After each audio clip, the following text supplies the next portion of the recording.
This European cricket event is proudly brought to you by HCL Software, Rado and 1xBet. What a week we've had in Finland so far, and still a weekend of action-packed cricket coming your way. It's time for the women to make their mark. I'm Mr. Maximo. This is the ECS-W Finland, and it starts right now.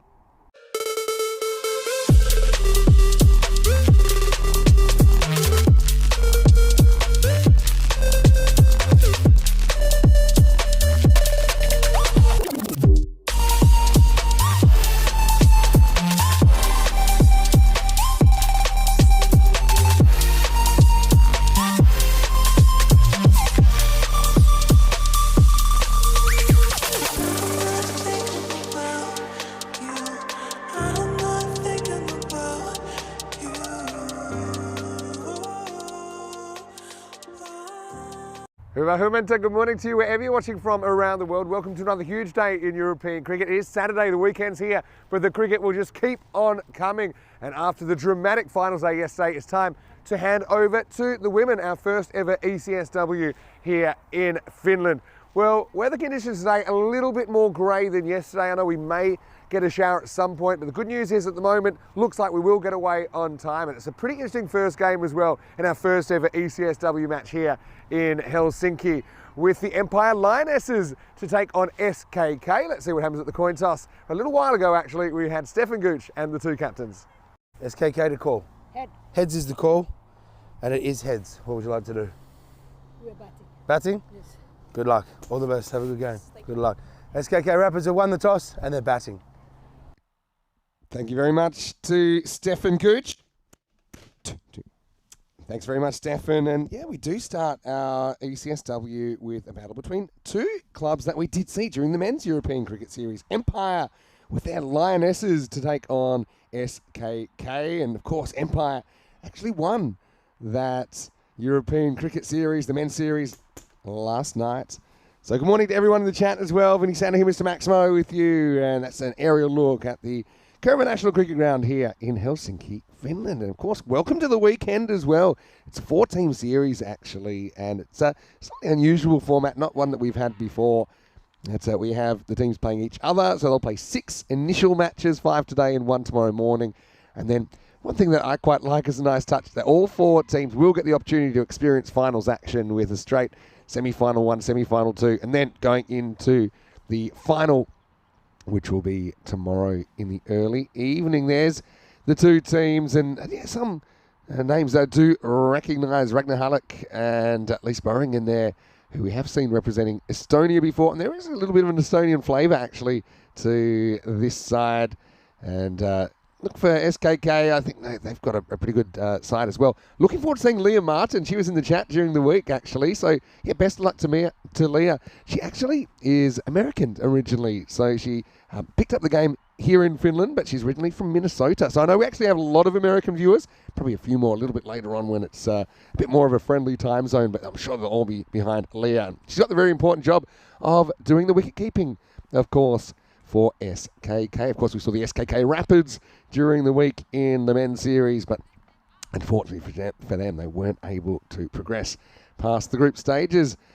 Empire Lionesses then the 61% favourites in this, but we're not too far out of the Goldilocks zone, and of course that means I think we're in for a really entertaining game.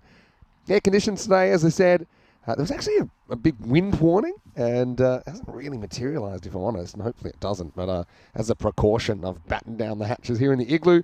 Rhino, he will be with me a little bit later on. He's got a few things to take care of this morning, but I'll be covering for him until he gets here. And yeah, we can tell you a little bit about our adventures at the, as I called it, fancy sauna last night. We were at Laulu, which was a really cool experience as well.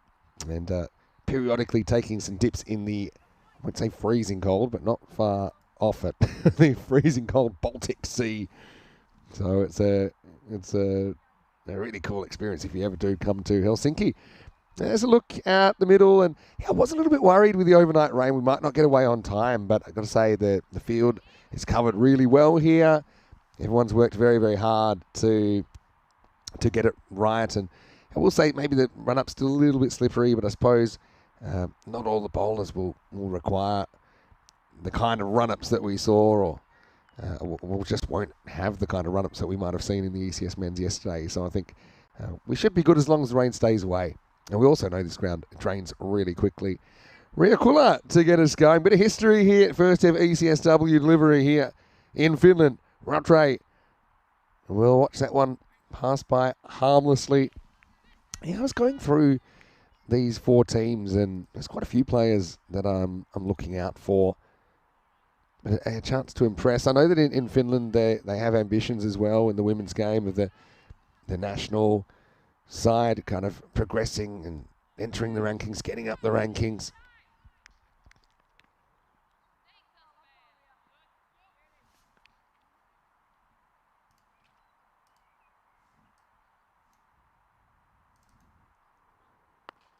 Well, it's a pretty good shot from Rattray here. It was a ball that was on the stumps, but it's been whacked away. Cuatro carreras, our first boundary of the weekend. What a good shot that is. Suba just took a knee-high full toss and whacked it. These boundaries are closer to the 40 metres. That it's in the range, actually. Probably what the emerging division would have, although Finland not part of the ECS-W this year. And Estonia likewise. Estonia, of course, I mentioned them because they've got a few players who are playing this weekend. Another full toss, but this one's hit, and that's going to be another boundary. So, cool. I mean, the line's right, just the length a little bit full, and you can see it's different kind of cricket. I actually wonder how many of the players have played T10 and kind of ECN dynamics before. I know there's a few, there's probably a handful every team, but I'm sure it'll be a new experience for a lot of these cricketers. Kula, again, I like her actions, a lot to like about her, but just a bit of a full toss. Of course, she's running into the openers for SKK. Already have found themselves go up a few percentage points. It's going to be a wide. It wasn't far off. Remember, the line does belong to the bowler, but I think that one just missed it. And they'll judge the wides when it passes the popping crease.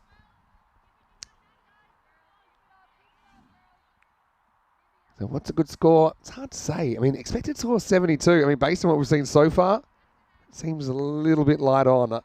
I tend to think it might be more like 100 par. But again, time will tell.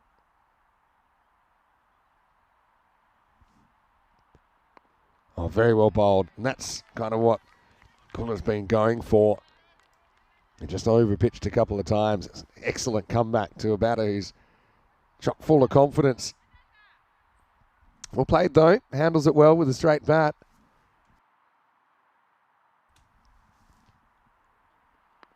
Another good ball. So Kula, credit to it. It's come back well on this over.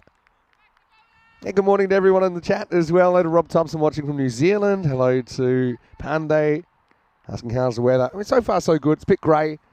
I think we'll just have to wait and see. You can see the ground probably is a little bit damp, so the towels out there, I'm sure the fields will be working, trying to keep that ball dry. Oh, great shot again. It wasn't a bad ball, but even better fielding out there.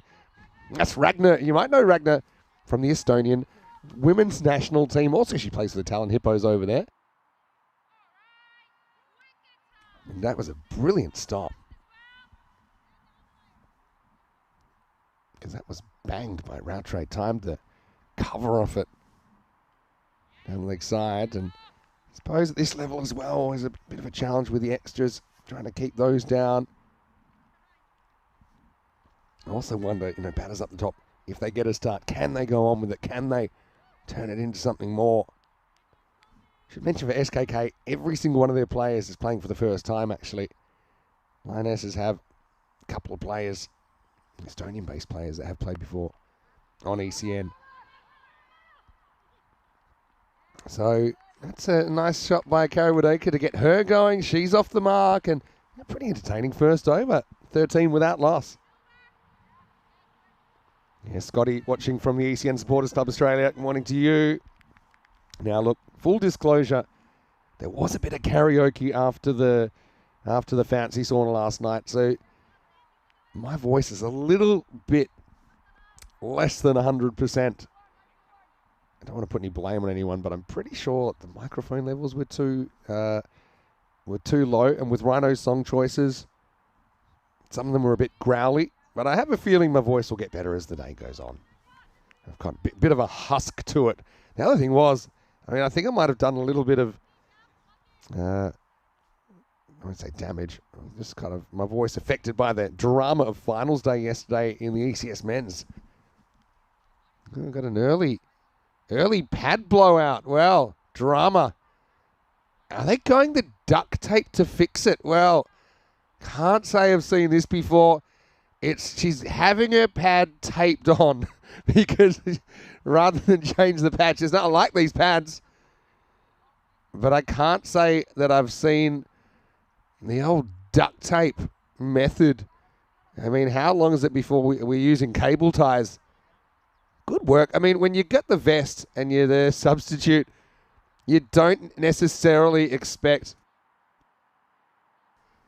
there to be a duct taping. And look, there's good technique here. Early bit of kind of randomness, which you would expect in the European Cricket Series. A little bit short, Agarwal with their second over. I mean, to be honest, they came up with a solution pretty quickly, which was duct tape based. I mean, when I've seen that happen before, typically you just change the pad for another one. Hello to Medway as well. And is there a new member of ECN-SCA? Tell me. Oh, it's well bowled. It's a little edge and flying away. Well chased down, Marin Gilden. Keeping that one from getting to the rope. Hello to Meta Gooch. How are you, Meta? Of course, Stefan Gooch is our referee this weekend, as he was during the week in the Men's European Cricket Series. And Meta, of course, leader for the Blue Crew before hanging up the blue jacket at the end of last year. Heavily involved in Cricket Estonia in her role. Kind of missing you here, Meta. Thought we might be able to see you get a game.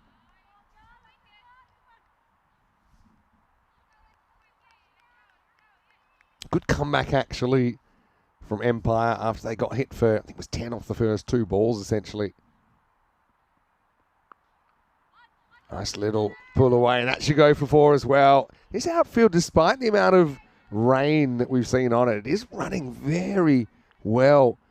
And these boundaries, actually, they're the same size boundaries that we saw in the ECI-W between Estonia and Bulgaria not too long ago. Hello to Raj. Nice to see you in the chat. Raj Shaker Pandey.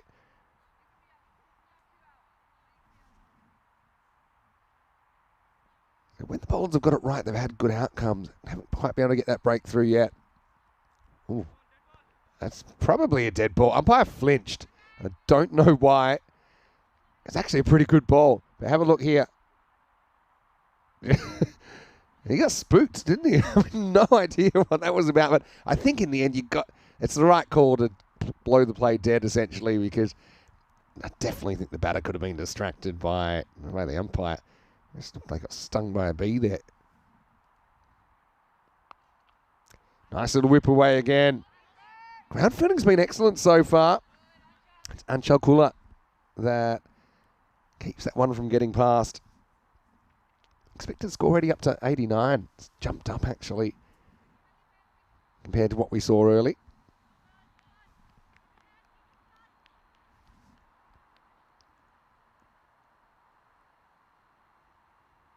Last ball of the second over. Hit on the pad. I'll see how the duct tape holds up after that. That'll be the end of the second over. And it's 20 without loss. So, look, yeah, pretty interesting start. I mean, it's kind of what I expected to see, especially, with opening bats there. They're probably the ones that a lot of these teams looking for to do the heavy lifting with the run score, and particularly the boundaries. I mean, obviously there's a bit more of a range of cricket experience at this level of women's cricket. Agarwal's going to walk away with 7 off the over. Mulapati gets a bowl, so yeah, they make a change bowler. Last over of the power play. So thick edge flying away. Again, good fielding. I've liked the commitment so far. So the regulations for field placements, they're exactly the same in EC and T10 cricket, whether they are women's match or 10 match or men's matches, with 2 fielders allowed outside the circle in the power play, the first 3 overs, and then after that 5 fielders are allowed out. Well, a little French cut this time. Again, well handled. Throw probably wasn't as good as the pickup, but the main thing was she stopped it. And I think they were always going to get through for a single.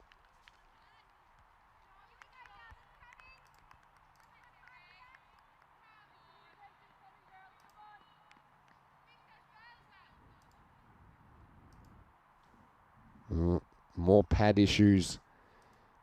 Oh, and is it a shoelace now?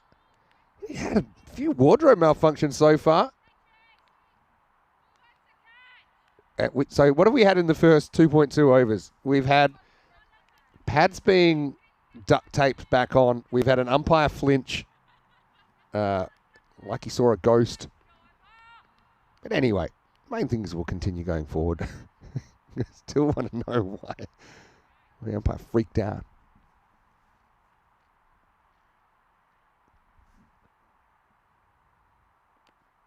Oh, a little bit of bat on this, I think. Otherwise, that was stone cold LBW. Mulapati knows it too. Good bowling. It's just the kind of in-between zone. It's not too forced, not too short. It's just right. Lucky. Garawateka gets an inside edge. Otherwise, it was time for her to exit. Another one that maybe was just heading down the leg side. Maybe a bit about in that as well.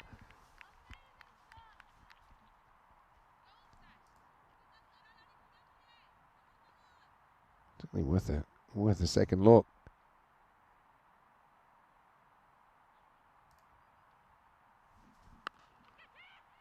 This is pulled away, but it won't get out of the infield. Just a single.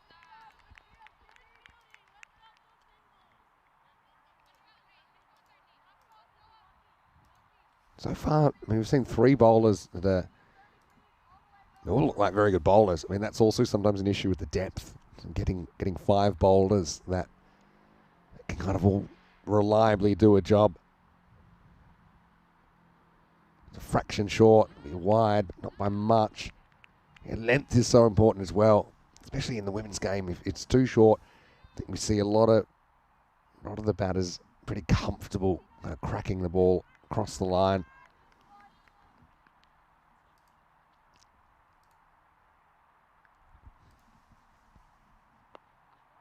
Yes, much better length this time by Mulapati. Look, pretty good over as well. So SKK finding it hard going after a promising start. And after 3 overs, they are 24 without loss. I suppose they've still got all 10 wickets in hand. Still got those 2 set batters at the crease. Yeah, just looking through the squads, pretty much every player we have that has played ECM before has come through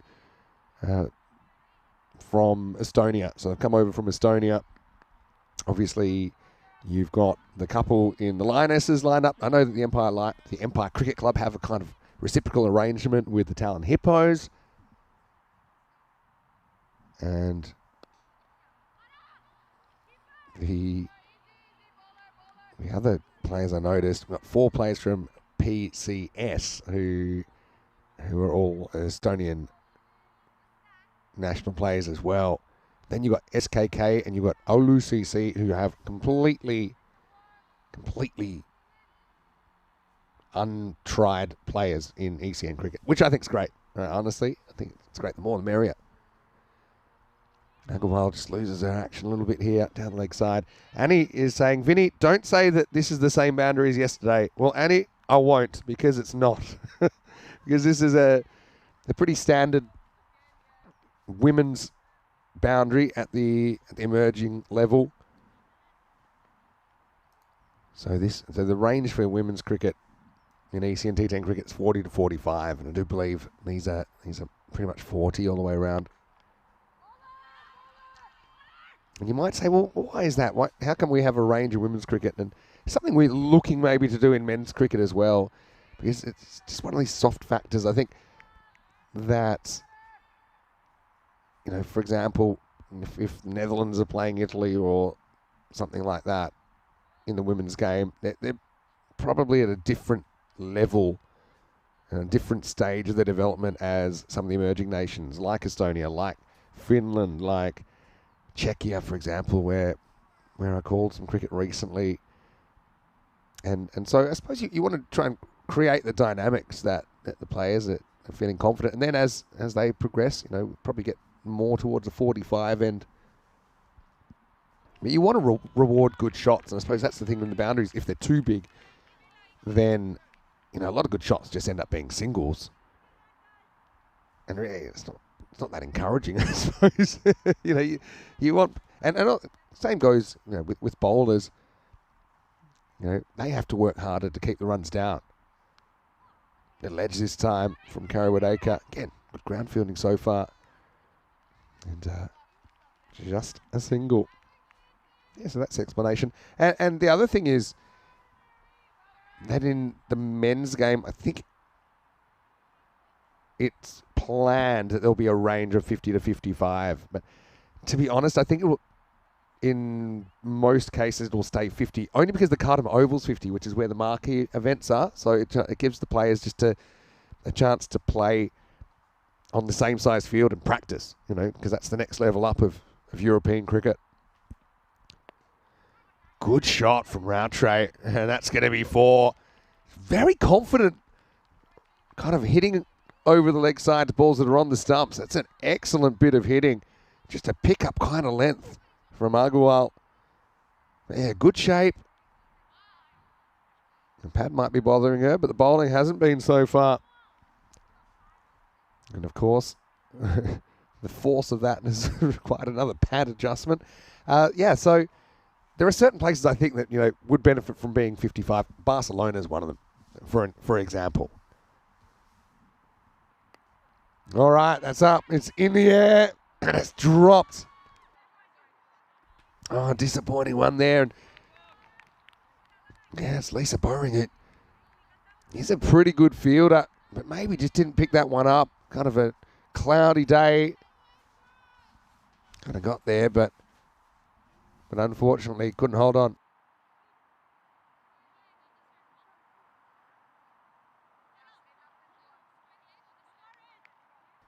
So, into the over, and probably deserved a wicket there. Got the false shot, but they couldn't hold on to the opportunity. 32 without loss after 4. And Rob referencing Moon. Wasn't he a live wire during the week for the BTCC Dark Knights? Anchal Kula comes on to take on the single, something that's improved a lot in the women's game over our time, since we have been doing these EC and T10 matches for women, and that's now into our 3rd year. Just running between the wickets, and the fact that I think it's more understood that you need to take some calculated risks to keep the score moving. Can't have these long strings of dots. Pretty well bowled. I like Kula's action.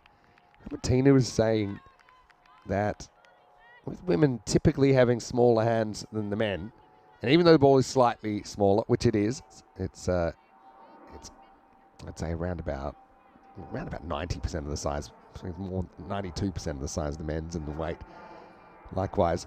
But it's quite a natural thing for it to kind of roll out the front of the hand, kind of like sometimes I call it a doorknob. So it's almost a kind of leg spinner. It's not an over-the-wrist leg spinner.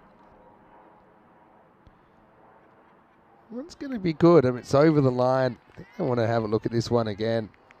But remember, the line belongs to the bowler, and I think that's a good call. I think that's got a piece of the line as it's gone over the popping crease. Yeah, good decision. Didn't always see that given good during the week. This one will certainly be a wide down the leg side.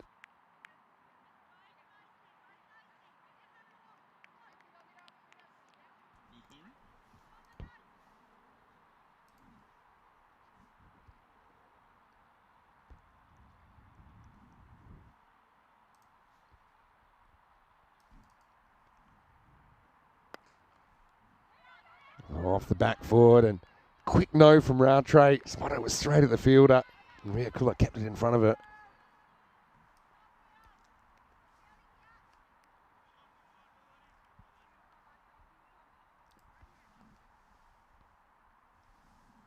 Interesting game so far, pretty even.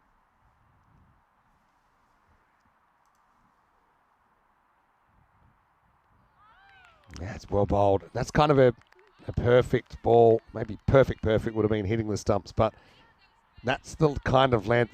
It's very tough to do anything with this. Not that drivable, not that pullable.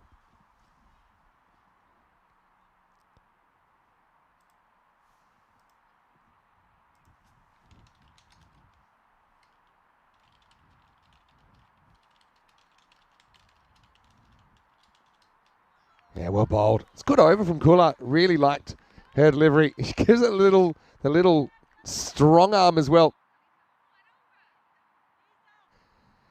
So let's have a look at some of the key points, the T10 format. Like I said, it's a range of 40 to 45 metre boundaries in ECN T10 women's cricket. 10 overs per innings, all overs bowled from the same end. 3 over power play. And we're out of that now, so 5 outfielders. I love this little celebration. Yeah, I've been waiting for that. Probably a little bit nervous. It's natural, I suppose. But she bowled a really good over. Maybe we can go back to that graphic. Looks like Lisa Burring's getting ready to bowl this next over. But the other thing is, yeah, video umpire is used in some circumstances, limited circumstances. So typically line decisions, for example, and things like height of deliveries. Burring, good length from her first up. She's very experienced, in fact. She's someone we even saw playing for Team Europe in their successful Meltle Shield campaign last year.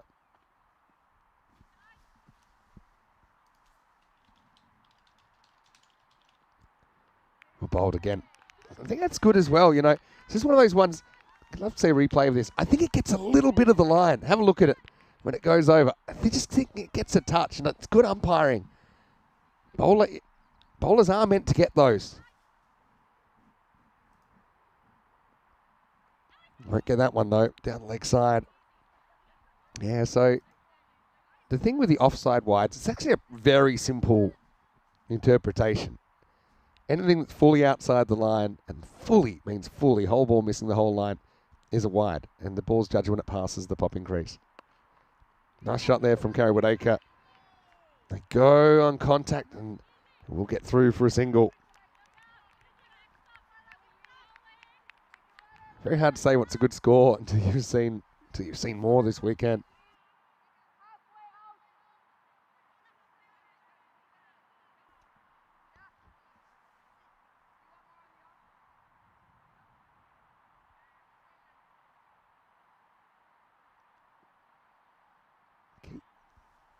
Keeper Sheridan's back. I'd love to see her up to the stumps. I know that would mean she'd have to wear a helmet, but I just think that's probably the play to Bowring. Forced away off the back foot. Trey moves to 17, but they've done well, Empire, in restricting. I mean, both these opening batters not quite at the run of ball pace. Lisa's getting a lot of support in the chat from Mita. Not surprised at all. Pretty good ball, but Kawadaka's equal to it. Clipped away. Well fielded there. That's Mira Sastamoinen who takes that down low to a right. And I'd love to hear a name like Sastamoinen.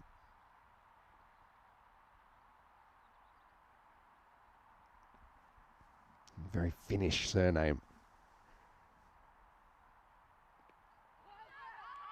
It's a pad, clear down, going down the leg side, and a pretty tight over from Lisa. 4 runs off it. And yeah, right now, Empire Lionesses for me slightly on top at 38 without loss for SKK, even though Empire haven't taken a wicket just yet. If you do have any questions or you've got any comments, yeah, you can always come into the ECN live chat, ECN European Cricket Network on YouTube. We love the interaction, and I'm sure we might have a few people watching for the first time. Some really interesting names in there. I mean, Leah Martin, like I said, she is from America originally, but you've got Chi-Han Lei, who I'm really looking forward to seeing as well. Murray Kojo is someone that I've heard good things about. Well, Padgate continues, and now it's a two-person job trying to get it right. As the tape's back, the thing with duct tape, when you start biting it, it starts folding over on itself. It can be a frustrating endeavor. The fact that they haven't gone to different pads yet shows a lot of faith in the equipment. Anyway, we're good to go. I just want to know how she's going to take them off. At some point she'll have to. Might just leave them on all day now. Okay. Back to call up. All the bowlers have seemed very capable so far for the Lionesses. Little mini jinx by me. And Kula bowled a very good first over, just two off it. Like a delivery, it's kind of an over the top, an overspinning action she's got. Just loses a little bit to the left that time.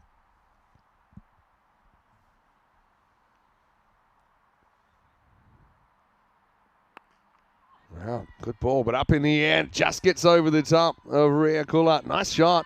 We're thinking of two here. I'll decide against it in the end. Yeah, it's probably time to hit the go button, though, for these two. It's 4 overs to go. Well, the Robot's made an appearance. Hello, Robot. Out of bed early on a Sunday morning, or Saturday morning, I should say. It's 8:41 European time.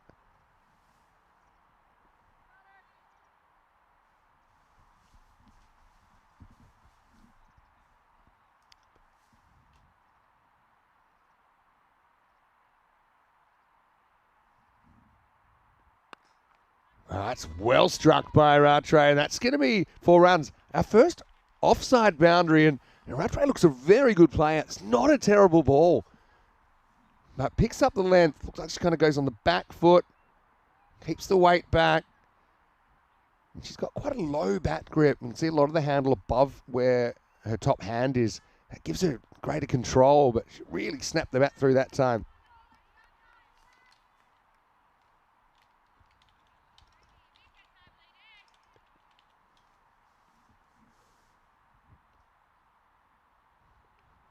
Rattray pushes through the 100 strike rate barrier, moves into the 20s. Now hit back straight. Again, Stump's getting away for the bowler. It's we'll get through for a single. Yeah, Empire Lionesses and the Hippos and Saramat in Estonia are sister clubs, and that's why you'll even see Jordan O'Brien, Nick Salonen, Amjad Sher, or not Amjad Sher actually, but definitely Jordan O'Brien and Nick Salonen. I think there was 2 international players allowed in the Estonian ECS, men's ECS we saw recently. We saw them playing for the Hippos.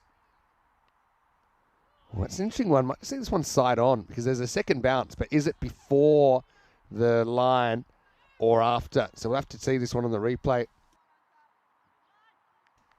Must have been after. Let's have a look. Second bounce. Oh, yeah, it is a no ball. Yeah. It's called. I'm not sure if that was called. Remember, any ball that bounces twice before the line should be called a no ball, but I didn't see the call there.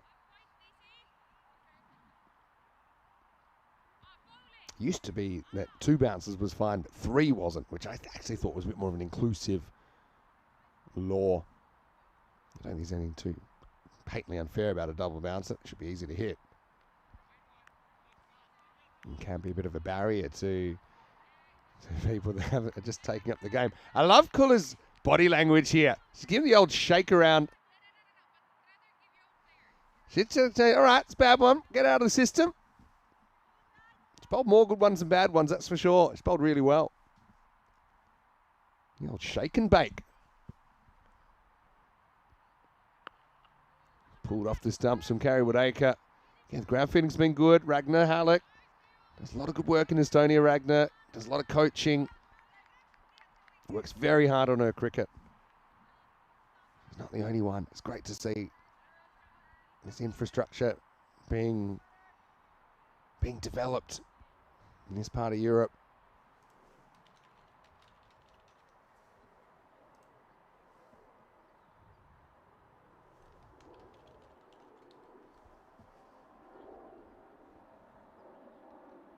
Last ball for Kula. Can she finally get this breakthrough? In the air, pierces the field. Bit of work there for Ria Kula. She will do the work, and so 7 and over pace through the first 7. SKK are 49 without loss. Hello to Dave Robson. Nice to see you as well. And we've got the Estonian Cricket Association in the chat as well. Remember, one of the things that you would have seen on the T10 format graphic, you're on the clock. So 36 minutes to bowl the first 9 overs. They seem more or less okay at the moment. Certainly something to keep an eye on. Almost halfway through the year in ECN terms and real calendar terms, with our Tour of Finland coming to a conclusion tomorrow. Rico will be in Bulgaria and Shoban will be joining him next weekend. Bulgaria's actually 2 weeks. It overlaps with our ECS in Belgium because Bulgaria have 7 days of T20Is, including 3 days of women's matches, 4 days of men's matches. It's the week starting the 7th of July. So plenty to look forward to, of course. Plenty more locations after that as well.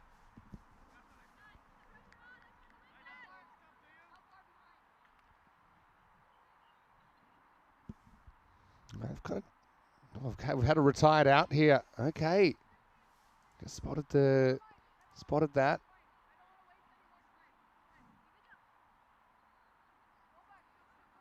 So yeah, it's an interesting one. Is it?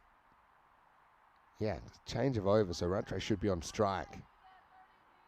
But she's been joined out by Divya Unhale. So yeah, strategic retirement. 49 for 1 then after 7. And that's a vote of confidence, I suppose. They obviously feel that Divya is going to be able to score a little bit quicker. Time's running out. It's a good ball there. It's clearly inside. Kind of hoping for a wide, but it clearly wasn't. Rattray will have another pop. Edged. Oh, drop. Put down behind the stump. Stella Sheridan back there. And it almost creates a wicket. In fact, it's still pretty close. See this one from side on, but it was a thick edge, wasn't it? And Stella will be disappointed she doesn't hold on. And with a big, thick edge and have too long to react. And her facial expression said it all. I want to see this one again because that's closer than you think. Oh. What do we have? Is this out? No. I think she's just in. It would be a shame if Van Harlech goes out there and strategically is put into the game and almost gets run out without facing a ball. Centimetres in it. In the air, dropped. Another drop catch this time by the bowler. 50's come up, by the way, for SKK. Yeah, and so ECN Supporters Club Australia, Scotty, mentioning Playbox as well. And yeah, I'm hoping to get a little bit of a look around Playbox tonight. I know that's in the plans. That's pretty tough with the schedule we got. Nice shot by Unhale, who will get off the mark. But again, Ragnar's been a real unit out there, not letting anything past her.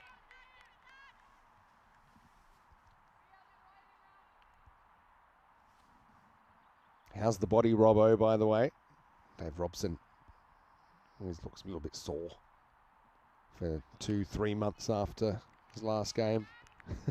Well, I'm sure he's been playing a fair bit. I mean, these are the months to enjoy cricket at its peak, especially in Northern Europe, where maybe not all of the year is playable. Well, definitely isn't. I know there's a lot of indoor cricket that's happening. Obviously, Playbox is a great thing here in Finland.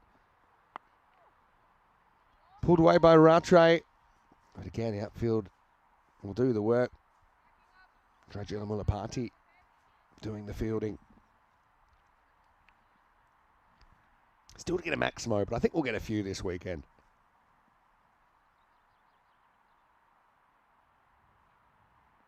Good location again. Kind of locking up. Deviate one of the wide again. It's clearly inside. Bowring does a good job. Very tight. None for 8 off her 2 overs. It's 53 for 1 after 8. Yeah, so I don't want to give away too much until Rhino gets in, but we had a pretty good night with the Lolu, the fancy sauna, which is exactly what it is. In fact, it wasn't just one sauna, it was several. And it was on the banks of the Baltic as well, so you could go and have a dip. Water was, pretty cold, but Rhino gave me a few tips. As he did, we went to the community sauna. So we went to the, I'd call the more, bohemian sauna on Wednesday, and then fancy sauna Friday. That's got a bit of a ring to it, doesn't it? Mulapati's going to come back for the 9th over. Rattray just checks her shot, gets a bit careful, happy to take the one.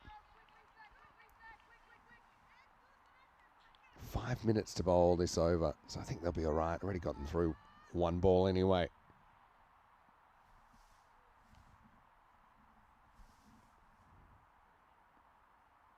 Or bowled. I think the location's been very, very good. Okay, not perfect, but you'll never be perfect.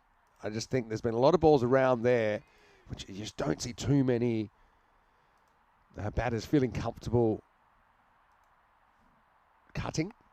Oh, right on cue. Beautiful cut shot. That's kind of what you're looking for. Whereas that one was a little bit closer to it.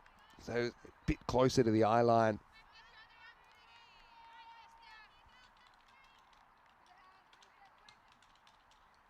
Get through for single. Elsa Thelander was one in Sweden, actually, in the Landskrona ECS. She was very, very good on that cut shot.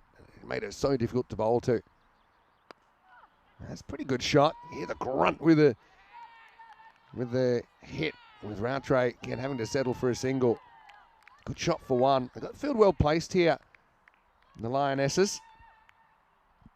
I suppose the question, can Empire do the double this week? Very good fielding, actually, off the stumps.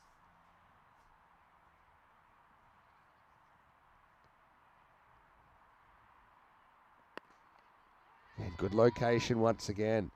There's a repeatability about the actions we've seen so far, which I think has led to pretty accurate 9 overs, all things considered.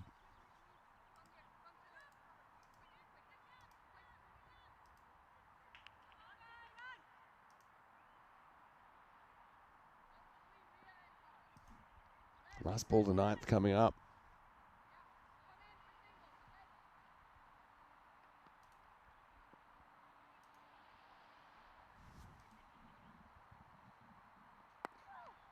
Forced off the stumps by Rattray, who's batted the innings so far. That will be the end of the night. They're fine for time. You can see they've got just under 3 minutes to spare.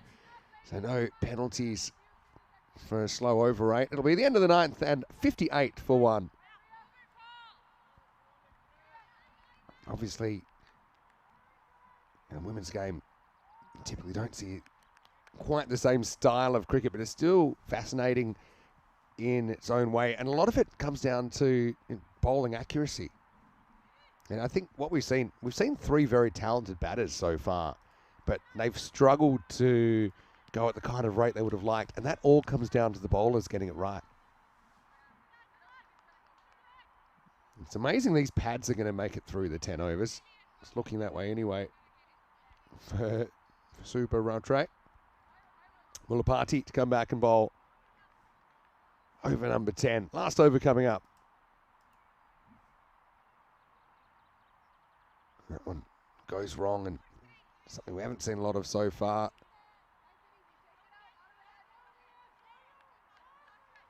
So, looking maybe something in the 60s, maybe 70 if they can get a really good finish. SKK.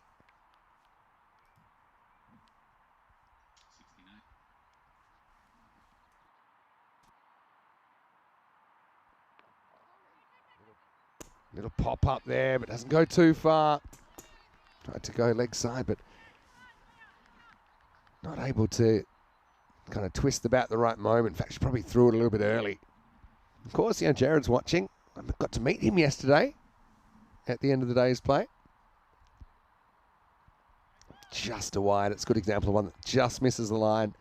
If it gets any of that line, it'll be okay. But I think this one pretty clearly was outside, albeit only just. Hello to Wayne. Great to see you. Hopefully you're well. Happy weekend, Wayne.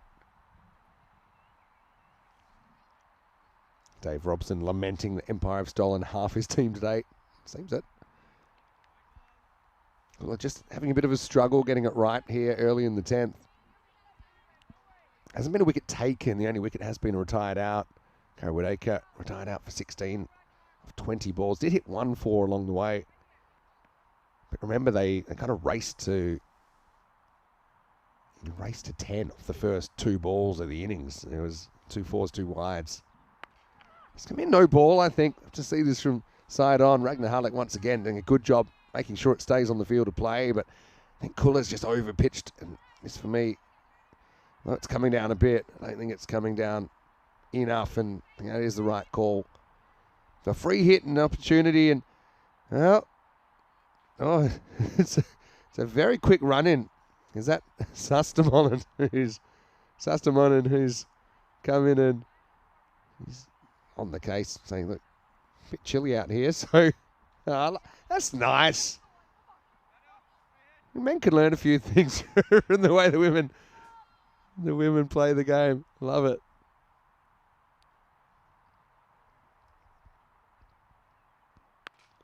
All right, it's a good shot. It's going, and it's gone all the way. Maximo! Oh, first for the weekend. It was a full toss, and Divi has gone big. Let's have a look on the replay. Almost like a baseball swing.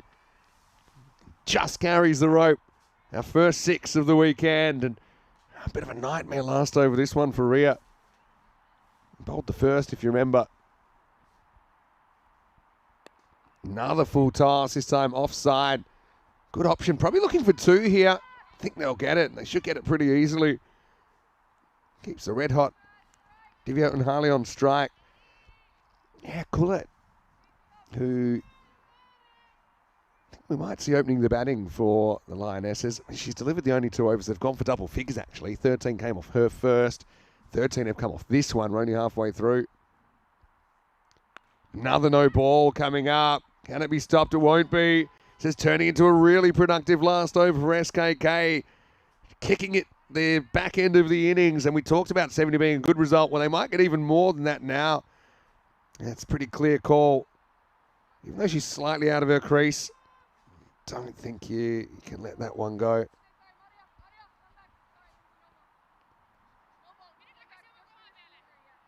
So 76 now. This over's in danger of going magical. 18 have come off it. We're only halfway through. Looking maybe Grady 80s here, SKK.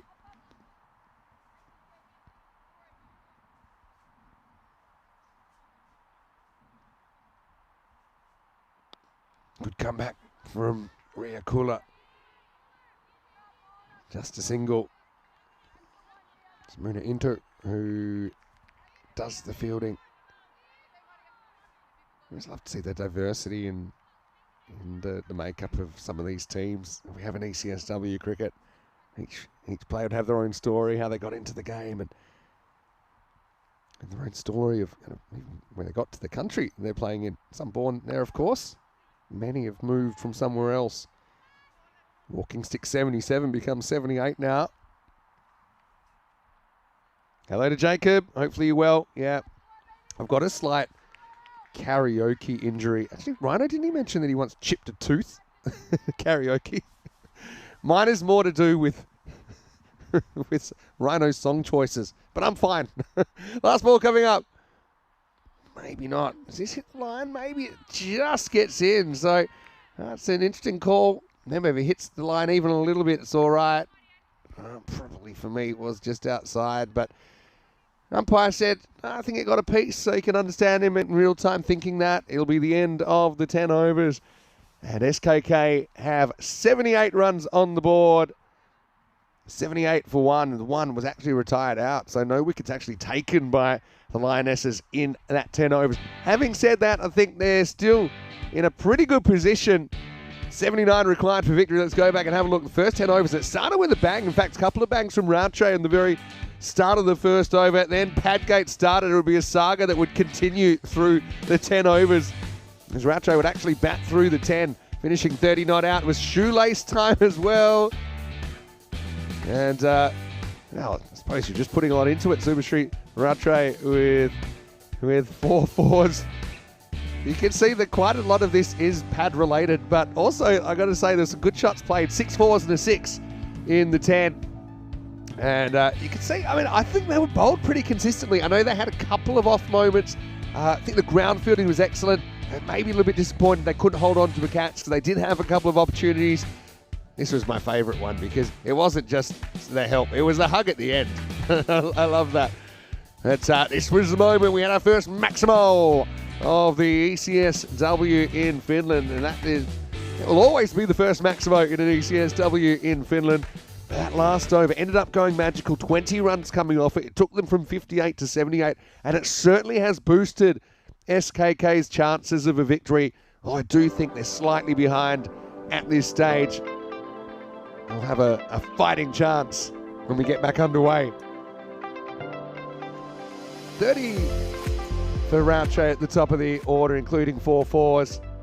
Kowodeka was retired out for 16. They felt they might get a bit more out of Divya, and certainly came to the party with 16, including the only 6 of the innings. 16 extra is not too bad as well. I mean, if you're winning the battle with 20, I think at this level, then I think you've been pretty good. And actually, a few of those came towards the end of the innings in that 10th over as well. Mulapati was excellent. I thought none for 9 off her 2 overs. Bowring was miserly as well. None for 8, even better. It was only really Kula at the top and the tail of the innings found it hard to get it right, and she went for 33 off her 2. But plenty to like about that bowling lineup. Pretty consistent bowling lineup for the Lionesses. We'll take a break then, and we will be back in just a few minutes. 79 will be the target for Empire. Well, can the Empire strike back? They're hoping to go back-to-back after their men won the ECS yesterday. Can the Lionesses get off to a winning start? Find out when we return very, very shortly here to Helsinki. Mr. Maximo for ECN. You're watching the ECS-W Finland.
This European cricket event is proudly brought to you by HCL Software, Rado and 1xBet. Hello, welcome back as we get ready for the second half of the opening game of this ECS-W weekend with Empire Lionesses against SKK. The bonus point is in play, of course. The first inning score of 78 scored by SKK. Now, what happens in each game, we have 4 points on offer. Now, normally the winner would get 3, the loser gets 1. But if you can win big, you can actually steal the point off the losing team. Now, to do that, the Empire Lionesses would have to chase in 7 overs. And if SKK were to restrict the Lionesses to 70% or less, that's 54 or less, then they would take all 4 points. So that's how the bonus point works. You can steal the other team's point if you chase it in 70% or less of the time, or if you are defending, if you can keep your opposition to 70% or less of your first inning score. So hopefully that clarifies it for a few people that might be tuning in for the first time today, and we probably do have a few new viewers. I hope so, at least, because it's what European cricket's about reaching new places and, yeah, just kind of constantly growing the community and, of course, the player base and the team base. Okay, almost ready to go. And that's Stella Sheridan, who is the captain for the Empire Lionesses. Also did a pretty good job behind the stumps. Did put a catch down. She'll be disappointed about that, but I think apart from that, she was pretty tidy. It's going to be Mullion Hussain, the SKK skipper, to open the bowling. It's going to be a really good game. I just feel that extra boost that SKK got, giving them a real fighting chance. I think that 60 or low 60s would have been pretty light on, but 78 is competitive. I still think they're probably just behind. The supercomputer thinks the same. It is Rhea Kula to face the first ball of the second inning. 79 to win for Empire. First one's down the leg side. So it's one thing that I think the Lionesses did pretty well was locate the ball where they wanted. Now, not all the time. No one will do it all the time, but I think across the whole innings they were pretty accurate. You can see Hassan maybe a little bit upset with that ball going down the leg side. Gets good outswing this time, so she's actually swung the ball both ways so far. And that, in a way, that's a good sign, because it just shows she's going to be difficult to deal with. That's the seam there, was a real outswing seam. I don't know if it's, that replay was fascinating, actually, because it wasn't a real change in action or anything like that. Natural variation.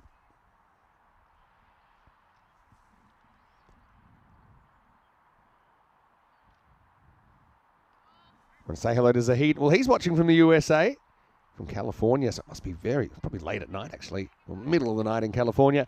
Now, if you are watching from the USA, keep an eye on Leah Martin, number 10 behind the stumps, taking a good catch there.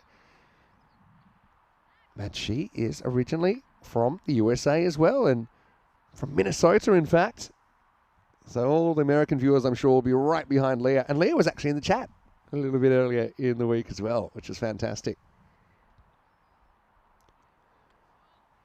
Something about first and last overs so far. It's been a pain. You can see Hassan's annoyed with herself. But against that movement she's getting, I mean, you can always just hold it across the seam, take the movement out of it, but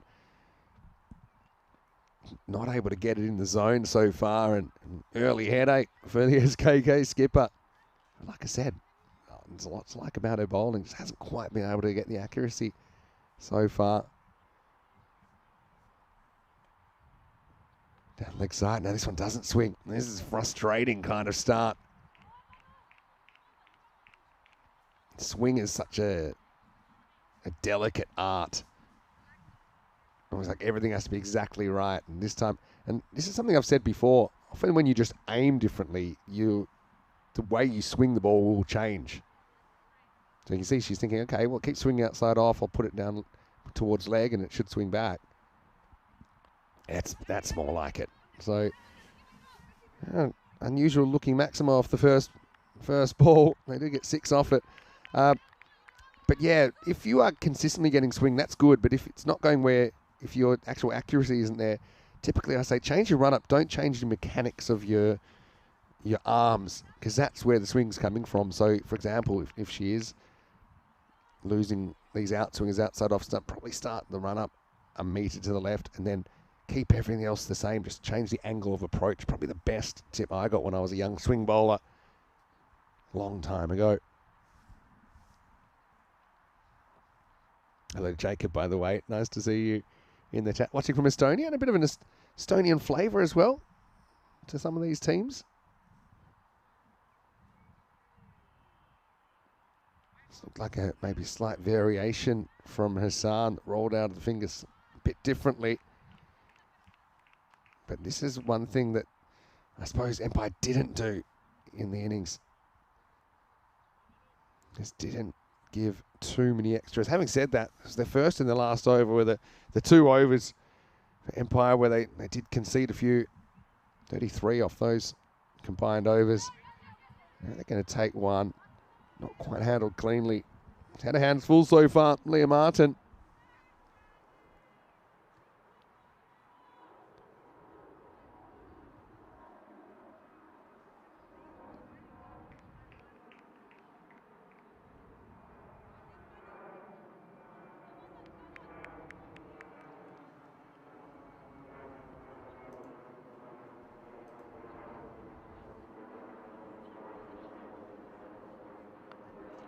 It's more of a confidence booster for Hassan.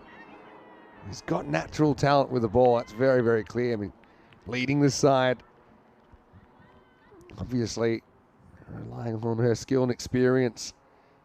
But from a personal point of view, she's had a frustrating start to her spell. And this isn't doing them any favours with the clock as well. I mean, this first over's already gone about 5 minutes now. And we've only had 2 legal deliveries. Again, you don't want to give up a run penalty, which would happen if you don't finish the 9th over before that clock runs out. But now, I was just hoping that once she's in, she gets locked in. It seems that way now. It's almost like the ball was a bit too new, actually, and it was swinging too much, and she was having problems controlling it. It's kind of bounced a couple of times, probably hit the turf a couple of times.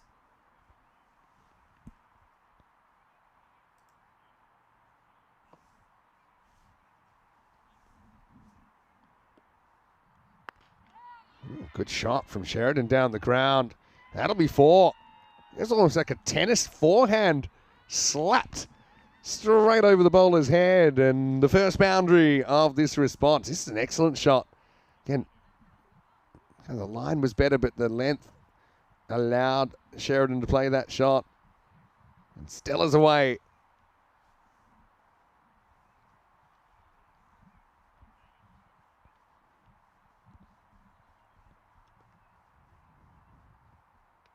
Oh, back to the ghosts of a few balls ago now for Hassan. Gets good outswing. Even I'm frustrated watching his first over because you can see the elements are there, aren't they? There's that beautiful outswing seam. It just goes and keeps going outside the line.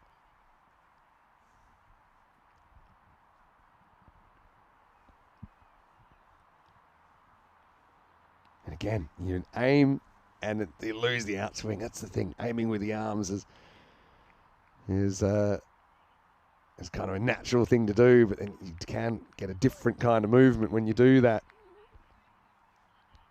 Things for sure. Hassan will be breathing a lot easier once this over's finished because it's been a bit of a trial.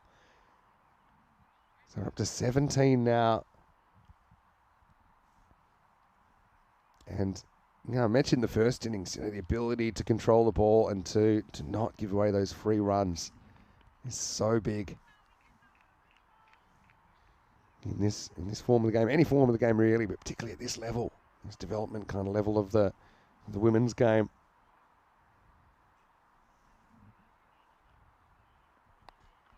Wow, it's in the air and went pretty close to the fielder in the end. It's going to get through. It's going to be 4. So the first one goes magical as Sheridan helps herself to another boundary. Checking out the replay. It was just out of the grasp. That's Chi Han Lei. Another player I'm really excited to see this weekend. For the first time. But in the end, Sheridan rubbing salt into the wound. And this captain on captain battle. Last ball, the first. It's beautifully glanced away, but even better bit of fielding there.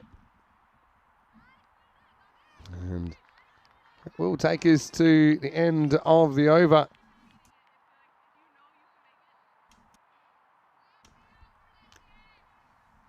Excellent bit of ground fielding. And a bit of hesitation there, but in the end, they will get through for that single. So we do get to the end of the first over, 22 without loss. I will say, 22, obviously more than Hassan would have wanted, but we've seen overs go for a lot more than that this week. 23 matches since the Golden Ball. We had a 24-match series. The first match was the Golden Ball. Now, is it possible that we could have a Game 1 Golden Ball in the women's series as well? That'd be something. Rani Koyo to bowl over number 2. Starts well. Just got to kind of put that out of your mind. To be honest, the 20-odd, it kind of counters the 10th over in the first innings. So you just kind of mentally reset now. It's good bowling. Very good line from Murray. Again, I'd love to see the kind of makeup of these teams and the different names you see on the team sheet. Murray started well. 2 good deliveries. I want to go here, and they will in the end. Slight fumble from Chihan Lei.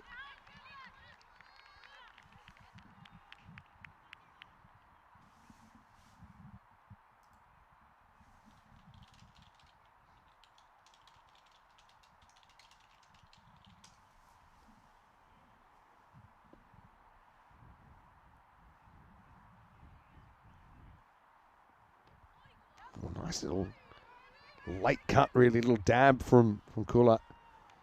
And Sheridan really has attacked this power play, though, so she gets to strike back. Little nudge. Good location, though, from Murray.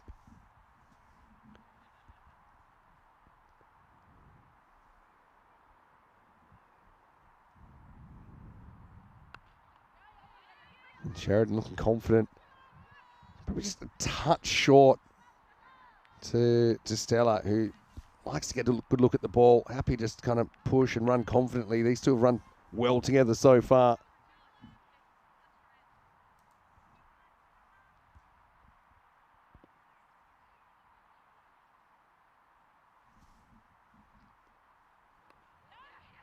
Again, bat on ball. Gets that Grizzly moving. Oh no, it's a bit of a disaster down there. 2 fielders converge. The ball had actually stopped, but kind of as they were looking at each other, it got kicked over the boundary. Oh, well, that's costly as well. Pretty much stopped, but oh, well, it's just one of those ECN moments, isn't it? It's Spot whining, I think. And I'll tell you what, Coco bowled a pretty good over. Didn't deserve to go for 7, but it does in the end. And Empire 29 without loss. Hello to Matthew Pittard watching from Australia, sitting in the Wacker having a drink, watching on his laptop. Oh, what's your interest, Matt? Great to have you with us. I've actually played at the Wacker a few times. It is brilliant, and you don't really see it too much in international cricket anymore. Now that Perth Stadium is up and running, has been for a few years, but yeah, Matt, great to have you as part of the broadcast, and thanks for chiming in on the live chat. Divya and Harley to bowl over 3. Start, but pretty good shot from Sheridan. There's that power again down the ground. 4 carreras. Empire heavy favourites now. Not a bad ball, but cannot let her get a good look at the bounce of the ball. I think that's pretty clear so far. This isn't super short, but it's short enough for her to kind of lean back on it. And okay, it was close-ish to Sun Shah there at mid-on, but had the power to get it over the top.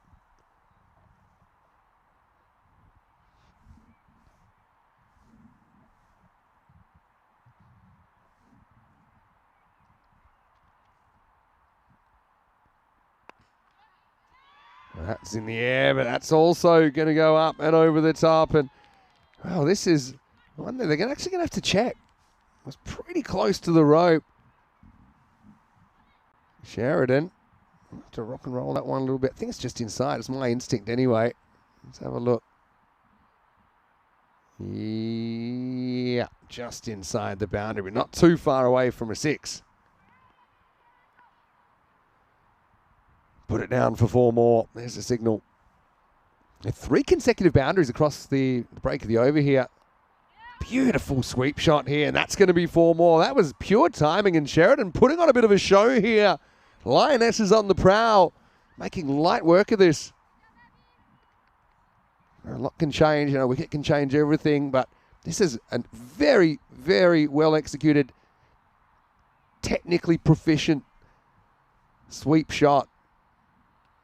Snaps the mat through at the right time. Again, pouncing on a little error from the bowler. It's only a little error, but makes her pay. 4 consecutive boundaries now. Oh, got it. Great comeback. And finally, SKK have something to cheer about. If you put that pitched up, and it was the adjustment in length which makes all the difference. So this game takes a turn. And the first wicket taken, essentially, in this game. Just played down the wrong line there. But again, the difference in length kind of got above the eye line a little bit. It wasn't an easy one to put away, and credit to Sheridan. She was looking to be aggressive in that power play. But in the end, cost her a wicket, but still a very, very entertaining 23 off 12. But she's the first to fall. It's 41 for 1. Diffie is another one of these bowlers that has this slightly unusual, I suppose, to some people, action where the ball will come out kind of the left-hand side of her hand. Just the way that she delivers the ball. Lisa Bowring will come out. Better get the gloves on quick, Lisa. Remember, you've got 60 seconds to be ready.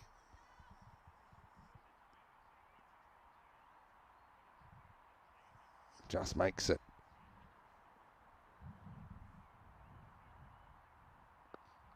Pretty good ball again. Bowring clips it away for 1. She's off the mark.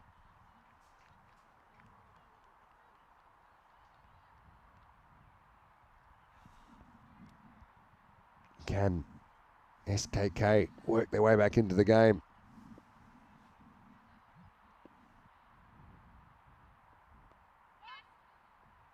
Nicely played by Kula. That's all you need to do at this stage. Try and keep things moving, and look, it would be a pretty good chance of the bonus point, I think, if they can keep going at this kind of rate. At least it's 43 for 1 after 3. So yeah, 36 required of 24 for the bonus point. 36 of 42 for the match. First and last over cost the Lionesses, I suppose, but in the middle, there's pretty consistent effort from their bowling unit. I suppose with the SKK bowling lineup, I mean, Hassan would definitely be planning to bowl, would have planned to bowl a second over at some point. That first over, just a tough one. I mean, maybe it's not a bad thing for her to get another over with the ball a bit older, because a lot of the wides were due to the swing and trying to work out how to counter it and how to get it right. Right now, though, it's Sound Shah who's going to bowl over number 4. Pretty good ball first up. That's the kind of ball Lioness has bowled a lot here, and it's not an easy ball to counter. Little dab attempted.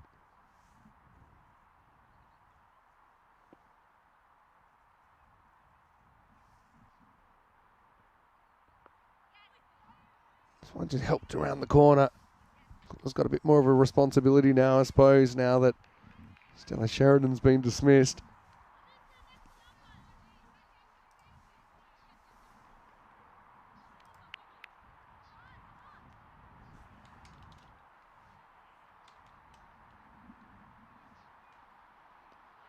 And one will be a wide. It's certainly something that's plagued SKK a lot more than the Lionesses in the first innings.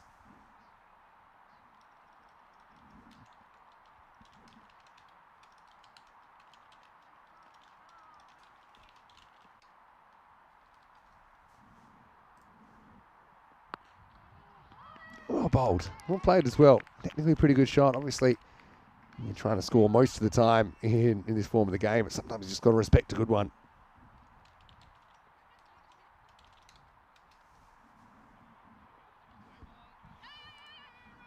That's good running. Or is it? Oh, it hits the stumps. They like it. This could be quite tight. So it seemed like good running, but it's only good if they get away with it, I suppose. It was good recovery. Check this one out, the replay. Is she in? Just. So it is good running. Well judged run. Good recovery from Leah Martin behind the stumps. And just gets the bat down. Wide called. Now check it out here. I like this. Just no hesitation from Kula. I know she's going to the danger end. Probably not the best bat slide. A bit of a plonk over the line, but almost another wicket. Almost in the case of the wide working out pretty well.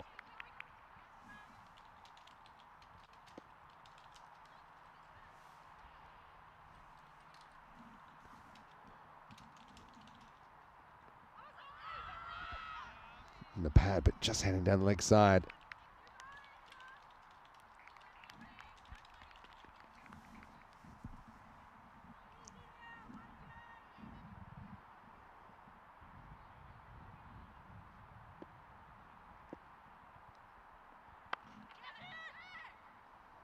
Little cutaway this time. That will be for Kula. Coming good here. That'll bring up the 50 as well for Empire. Nice to see some offside hitting as well. Certainly the batters in the men's series we saw could go that side of the field. They were pretty tough to bowl to. Now we are looking at potential 4-pointer here. 28 required off 19 balls. That's not to wait. That could also get there. It does. Excellent batting from Kula, just using the pace. And I just think they've been very good at, even against good balls, not getting bogged down about scoring ones, even a 4 there off ball. It wasn't a bad ball at all. But again, that length is one which gives you a good look and you can at least do something with it. We saw that with Sheridan as well. And she was there. 55 for 1 then after 4. Both teams had a pretty healthy first over, but I suppose Lionesses have been able to sustain it in a way which SKK struggled to do in that first innings.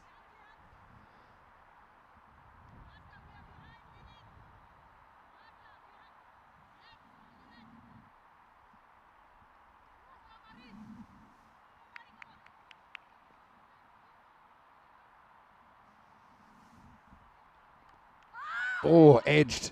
Flew past the keeper, and I think Leah gets a tiny bit of a finger on it. And this really went quickly. Have a look at it. Thick outside edge. Does a pretty good job. I like her technical side of her keeping, the footwork. We did everything right there, but it's just a classic case that the ball went too quickly and deflected a little bit too much from Martin. Worth a look here. It's pretty close. I mean, it was heading down leg side, but it seemed to swing back a little bit from Kogo. Probably a good decision, although there's a chance it might have been taking a tiny fraction of that leg stump. Benefit of the doubt. Goes to the batter. Oh, that's going to be gone though. Beautifully bowled, and it's Murray Koyo with her first wicket in the European Cricket Series, and this is an excellent piece of bowling. Pitches it up. Batter decides to take a bit of a chance, going across the line, almost like a standing sweep. Goes actually straight through the legs or under the pad. And crashes into the off stump. So Mari Koyo trying to make a bit of a difference. She gets Kula for 17 and it's 56 for 2.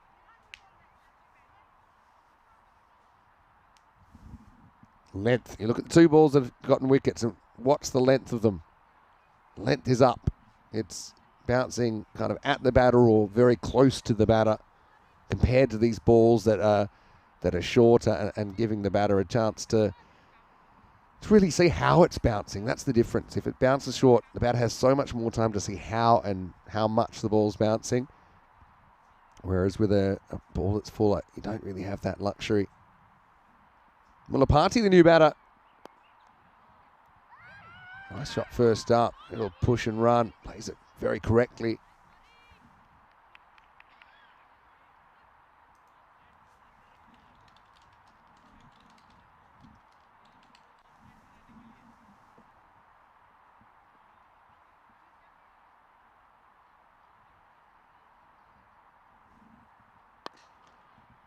Solid contact here by Bowring. Does get through the fielder. Gets through one fielder. But luckily, Son Shah is behind to back up.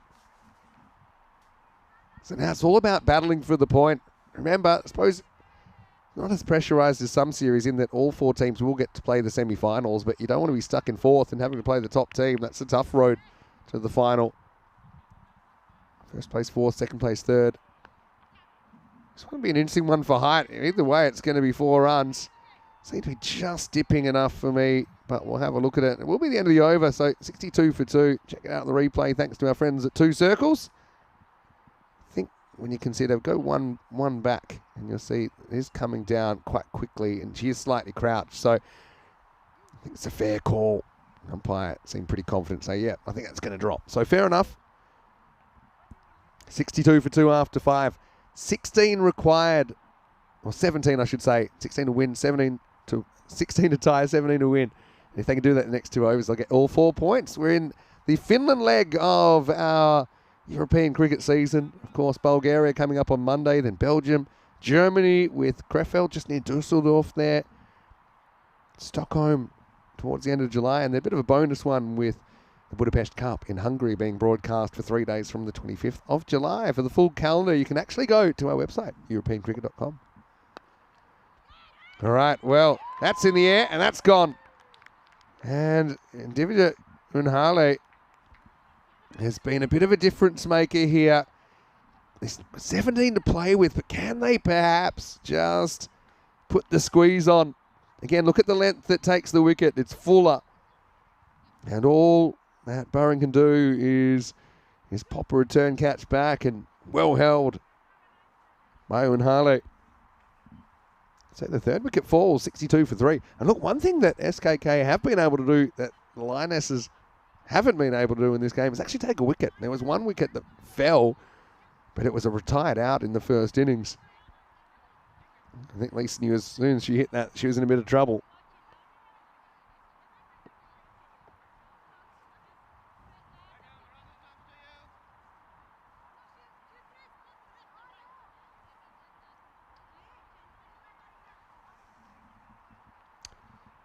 Ragnar Halleck comes out and just getting the message that it will be round the wicket coming in.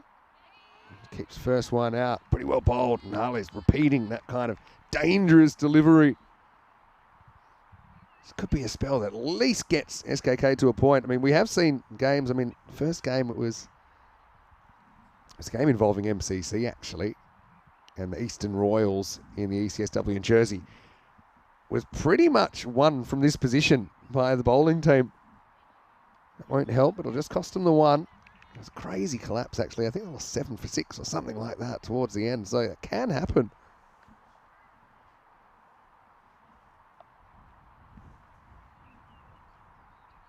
I still think they'd hope to get 4 points here, Empire Lionesses. They've got a golden opportunity.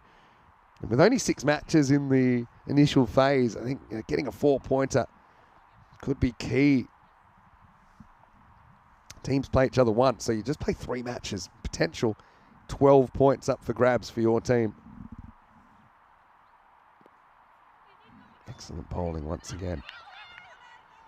Slow decision to go, but they do get there.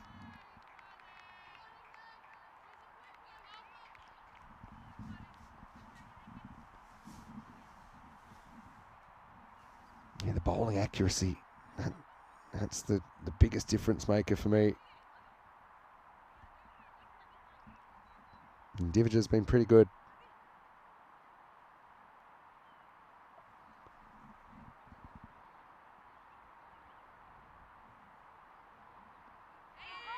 Oh, once again, Mulapati misses out. Natural angle across there.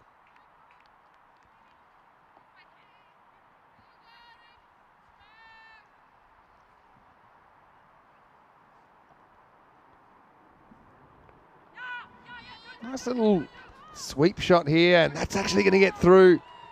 And maybe a bit of a difference as well. The ground fielding in the first innings probably a little bit more solid. This one just continues to roll on this outfield. It's taken a lot of water during the week, but it's still rolling pretty well, isn't it?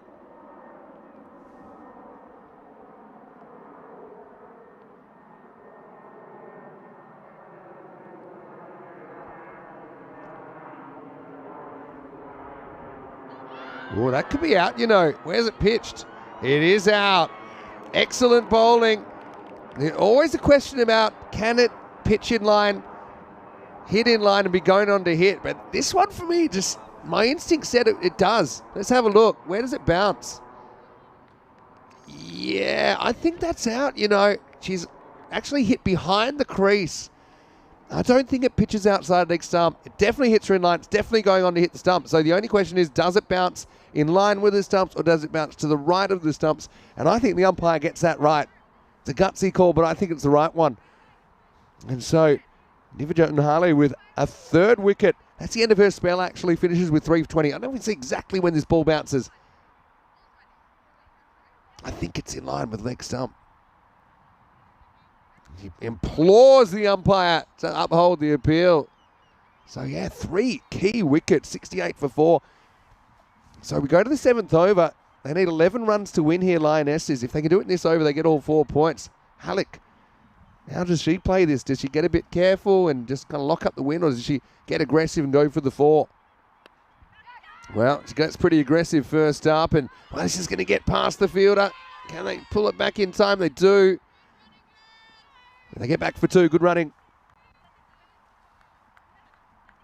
And Jared saying in central Helsinki, it's very rainy right now. And I actually heard that from Rhino. He's slowly making his way in. Luckily, it's staying away from us here. But is it a bit slippery? I mean, it's kind of normal because of the overnight rain. Push and run this time. Well, Chakula's out there. She was very slow to go. Didn't really respond to the call of Halleck. Again, you've got some players playing that probably haven't played together too much. I mean, we've got the Estonian influence.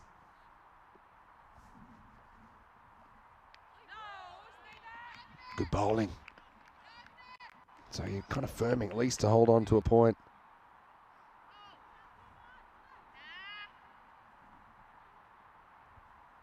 Sun Sharp bowling their second over.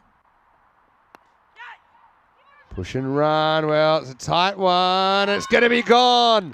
Excellent fielding there. Hits the stumps direct. And Halleck, although she took off pretty quickly, she was never going to beat a direct hit. So, just kind of staying alive, aren't they, SKK? That was an excellent piece of fielding. And guess who? It's on Harley, who's going to pick up the ball, fire it in, hits middle stump, and despite the despairing dive of Halleck, she is well short.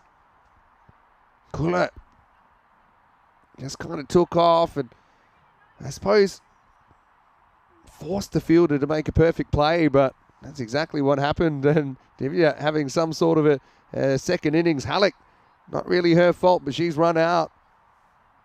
Out for 4 off 4. And it's 71 for 5. Excellent fielding.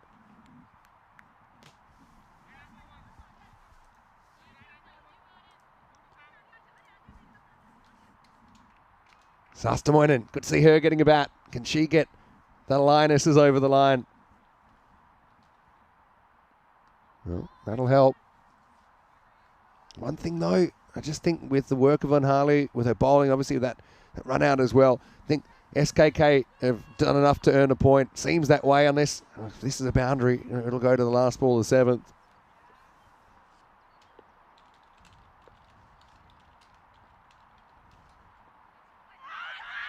Wow. Big appeal here. Martin was sure. Man, I think that Mira pretty sure herself that she doesn't hit this. Is there any noise? I think it actually hit the pad. I don't think that was actually a wide, if I'm honest. I think that is where the noise came from. Good take. Umpire non-plus just kind of gave it a wide. So, all right, 6 off 1 then. Can Mira be a hero? 6 for all 4 points. Last ball the 7th. Another one, I think that hits the pad. Yeah, gets a little bit of the pad on the way through. That time it's not called. Will be the end of the over, and the score is 73 for 5. You can see on your screen there, SKK have achieved a point. So, yeah, they've earned it. They've had to work pretty hard for it, to be honest. This is what's coming up in match number 2. We're about half an hour away from a start in that one with PCS. That's Play Cricket Suomi to take on Oulu CC. And for PCS, they've got a bit of an Estonian influence in there. Madanaika, for example, who's listed to open, Pranjali Deshmukh as well. For Oulu CC, they're about 7 or 8 hours drive away, so they've come a long way to be here, just like the men's team did during the week. And Zika Dasanaika is their captain, and look, both teams will want to make a strong start, I'm sure. PCS winning the toss, electing to bowl, so Oulu will have the bat first up for match 2 when we return from the break. Here's Hassan, who's just had all kinds of problems with her accuracy. Comes back in the 8th over here. I suppose if they're going to pull off a miracle victory, they're going to have to bowl sometime. The only way you can win from here is if you take 5 wickets for less than 5. And we have seen that happen before. It'll have to happen at a precise moment here for SKK. Good comeback. I'm really hopeful that Hassan can get it right this over, just to give her confidence going into the remaining matches. Remember, you only play 3 matches, then you are guaranteed a semi-final. 2 of the teams, of course, will make the final. We'll cut away there, but well fielded. So the fact that SKK score at least a point here could make all the difference. I don't think you really want to be in fourth spot in the semis, having to play the top team. That's a real tough path to the championship. Certainly a lot straighter this time. Well, that could be out. Would have been out if the ball had hit, but just missed the stumps, and Hassan wasn't able to gather it. I think the lesson here with Hassan is she shouldn't open, based on, and maybe normally she does and it's fine, but I just think based on in these conditions with these grizzly balls, I'd bowl her in the second half of the innings. Quite often in the women's game, we seem to see all 5 bowlers in the first half, then all bowling their second in the second. But that's up in the air. Oh, it's going to spin away from Rattray. Eventually gets a boot on it. Yeah, so I think I would be bowling her, let's say, overs maybe 6 and 9 or 7 and 9, something like that. Of course, she's the captain. She can bowl herself whenever she wants. But I think she's been just a little bit more comfortable with a slightly older ball. Even though, okay, she loses her movement, but controlling the movement's been a real pain for her. And at the moment, she's just trying to get through the overs. 2 to win then. Well bowled. And like I say, it might be a blessing that Hassan's come back here.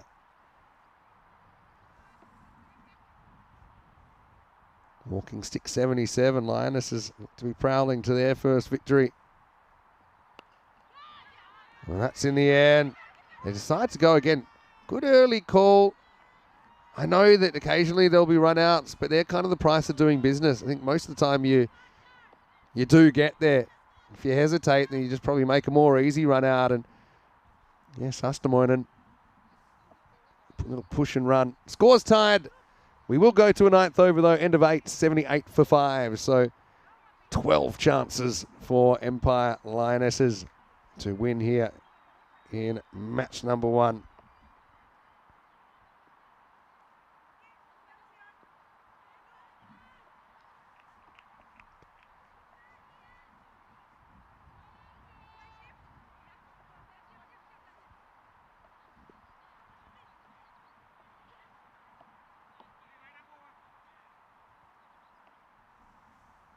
So Rattray gets the ball. Might not be a long over this one. Any score wins it. Won't get there just yet. So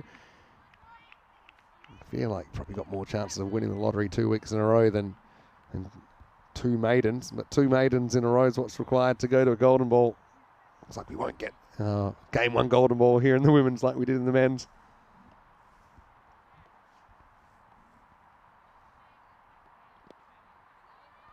That should be the winning run. It will be, despite the best efforts of Unhalo, who battled bravely for her side, SKK. It will be the Empire Lionesses who walk away with a win in the first ever ECS-W match in Finland. And they will do it with 10 balls to spare, winning by 5 wickets. Congratulations to the Lionesses. And to be honest, okay, they batted quite well, but they set it up, I think, with their bowling. And their accuracy certainly outshone their opposition. They seemed to ask the right questions, didn't they? So, Lionesses, they're sitting pretty, aren't they? They still have 2 games to go, of course. But I think with that victory, they'll be looking to get right up the top of that table. 2 other teams we haven't seen yet. I'm sure they have similar ambitions. PCS versus Oulu CC. That's coming up in match 2 with PCS winning the toss and electing to bowl. Stay tuned for that one. Back in around about 20 minutes to take you into the second match of the day. Well, some problems for Hassan early in a very long first over. Just couldn't seem to get it right. And then when she did, she got a bit of punishment anyway. 22 coming off that first over. But you got to give credit to, I think, Stella Sheridan in particular. I think the lesson here is, that one, well, less said about it, the better. I think the lesson here is we have spectators from all around coming to check this out. The lesson is, it doesn't matter if you lose wickets as long as you're scoring quickly or quicker than your opposition. Lionesses lose 5 wickets, and in reality, SKK never really lost a wicket in their first innings. And it was Sheridan who went to a very good piece of bowling from Divya Unhale. First of 3 wickets for her. This was almost a wicket as well. Good recovery from Leah Martin, but batter just getting home. So yeah, the thing is, yeah, Lionesses do lose 5 wickets along the way, but they are just kind of able to score at a quicker rate. Partly that's to do with the extras, and the extras count was telling in this game.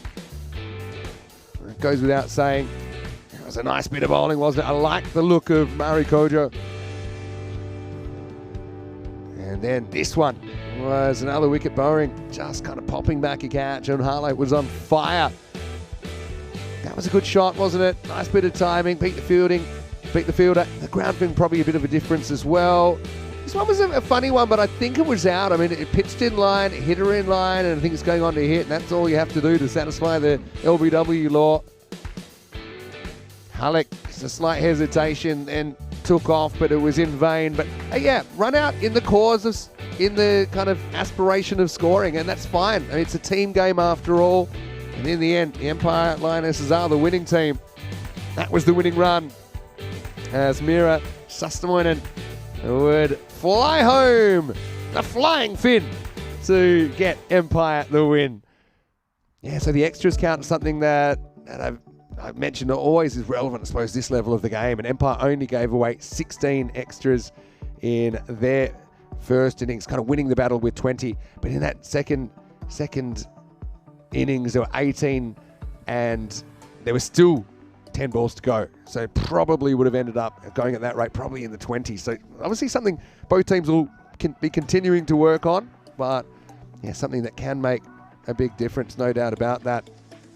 Looking at the scorecard, it was Sheridan who led the scoring, 23 off 12 with 5 boundaries. Rhea Cooler pretty good as well with 17 off 12. So yeah, those strike rates just a lot better than the strike rates of the openers in the first innings. And a lot of that was to do with how well Empire bowled, to be fair to the SKK openers. Apart from that, Mulapati with a pretty handy 9, but we see 7 batters all scoring for the Lionesses in the response as they chase down the 79 with 10 balls to spare. Bowling-wise, well, I mean, Mari Koyo, she impressed me a lot with her 1 for 14, but the star had to be Divya Unhale with 3 for 20, and of course that incredible direct hit run out, an early contender for HCL Software Play of the Day. We'll take a break and we'll be back in around about 15 minutes time, maybe 20 minutes time for that second match between Play Cricket Suomi and Oulu CC. Many sound to hear Mr. Maximo in Helsinki. Hope you enjoy a little bit of cup of coffee. Stay warm, but then come back and join me because there's plenty still to come. You're watching the European Cricket Series.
This European cricket event is proudly brought to you by HCL Software, Rado and 1xBet.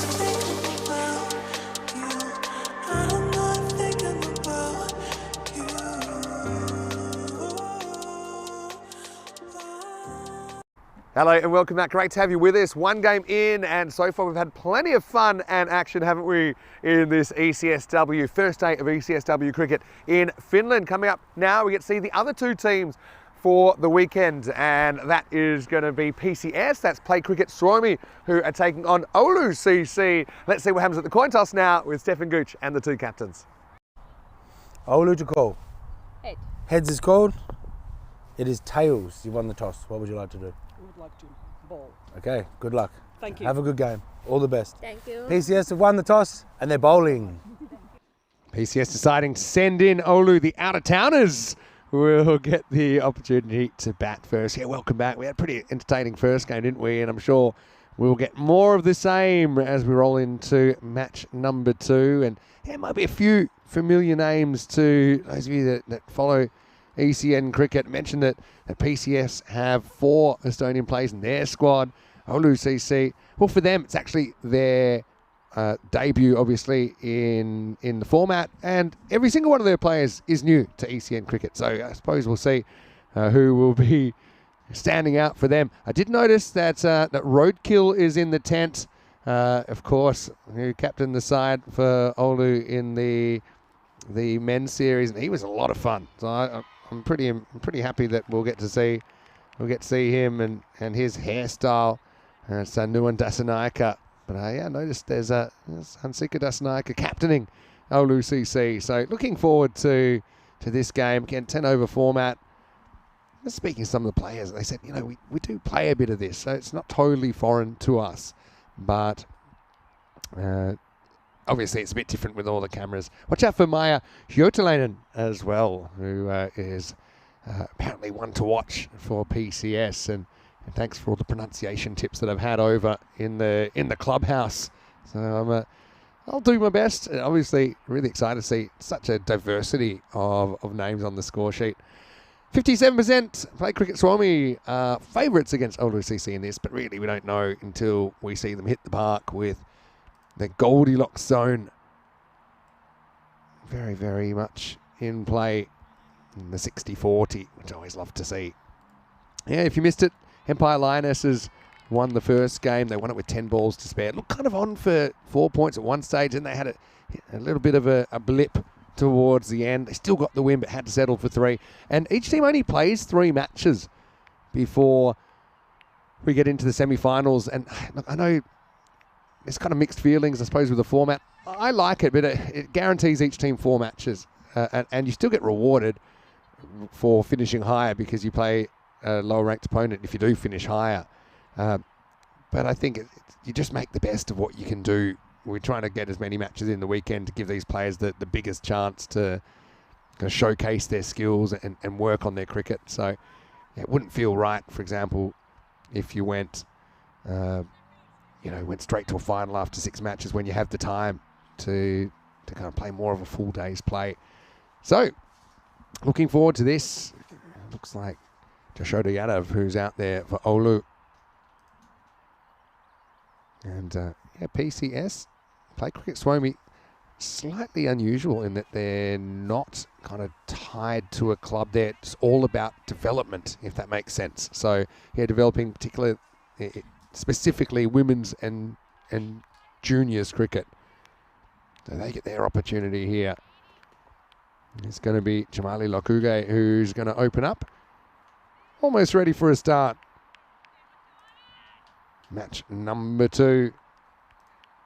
Let's get ready. Let's get set. Let's play some cricket.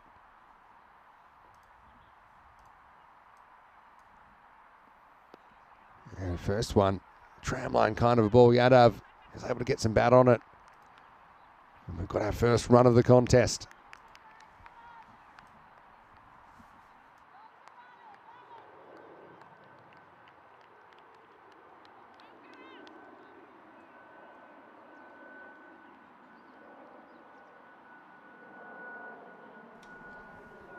That one is too short. It's going to take an extra bounce, so we've got a no ball and a free hit coming up. That's one thing I think Lionesses, though they did bat well at times, but I think it was their bowling that set it up and their kind of consistency with the ball. Much better ball this time, and free hit is missed out. Malapa. This is a bit of a golden opportunity to get going at the immunity cloak.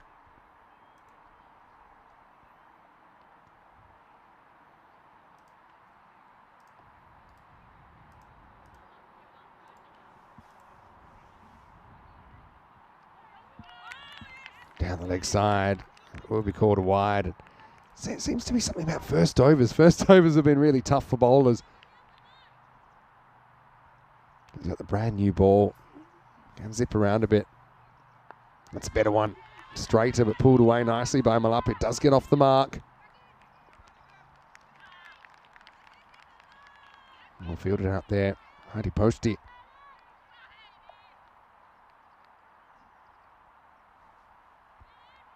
Finnish colours as well on PCS. Pushes it right back here. That was a real awkward ball to face, actually, because it was kind of on the way down. I was scared it was going to get under her bat. Check this one out. She just got the toe on it. It's actually a really good ball if you can get it just there.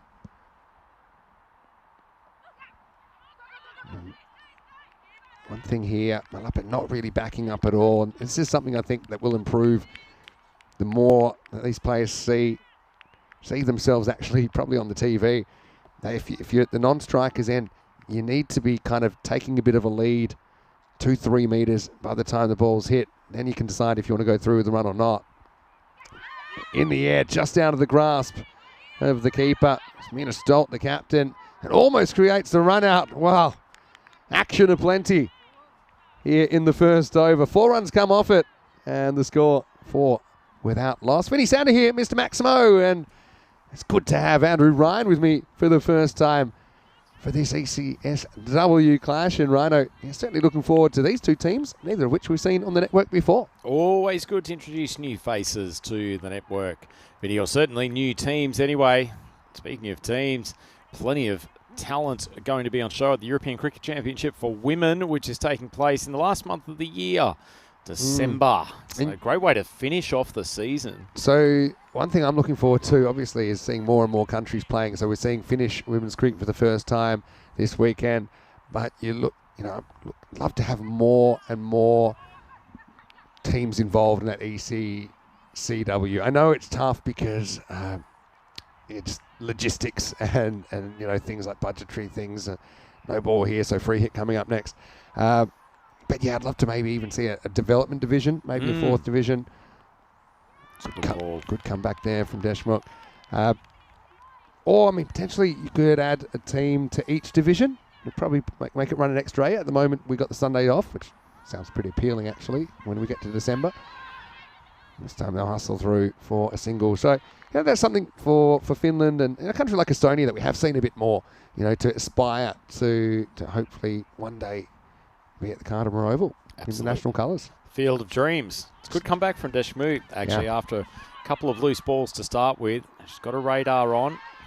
Uh-oh, that could be trouble. Overthrow. Now the big stop sign goes up, so they're going to settle for a single. Switzerland, another country we saw enter the fray in T20 cricket recently in the Medina Cup in Belgium, and they actually had 4 good wins. 4-0 waffle. What would you call it? Like a waffle wash. Not a whitewash. It's in a Belgian waffle. A Belgian waffle. I was thinking something more Frites related. I try to get a bit too creative. It is Saturday morning after all. No, very true. Good start for Switzerland as far as the T20I experience goes.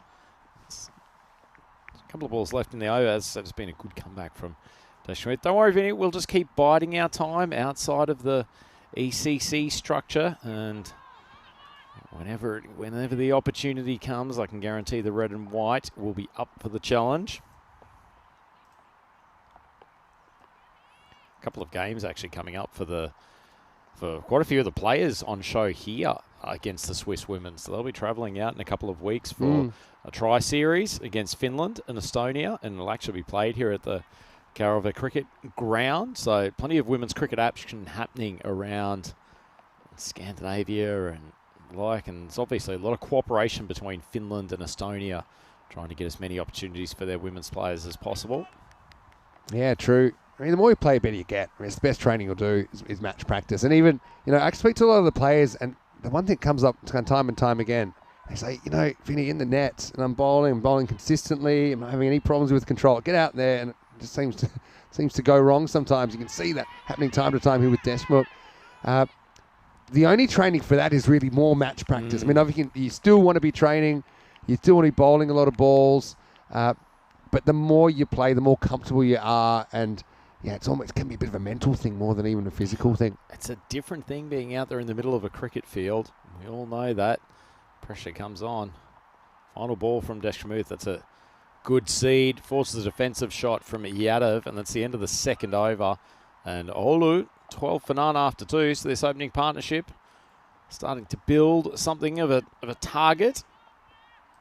So play crickets for me. Or won the toss and elected to field. So must be fairly confident of their ability, the batting lineup, to chase whatever's put on the board here. Have a quick look at the standings. It was a very, very good win from the Empire Lionesses in the first game, building off the back of success from the Empire, or the Hadley's Empire 11 from the men's competition earlier this week, the ECS Finland 2025. Great to see them victorious again against the Greater Helsinki Markors in the final. It was a very entertaining final last night. Bouger coming on for over number 3.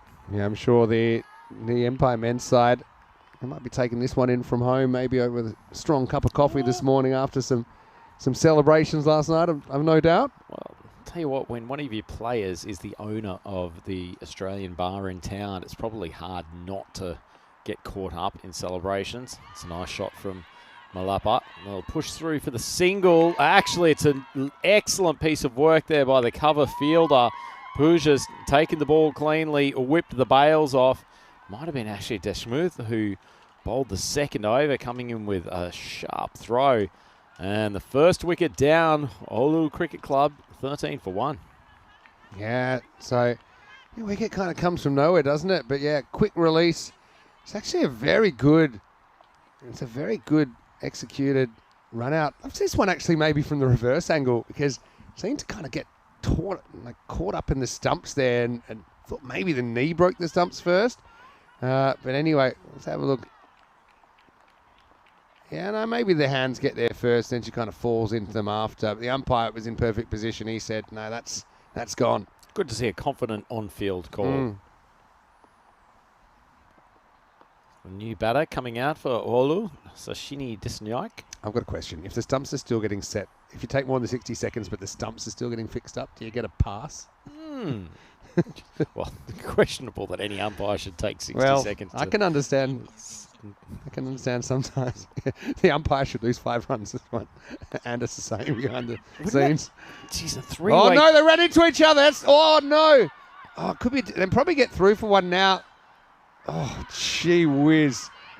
Just took their eyes off each other and they ran in. They're going to get a single, but I've got to say, it was almost a case for a dead ball when the first one was missed. Oh, jeez, that's a solid hit. The fact she even then went back for a bat as well. But it's my word. I hope she's all right. I mean, seemed to be okay, got up. Two players wearing helmets. That was almost like watching an NFL linebacker take out the wide receiver. Anyway, body all seems to be in one piece, which is helpful. Comes down to knowing which side of the pitch you're meant to run on if you're the hitter, if you're the striker. But I'm actually really happy it's not a run out in the end. I think they almost had a legitimate shot at throwing it once at the stumps, but then probably it's time to call the play dead. Wow. action aplenty here at Kerava this morning.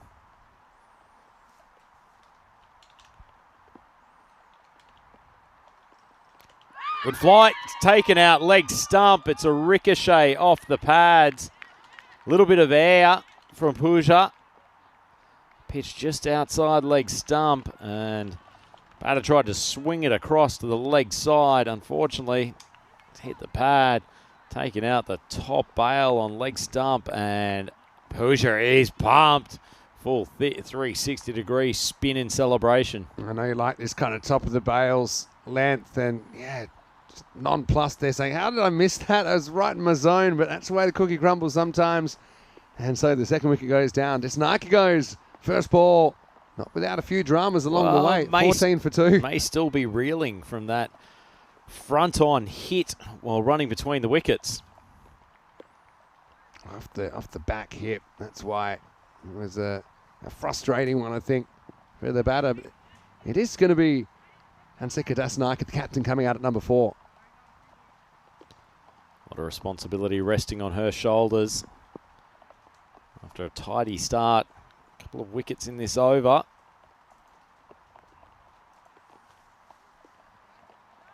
Pooja drags that ball down the leg side. Tending to give the ball a little bit of flight, which is good, just getting the ball above the eye line. As speaking of eyes, umpires coming in for a quick bit of consultation, and I wonder if the rain is going to cause some level of delay here, Vinny. Yeah, I can just feel it getting a bit heavier. We've been lucky to avoid it so far, and there's been a fair bit of rain around the Helsinki metropolitan area, but they are going off. And then, the annoying thing here, haven't even gotten through 3 overs, so the window required to complete the game is dramatically tougher if you haven't completed 3 overs in the first innings. So it means even for a 3 over game, you're going to have to go out there, bowl 3 balls, have the change of innings break, then bowl the other 3 overs. So, yeah, frustrating for these two teams who I know would love to get off to a winning start, but have forced from the field due to the conditions.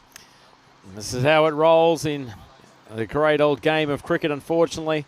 Weather has gotten in the way of quite a number of matches already here in Kerava this week. We're hoping, keeping our fingers crossed, that this will be a more temporary interruption. Well, it was only 2.3 overs, Rhino, but we certainly had plenty to talk about as 2 new teams hit the park in the European Cricket Series. And we know that's going to be action. You don't expect big hits. We got one of those as well along the way. Hasn't been a good day for Shoelaces. They haven't really had a good start to the tournament. That was the first wicket to run out as Malappa was caught short, out for 2 off 11. Then this one, not something you ever expect to see on a cricket field. Luckily, it seems no one was seriously hurt there. Unfortunately, the leg stump was hurt here as the ball rebounded off Sachini Desnaika. And that was a nice bit of bowling, I suppose, just to draw the false shot from Ganguly. So it was all happening.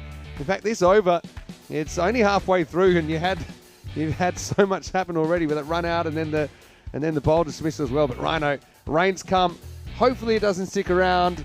But we know also this field drains very well. But at this time, we will just have to see, I suppose, how things pan out over the next half an hour or so.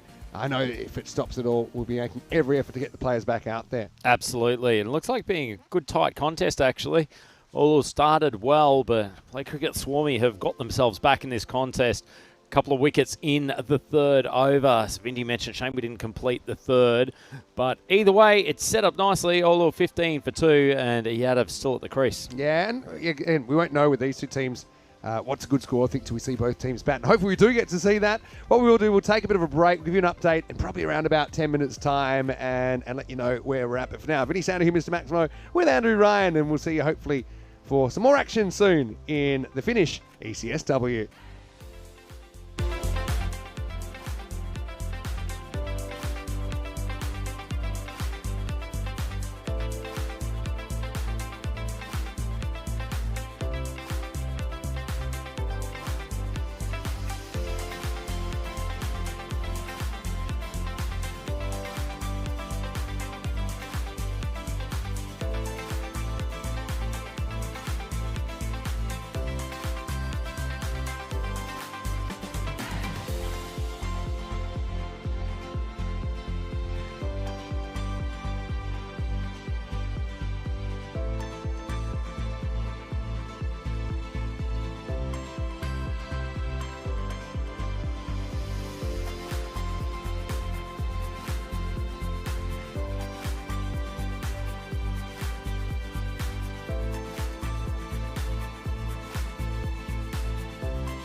This European cricket event is proudly brought to you by HCL Software, Rado and 1xBet.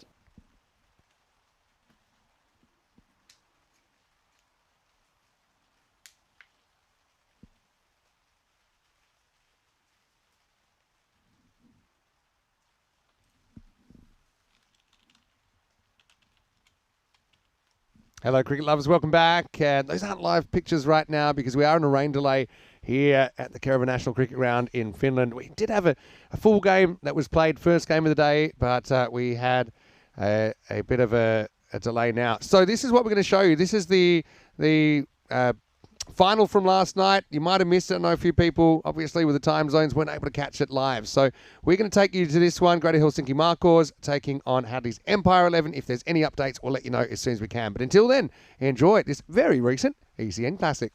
So this is an even money bet, 50-50. I think that's a pretty good shout. The Empire bowling attack torn to shreds by the Dark Knights in the last game. This man, Sangrula, has been a tone setter throughout the tournament, but went for quite a few in the first over. The hands of the Dark Knights openers. Didn't even get a second over from the skipper.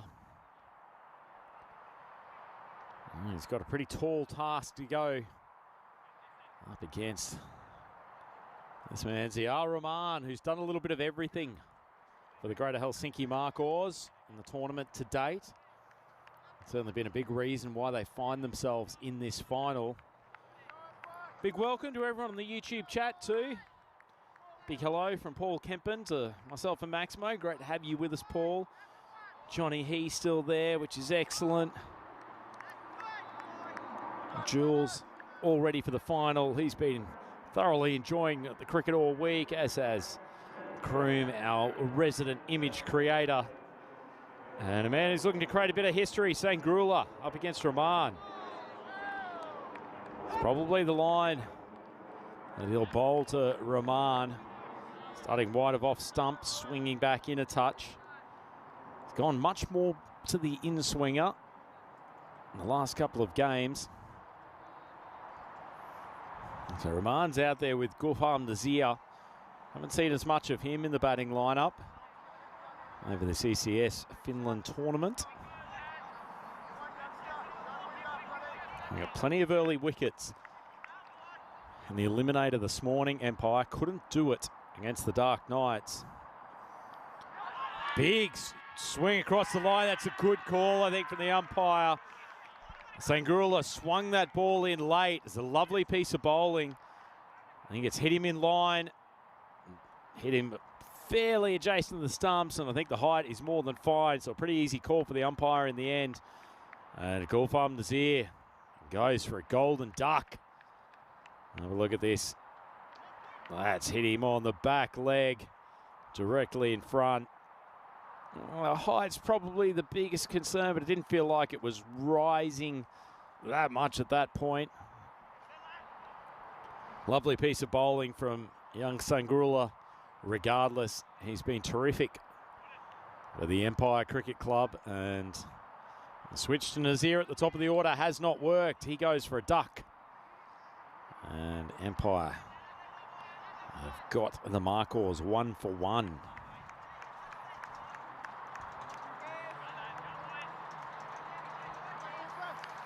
Only game the Markors have lost in the tournament to date.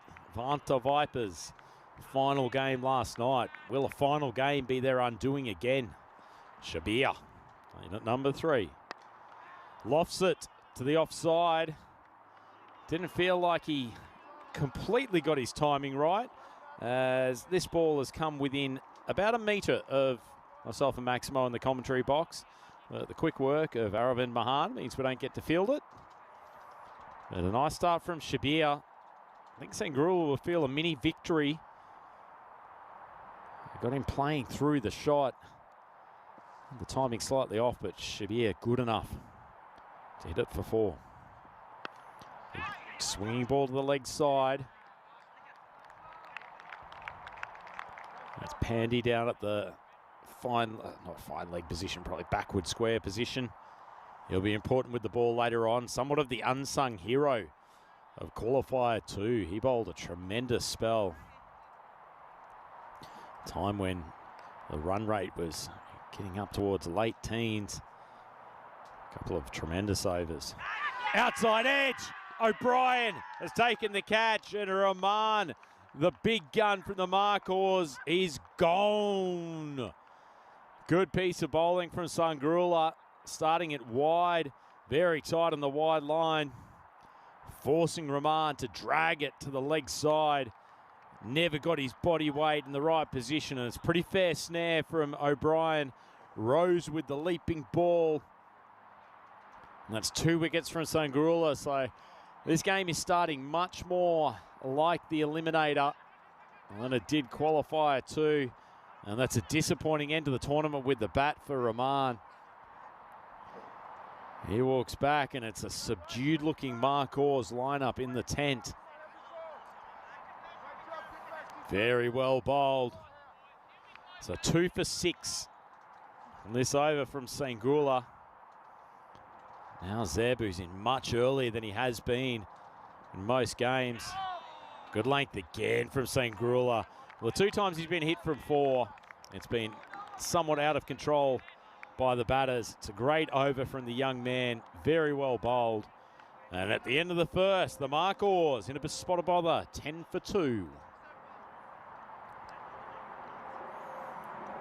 Well, you see how these 2 teams have made their way through to tonight's final. Greater Helsinki Marcors having a much more restful day. Really easy win for them over the Dark Knights early on. It was much harder for Empire 11 to take down BTCC Dark Knights. Bowling attack was really under threat for most of that innings. And as I mentioned, it was just Sudhanshu Pandey. His 2 overs changed the game, possibly changed the trajectory of this tournament. The Empire Cricket Club. Rajer on to bowl the second. Nice outswinger, not too much footwork from Shabir. Sher is probably the biggest nightmare for these 2 batters. It's a lovely control of the outswinger, just wide of off stump. Most batters around Finland know exactly what he's going to do, but it's one thing knowing what's coming to you. It's another thing executing against it. Outside off stump again. Lovely line. Interesting. Looks like a pre-planned change in the field here. Sher's beaten the outside bat twice in a row, and he was going to put Aravind Mahan back to long on for the next ball. They've decided against it in the end.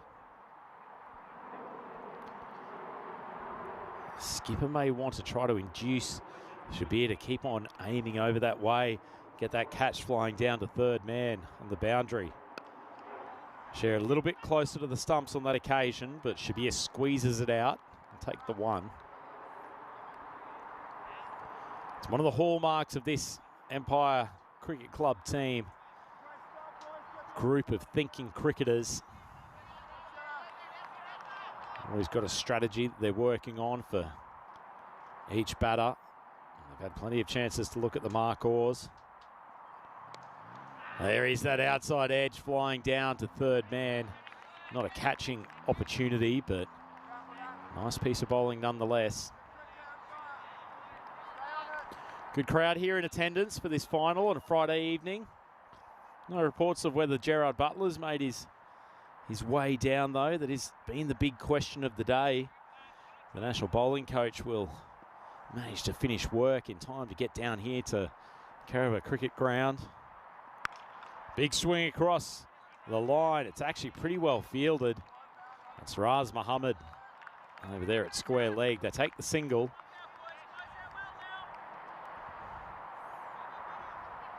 It's been a great over. An experienced bowler. He's got plenty of tricks up his sleeve. Just focusing on good length outswing bowling for the moment. Drifts onto the stumps, and it's struck straight to Aravind Mahan. Dot balls bring pressure, and pressure brings wickets. And There are currently 3 wickets down for the Marcors. And this is not a good start at all. And the team who came in here as both Group B winners and the first team into the final. Farouk Zeb, tougher job when you come in the opening overs. Unfortunately for him, he's making a very slow walk back to the pavilion. It's an excellent over from Cher. A little bit of late tail away. And that decision to keep Mohan up inside the circle has paid dividends.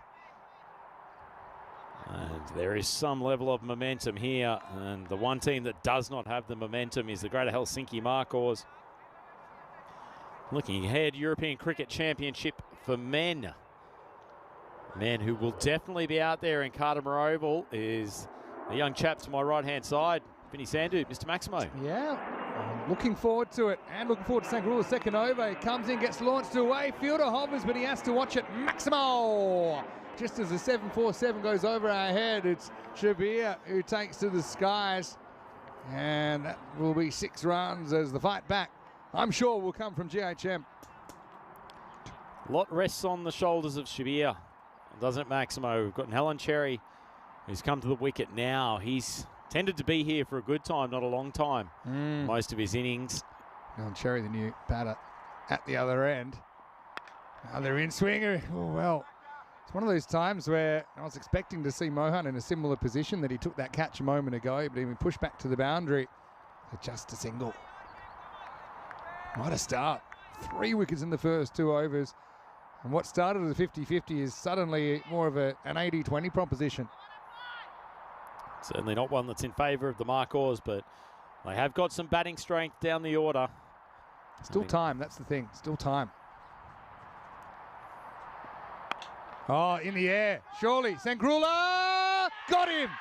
3 for the youngster in the final. And I've got to say, in a tournament that's been dominated by bats, he is one guy I think that's in the frame for the MVP. He does his own work there, ran into the open space, and it's 4 out in the first quarter of the innings. Marcors, 20 for 4. Lovely piece of bowling from young Sangarula. A nice little bit of in-swing, but it was the kick off the pitch that did Nellen Cherry. He's popped the ball up, and Sangarula's done a good job to take that catch. I have to say, that is a weakness of Nellen Cherry's batting, isn't it, Vinny? That he can look $1 million when he's smoking balls over the cover boundary, but just too many out-of-control shots in the air, and at the time that his team needed him to focus and play an innings of substance, he cannot deliver. 11th wicket of the series, 3 clear of the next, and he's gone at under 10 and over, Sangarula. Those are MVP kind of numbers. I know often they go to batters, and look, there have been some good performances. I mean, look, Salinan earlier today, we've had 2 centuries along the way as well. But if you start to stop the voting right now, I think he's got my vote, Rhino.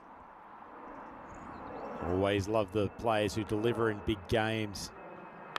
Wow, that's in the air. Is it going to go? It does. Just Mohan has to watch it fly.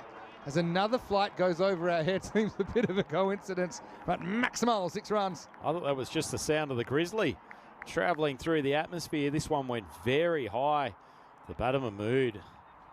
This cannot have been in the team plan for the Marcors. 4 wickets down. Can you imagine Mahmood planned to bat at number 6 and out there before the end of the power play? Yeah, crazy stuff. Pitches up, hit very hard, piercing the offside field 4 more. Mahmood's come out in the mood. I don't think the Marcors are going into a period of consolidation here, Maximo. Mahmood has gone hard at the first 2 balls. So 30 for 4. As always with the Marcors, the run rate's not tragic, certainly not great at the moment, but much will depend on what they can do in these next 7 overs. Shabir's still there. He's played some longer innings in this tournament, but he needs some support from the middle and lower order.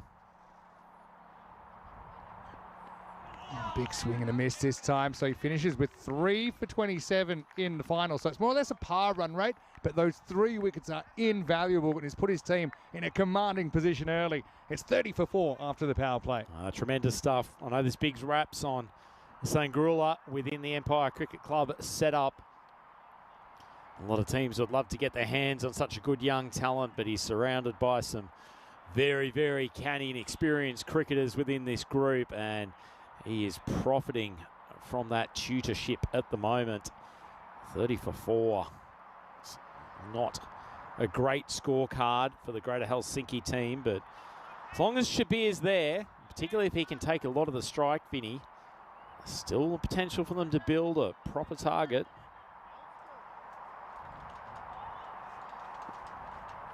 Raz Mohammed taking up the 4th over. Pitched up and careful kind of push from Shabir. Has a look at Raz first up. So we've talked about this quite a few times. I think your best bet is to continue playing your shots and pretend that it's 31 for none or 31 for 1 and you're out there batting in the top order, because you can't afford to drag too much. Good little outswinger there. Mahmood loses his shape. Loses his shape. I think his head was already turned when the ball was halfway down the track. A little bit of testing outswing from Raz Mohammed. Finals are funny. We talked about it earlier in a different situation, a bit very batting dominant start, but sometimes there's a turning point, and it's the markers that need it at the moment. And that'll help. That's a blast from Mahmood. Hey, kind of master of the late inclusion, Mahmood, but he's a reliable player no matter what he's doing for the markers. That time he opens up that front leg and puts it over mid-off for 6. Pretty good shot from Mahmood. Mohammed just drifting into half volley territory. The ability to stretch his arms. Kept the head looking at the ball for a touch longer. Right, that's skied. How far is it going? It's going far enough. I think Mahmood goes back-to-back Maximals. Oh, well, the Razzmatazz just kind of drifting into the slot a couple of times and paying the price. Tell you what, Vinny, I didn't think he'd gotten a great piece of that ball, but he's carried the outside picket fence of the ground. Yeah. And, yeah, the wind seems to have just died completely. It just sort of pierced through, almost like he's batting in a vacuum. Oh, just kept on going. All right, back-to-back 6s. That's a good start. Can Mahmood have a blinder here and bat his team out of a tight spot?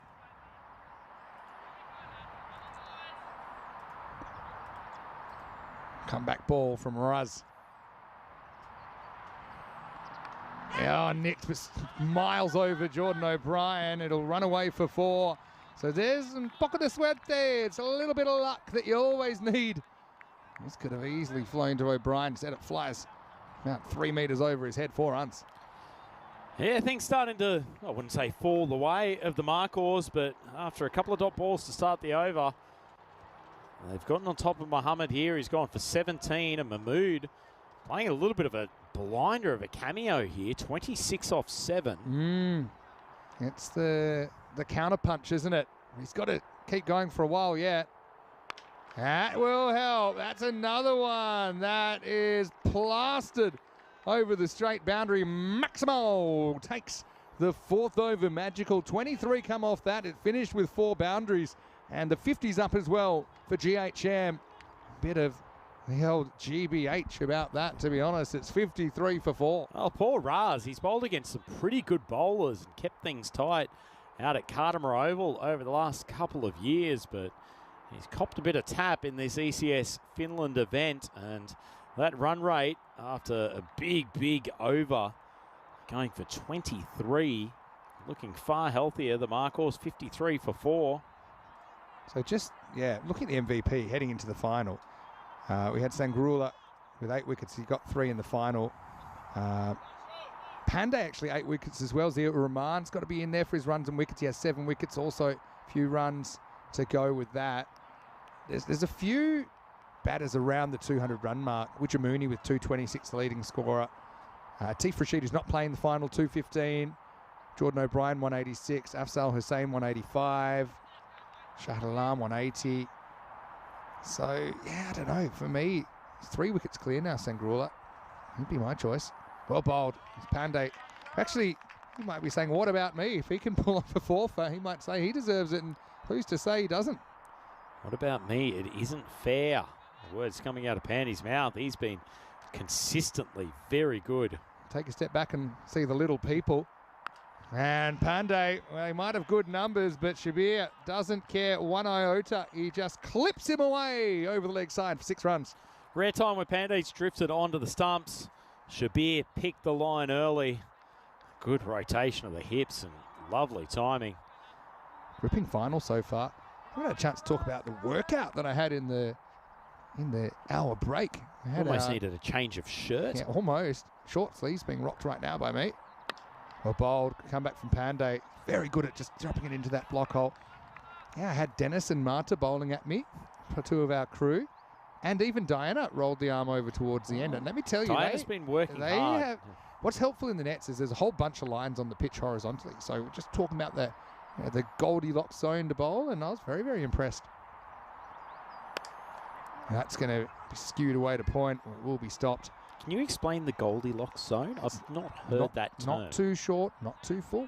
So trying to, drawing the batter forward into a shot. And of course, at the moment, they're not too quick. Although Dennis gets them through okay. But drawing the batter forward, but it not being quite a full toss. Nothing that they're going to go back and pull easily. Low full toss. This time, low full toss isn't the worst though. Like I said, rather be slightly too full than too short, I think. Underrated ball in T10. I have had our anti-corruption unit on the phone. There might have been a couple of... Any ball that I thought was hitting the stumps, I would theatrically miss. And I think they realised the only balls I'm missing were the ones that are on the Uncle Vinny seems to be playing and missing a few. Well, that's going to be up and over the top. 6 runs, Mahmood continues. Here's fantastic starter in the final. Positively moon-like counter-attack here in the last game, a bit like we had in the first. Maximo, 6 runs, and that takes us to the end of the 5th over. 68 for 4. Dramatic start to the decider. One of the truly beautiful things about T10 cricket, Vinny, is how quickly it can turn around. Those last 2 overs have gone for 38 off Muhammad and Pandey. Pandey's already gone for more runs off his first over than he had in the entire qualifier 2, and all of a sudden the Marcors prefer not to have 4 wickets back in the hatch, but 68 on the board, certainly not a bad run rate, and has forced the Empire team to have a little bit of a think about how to stop the run flow, not just attacking for wickets. Well, I wonder what might make the play of the day on the European cricket social media. A couple of things, obviously. So many choices. I mean, Salman's batting was quite sublime. The Saiful Islam catch earlier on. What about the catch from the 12th man from Empire? That was pretty good. Today? Yeah, definitely. Salman has got a good change of pace. This guy that has played a lot of this form. You mentioned that even since he's been at Europe, you think it's one of these cases where he's actually become a better cricketer in Europe because he sees the carrot and the rewards there if he can improve. Obviously, I put this in the chat because I think it was, who was it? Lana said, why ain't anyone bowling short to this guy? Well, Lana's got her wish. Speaking to Jordan O'Brien during the break between games, and he told me that Nicholas came out very, very focused for that chase in qualifier 2. So he had a look in his eyes that he wasn't going to go home empty-handed from that game. The South African players, they can get what I call the crazy eyes. Oh, well, a little pop-up here. Oh, Jordan O'Brien can't get there. He's going to have a pop. Oh, would have been out. Got the glove off in a hurry, picked it up with just the inner and fired away, but that could have been the end of the batter. Have a look at it. One hand, one bounce style. Throws on the run. Tough one. Half chance missed. Yeah, nice bit of fielding, though. Moved quickly. He's got a good nose for the ball, O'Brien. Tell you what, it's a good short ball from Sullivan as well. It was the perfect follow-up short ball. Remember, earlier he got done for a second bouncer, but it's that chest height, because the batter probably isn't expecting a short ball after you've used up the bouncer. Heavy length again, in the air. Can anyone get there? 2 fielders there. Dropped. Oh, it wasn't an easy one. And it was Padal who found himself in the hot seat. They end up getting 2 for a ball that doesn't actually leave the infield, that almost leaves the stratosphere. It's the infield fly rule in baseball. Feel sorry for Vanraj Padal. He's normally an excellent fielder, but you can see he's got that hand heavily strapped from injury. Can't be enjoying taking catches at all. Well, just to be clear, I didn't actually yell, why ain't anyone bowling short to this guy? Johnny Heason took me at my word. Oh, Jared Brady's here apparently. Gerard watch. How do we? Right. 'Cause we've got the camera free since we've had Mooney watch Yeah. for the last couple of games. I mean, we didn't talk about Mooney for MVP. Maybe it's a done deal. Maybe just for various factors. Oh, a little clip away here, away from the fielder. Gets there. Well done. That's Pandy down there. And, wow, it's going to create a run out. He's gone. Oh, that's a wicket from nothing. And Shabir is going to have to tell his story walking. Just total miscommunication between the batters, and the partnership is snuffed out. Good pick up and throw from Pandey from the outfield. Finds O'Brien, breaks the stumps at 74 for 5. Oh, that's a terrible loss of a wicket, Vinny. These two had taken them from 20 to 4, 53-run partnership.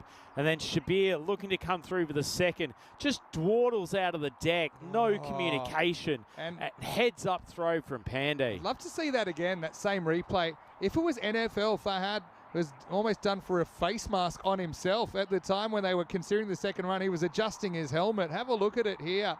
He hits the ball, doesn't ever look for two. He's slowing down, and this is, look, lack of eye contact there as well from Shabir. That's where he gets in trouble. And, yeah, credit. It was a kind of throw off balance. O'Brien sensed the opportunity and makes no mistake. That's a self-inflicted one for the Marcors. And now we might have a 60-second penalty. He's still getting ready. That's got to be 60 seconds. How long's it been? I don't even think they went to the third umpire. This could be a 5-runner. I'd certainly be asking. Well, he's had plenty of time between the last wicket to get those gloves on. Majid, the new batter, gets there just in time. In the air, Salinan, he's gone!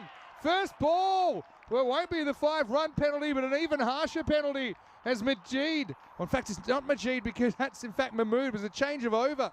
So that's why he was allowed to take as long as he liked to get ready. It's Mahmood who's gone. And would you believe your eyes here? Marcos disintegrating as it's coming apart at the seam. 74 for 6. It's all happened because of that absolutely shocking piece of running between the wickets at the end of the previous over, Vinny. Unbelievable how often this happens. One error from a team just quickly turns into a double. It's a great sliding catch from Salinan.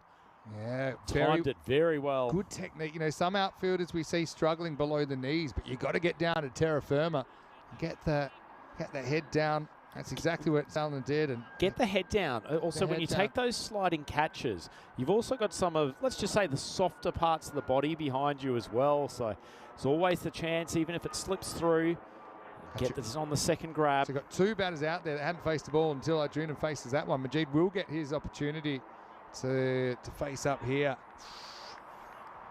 It makes me angry, that running, Vinny, running between the wickets that caused that run out the previous over. It's unforgivable stuff from good quality cricketers. I'm not angry, I'm just disappointed. But tell me I've got my thoughts on it. What was frustrating for you? What were the specific elements of that run out? Well, there was clearly no oral communication going on. You see this particularly throughout European cricket a lot of batters just looking at each other to try to communicate runs. Like telepathic calling, which I don't remember doing at any stage in a cricket training session. Mind reading. You don't need to have a great vocabulary to call successfully between the wickets. Look at this. So Shabir, first and foremost, neither of them are sprinting if they do want to. Shabir's just decided, yeah, we're going to double up here. No call whatsoever. And you do not need a call when you smash a ball into the meadow. Take that. That's going to be a tough find. What a good shot. They're not going to take a backward step here. And it's Arjuna, and probably didn't expect to have too much of a leading role with the bat, but he's going to be important here. Can they keep the runs flowing despite the 6 wickets down?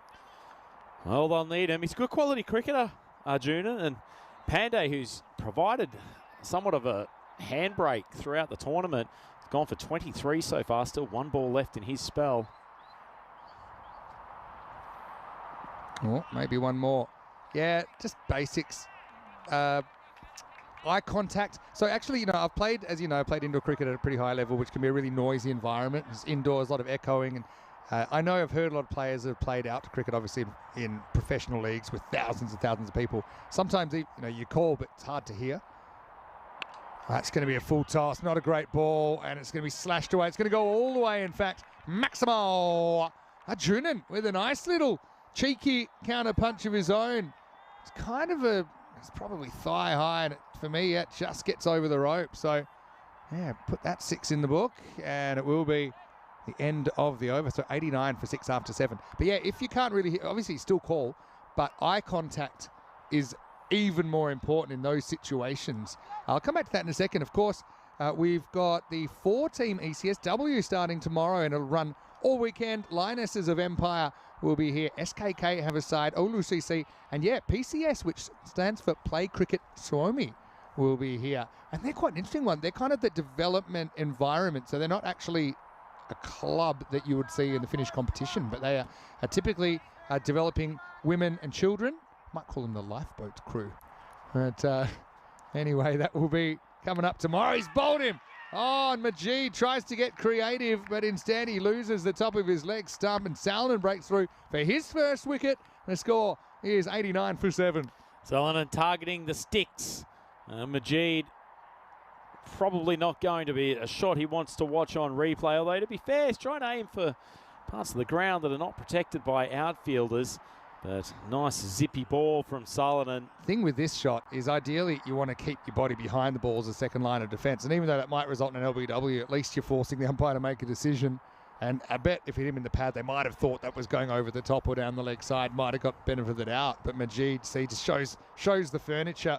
And when it slides past that front pad, it's lights out, bang. See how it's the top of leg? So I bet if he might have been given LBW if they hit him in the legs, but they might have thought it was going over or just missing.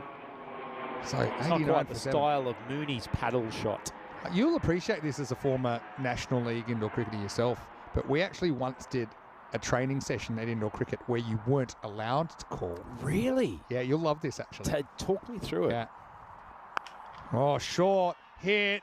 Is it going? It is a great effort, but it's going to be 6 runs. Maximo as Raz, who tried to slap it away, wax on, wax off style on the deep mid-wicket boundary. The counter-attack now comes from Rizwan Ali, batting number 9. Well, Rizwan, he's probably expected more out of the ball. Pretty good effort from Raz there. They could have done with Arvind Mahan out there on their boundary. But talk us through this drill, yeah, because I would go the opposite way with this stuff. I insist on players screaming and running between the wickets. That is true. But what we found is that with the crowd and with the echo, that we weren't hearing each other call. So what it was about, this was just a training game, and it was about supplementing the calling with eye contact. So if you're not calling, you need to watch your partner and do what they do. If they run, you run. If not, then you don't. And also there's certain times where we would kind of a silent call for an extra run, for an overthrow, a sneaker run, which is, yeah, come, let's go. It's almost a little come hither signal. That's going to be in the hole as well. That's going to be 4. So this is a good middle innings. I mean, it might end up being what I call kind of like an ugly 130 here, despite the 7 wickets on the board. So anyway, what was hilarious about this game in a way is it was a full-on, it was a Western Australia game, so a training session. So it was fairly high level, and we really tried to replicate match conditions. And as you know, in indoor cricket, if there's an out, it's -5, and everyone comes in and there's a huddle, and you give it, one of those. And great times. Yeah, it's great times. So we really tried to replicate that in this practice game, which was full-on rules. The only difference being that if anyone was to call, it was automatically out, right? That's a hard thing to train yourself out of. Exactly, and that's why it was such a great experience. All right, goes again, but this time could be catchable. Is it 8? Oh, he's hit it on his shoulder, and that's going to be 4. Oh, forget it. I think Raz knows he's going to maybe try and sell it in case the cameras broke down. But this is 4. Well, hold the phone. I mean, I know it's going to be called 4, but I think they've actually run 3, which you almost never see in European cricket. Shoulder, have a look, just freeze it here. Bang. Well, I have to go back and show it again, because that's definitely... There's definitely finger on rope. It's unlucky. It's the thickest bit of the rope there as well, of all the bits of rope. But yeah, clear 4. Oh, well, it should have been 8 down. I'll try and get back to this, but this is pretty action-packed final. I've got the last ball of the over coming up, so maybe I'll come back to it then. But, oh yeah, we've just got a bit of an equipment adjustment. So, yeah, so the best bit was that you know, sometimes you don't even appeal, you just assume something's a wicket and you run in. So anytime somebody would let out any noise at all, even a grunt if they were batting, we would just celebrate a wicket. And they'd be, what? I didn't say anything. We're like, hey!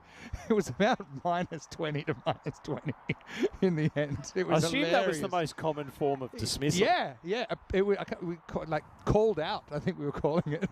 It was really good. But it was a good exercise at supplementing the calling with eye contact. Probably here, sometimes you get neither, I suppose, in Europe. Big swing and a miss from Rahat this time. Or Rizwan Ali this time, I should say.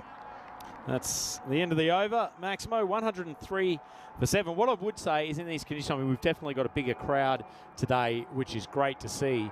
The only major noise they're dealing with are the aircraft at Banta Airport, and I know they can make quite a sound, but there is absolutely no excuse for proper, loud, clear communication of running. That's true. But actually, the reason eye contact's important as well is because typically there's only 3 calls, yes, no, and wait. And when you look at someone, though, you can see how confidently they're doing what they're doing as well. So are they confidently running? Basically, you should be mirroring what they're doing. And I actually wrote a whole, I'd say it's a thesis, but it was basically there's a document, Vinny's like laws of running, or How long was this? It was about 4 pages. Wow, shot, steps, hits, Wild Thing puts in the slot and gets hurt. Arjunan in the final, stepping up for the Marcos. Hitting the ball cleanly. He picked the slower ball early, just held his shot and dumps it straight down the ground. And one thing that I remember from this document, which, it was considered a bit of, I don't know if it got leaked to other states. Of a tome. Yeah, but one of the key points to remember is know who's in charge. So i.e. whose call it is or who's responsible for whether there's a run or not. And so with very clear scenarios, for example, in outdoor, the equivalent would be kind of behind the wicket or in front of the wicket. Know who's in charge, look to them, do what they do. So we had an interesting discussion with this when we had a very in-depth training session with a high-performance coach from Australia. Cher continues to charge in. And he was challenging the cricketing belief of the ball's behind the wicket, and so therefore that's immediately the non-striker's call, and the very, very basic outline. His take, and I quite appreciated it, and we have started to introduce this, was much more about who is running to the danger end. They should be controlling the call, and that requires quite a little bit more, I guess, game awareness. Ultimately, most of the time, it will still be that traditional distinction, but as that has hit his leg in probably uncomfortable position. No LBW call, but unfortunately Ali is still hobbling, and he is not the man given his importance to the bowling lineup, as that looks like it's hit the top of his knee as the pad has rushed down to the ground. Yeah. That has hurt him. Gives us a bit more time. I'm actually going to send you this document. I've dug it up. My indoor cricket running masterclasses. And so, yeah, that's someone that's about to have a knee operation, Rhino. I'm glad that's not you out there. That's would have really doubled your expenses. Nasty. I'm not sure magic spray is going to help that. Just a bit of time and proper patella pounder there, wasn't it? Anyway, he'll be fine. It's pretty unlucky because he got into quite a front-on crouched position. Yeah. It's not often the knee's exposed like that while batting. So, what was I going to tell you? So running between the wickets. Run between the wickets. I'll give you an outdoor. I think I take what you're saying, but I like to think less about who's going to the danger end and more like who's in the best position to judge whether it's a run or not. It's a subtle distinction. But I'll give you an example. So this idea of just behind the wicket isn't the striker's call. I think it depends if they have a good view or not. So, for example, if you hit the ball to backward point, that's behind the wicket. You've got a good view there. But you can see, is it going at the fielder or not? If you're at the non-striker's end, you can't really see that as well. That's very different to kind of hitting a ball like French cutting and not really knowing where the ball is, or the ball clunk into your pad. And then, so for example, if that happens, then you immediately should lock eyes with your non-striker. So, this is from my running Bible, the section who's in charge. Is this an indoor or an outdoor? It's an indoor, but the same principles apply for probably 90% of it. So who's in charge says, although there's always some grey areas, normally either the striker or the non-striker are in the best position to judge whether to run or not. Know when that person is you and know when it isn't. Trust your partner's judgment. Anyway, good Really news is a game. Indoor cricket is such Well, a game of trust. It running between the hones your wickets. running in a way which is Absolutely. ridiculous. Then outdoor running actually seems pretty easy by comparison. Anyway, back to the wild thing. Full toss. Hasn't quite got it right in this over as Amjad. Well put away Arjunan. And a plucky little 23 off just 6 balls. A magical start for a guy who came out at number 8. Yeah, he hasn't had much of an opportunity to shine with the bat in the tournament to date, but come finals time, cometh the man. There's even diagrams in this. Jeez, I haven't read this for a while. A history lesson. I don't have to read this out loud, but just read that on my screen. You'll appreciate it.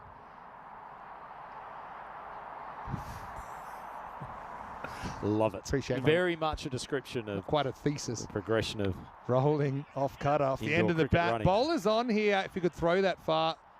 Fortunately, I think the answer is he couldn't. He'll get through for a single. Do you like that one? I do. That's pre How long ago was ChatGPT. this? I think I did that in 2019. So about 6 years ago. So at the end, it was actually the last full season that I played. Do you miss playing indoor cricket? Yeah, I would have played thousands of games. So I mean, I don't know if I miss it.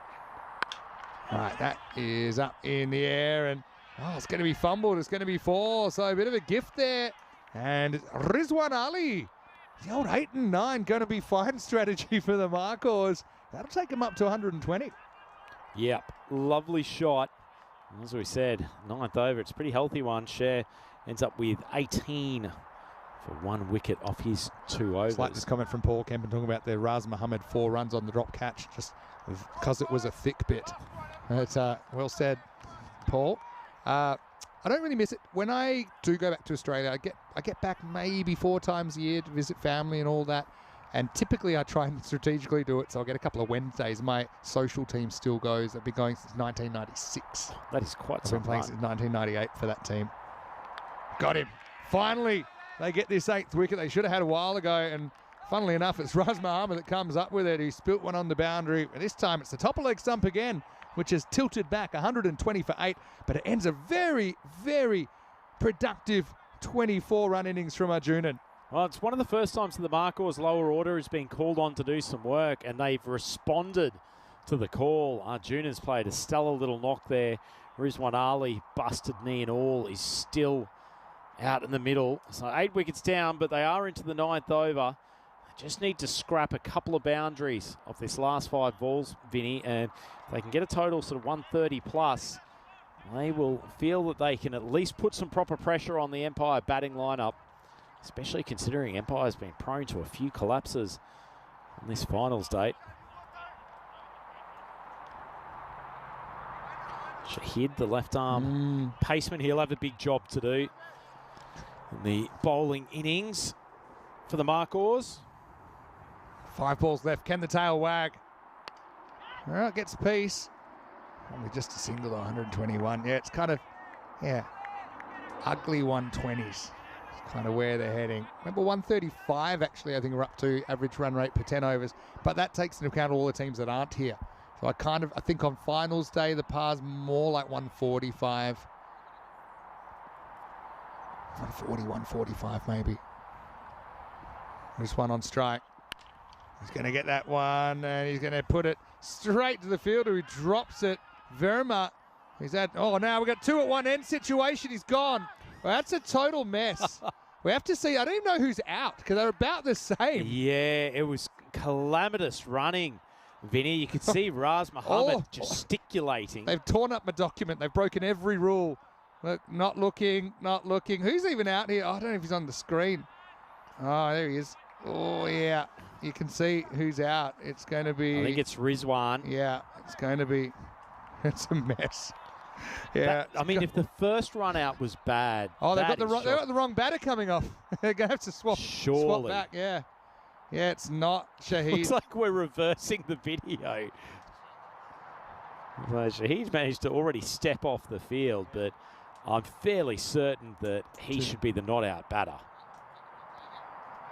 As much as the Marcos would love Rizwan to still be out there. Let's have a look. Lucky comes back into frame. There. So you can see it's who has their body or bat closer to that end where the stumps are broken. It's definitely whoever's on the right. You see? With his foot. And that is Rizwan. Is there any chance his bat? Nah, it's... No, keep in mind his back foot is also closer even than that visible that's true foot. as well. Yeah, and keep rolling it forwards, then we can see who. You just see the number, but it's definitely 23. It's definitely Rizwan Ali who's out. So now, let me work this out. So the new batter comes to non-striker's end, and it means that Naveed should be facing. Yeah, and non-strikers or the new batter's already at non-strikers end. Wow. You know What's funny? going on? He was getting ready to get an easy one out the keeper's end. He's just like, hold on a second. It's pretty quiet around here. Breaks the stumps. Can we do an analysis of the Maximo running Bible as against? Okay, I don't know. We've got the whole camera one. We'll have a look at it. First was drop catch. It's a failure to look. I don't know if we can go back further, but it's a failure to look. And that's why you should never have two batters running the same way. So if you look at each other, that should never happen. But anyway, you know, it's a bit of fun. 122 for 9, 3 to come. Can even bat out 10 here. Paul called it 2 players going for the same parking space. Yeah, so Shahid facing up, which I think is happening, which is good news.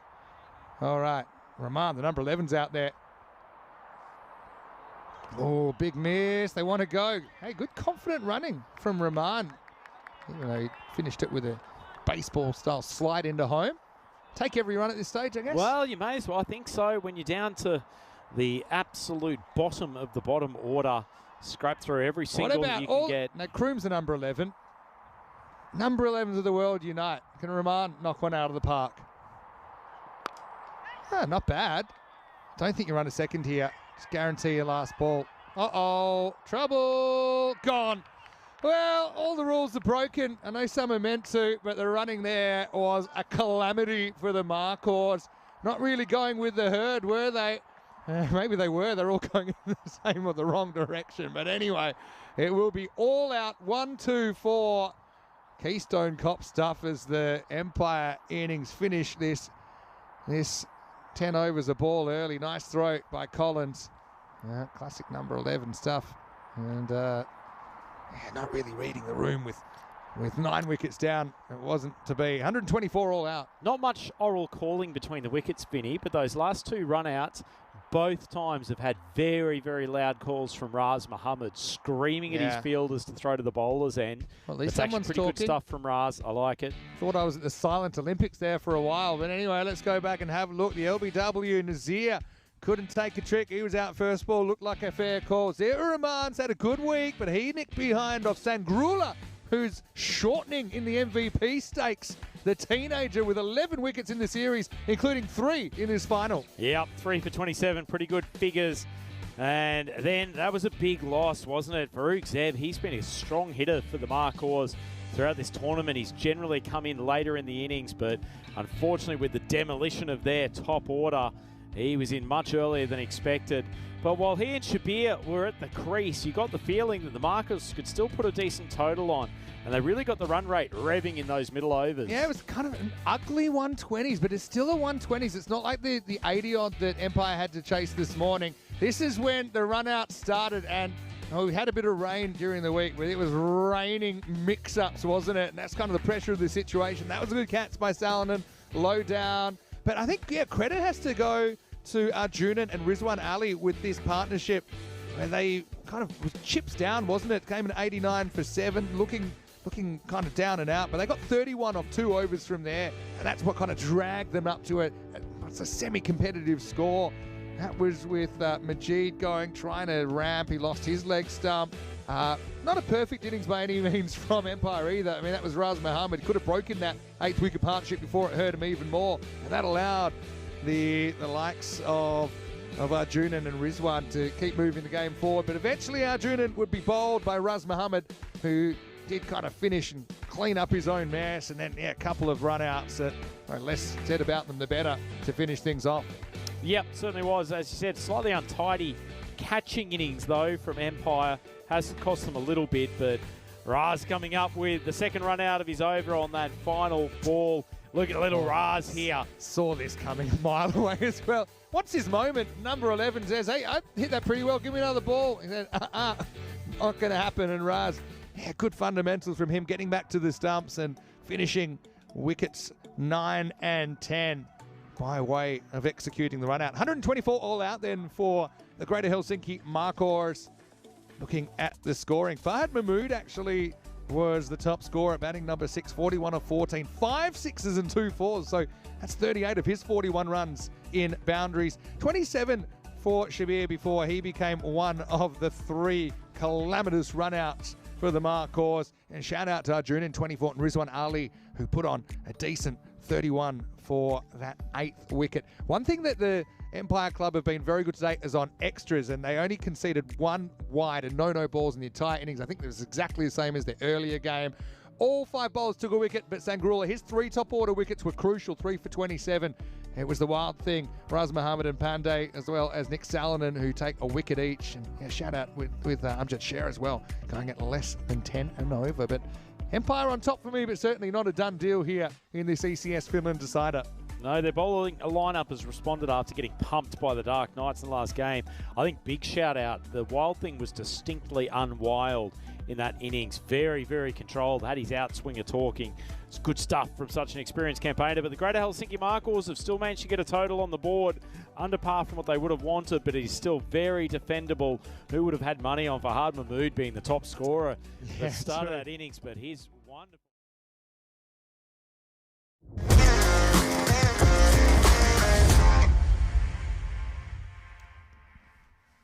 This European cricket event is proudly brought to you by HCL Software, Rado and 1xBet. Hello, cricket lovers. Welcome back to Helsinki, where classic good news, bad news situation. Good news is the rain has stopped and the covers have come off just moments ago, but the pitch inspection was done and it was felt by the officials that it's just a little bit too slippery around some of those key areas around the pitch. And so for that reason, the decision has been made to abandon match 2 after just over 2 overs of play. So the points will be split between PCS and Oulu CC. So that's the situation right now. The good news, I think, is that we are still planning to get match 3 away on time. That should be starting in around about 40 or 45 minutes. And yeah, I know it's just been there. Actually, I was sitting on the edge of the conversation with the captains. They were desperate. I said, look, can we even get 3 overs? That's great attitude. We know that the players want to play. Obviously, we want them to play as well, but just because of the wetness of some of the key areas, the decision was made. We're going to abandon match 2, but then hopefully carry on. And I know the forecast is reasonably good for the afternoon, that rain should stay away. So we're going to leave it there, and just confirming that match 2 is abandoned between PCS and Oulu CC. Hopefully coming back with match 3 on time in about 40 minutes.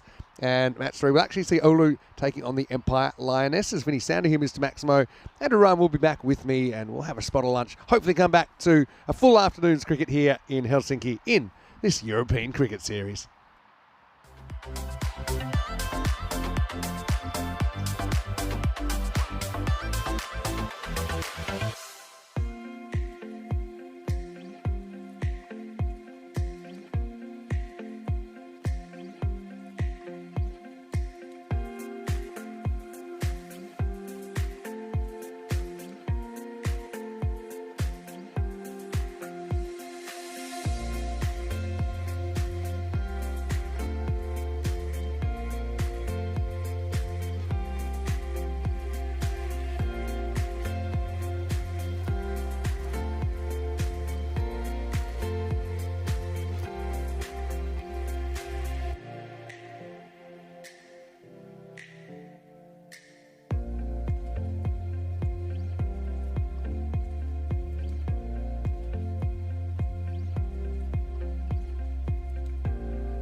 just you and me. Summertime, get ready, we are so divine. Blue water and yellow sand, let's live our dream. Summertime, get ready, we are so divine. Blue water and yellow sand, just you and me. Summertime, get ready, we are so divine. Blue water and yellow sand, let's live our dream. Summertime.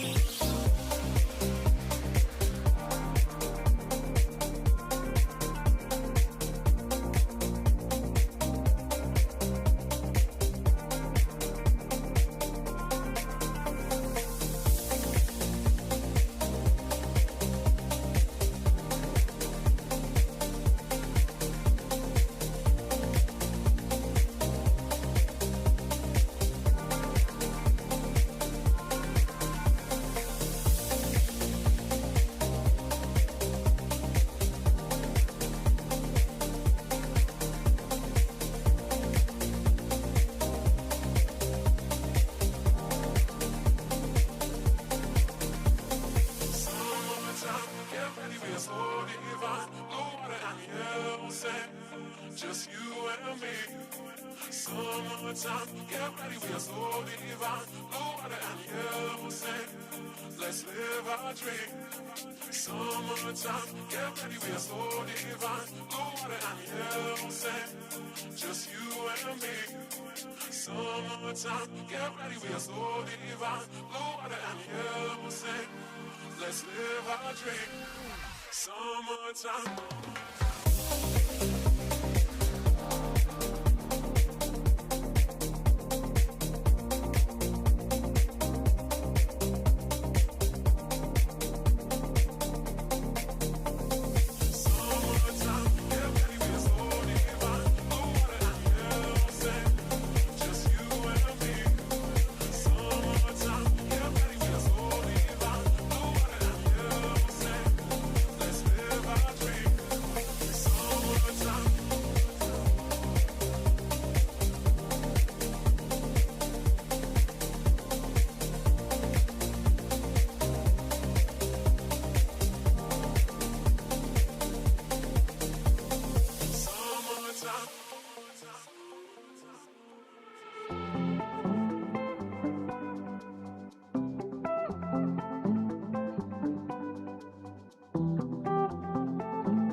This European cricket event is proudly brought to you by HCL Software, Rado and 1xBet.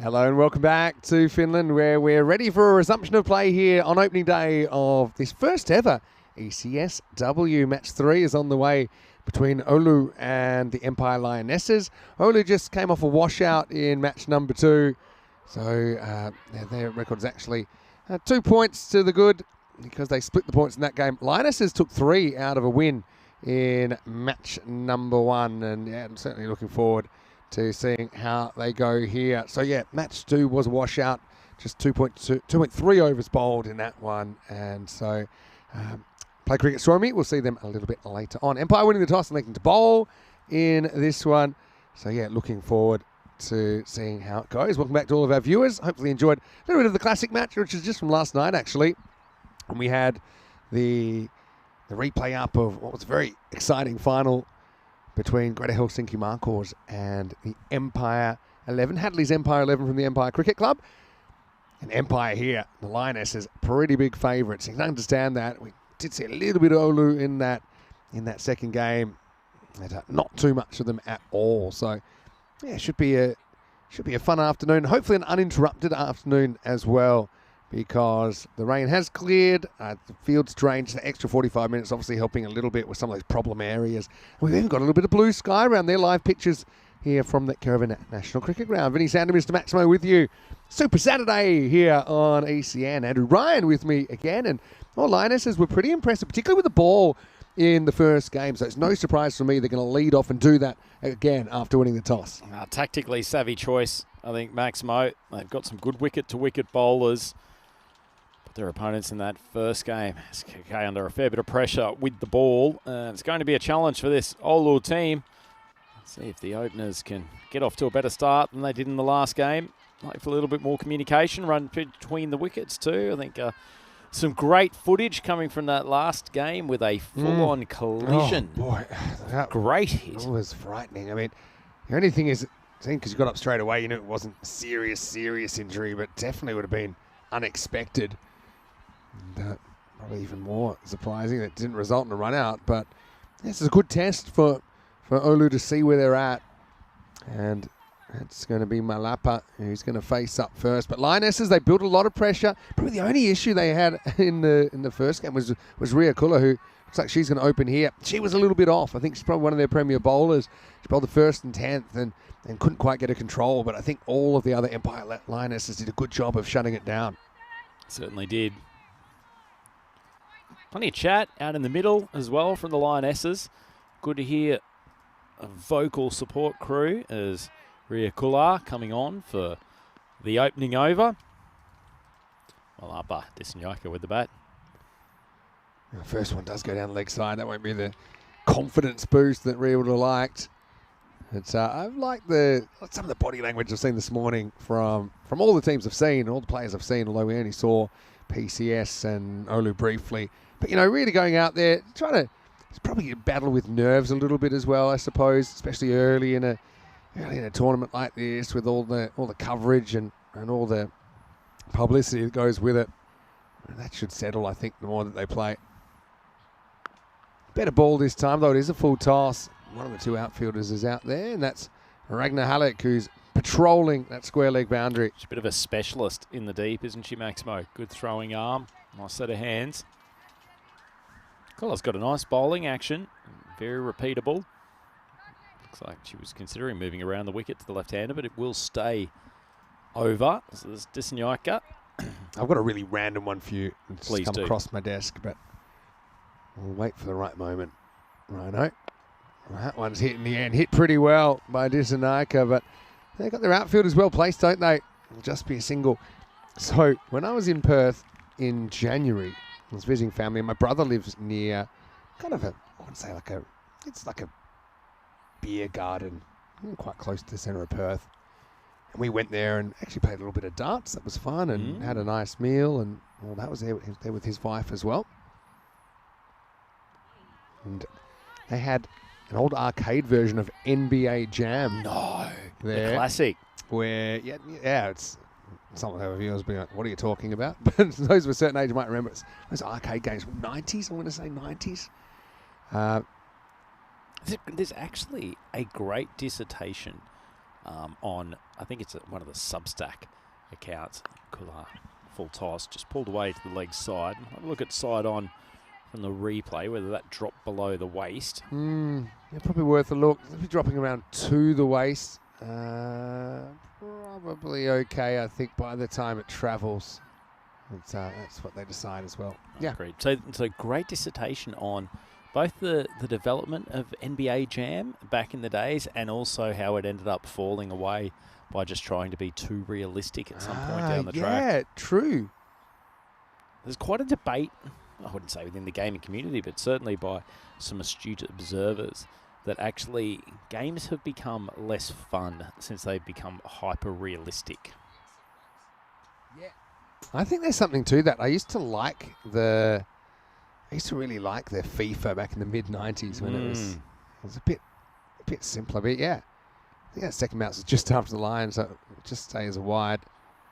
Now just overdoing it. This one will be a no ball, and it will be a hit, and that will be a boundary. So Dissanayake with her first off the bat.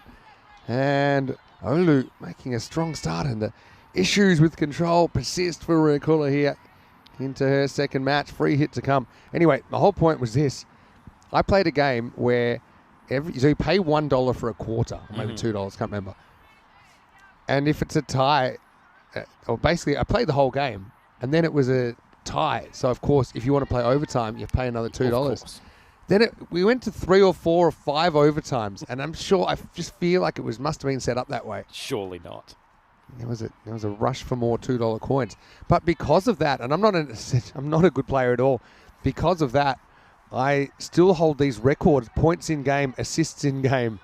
Back is in the same NBA Jam gaming station. So this is an arcade kind of machine. Yeah. Old school. And I actually got all these records because the game went so long. It just went for an eternity. I get it.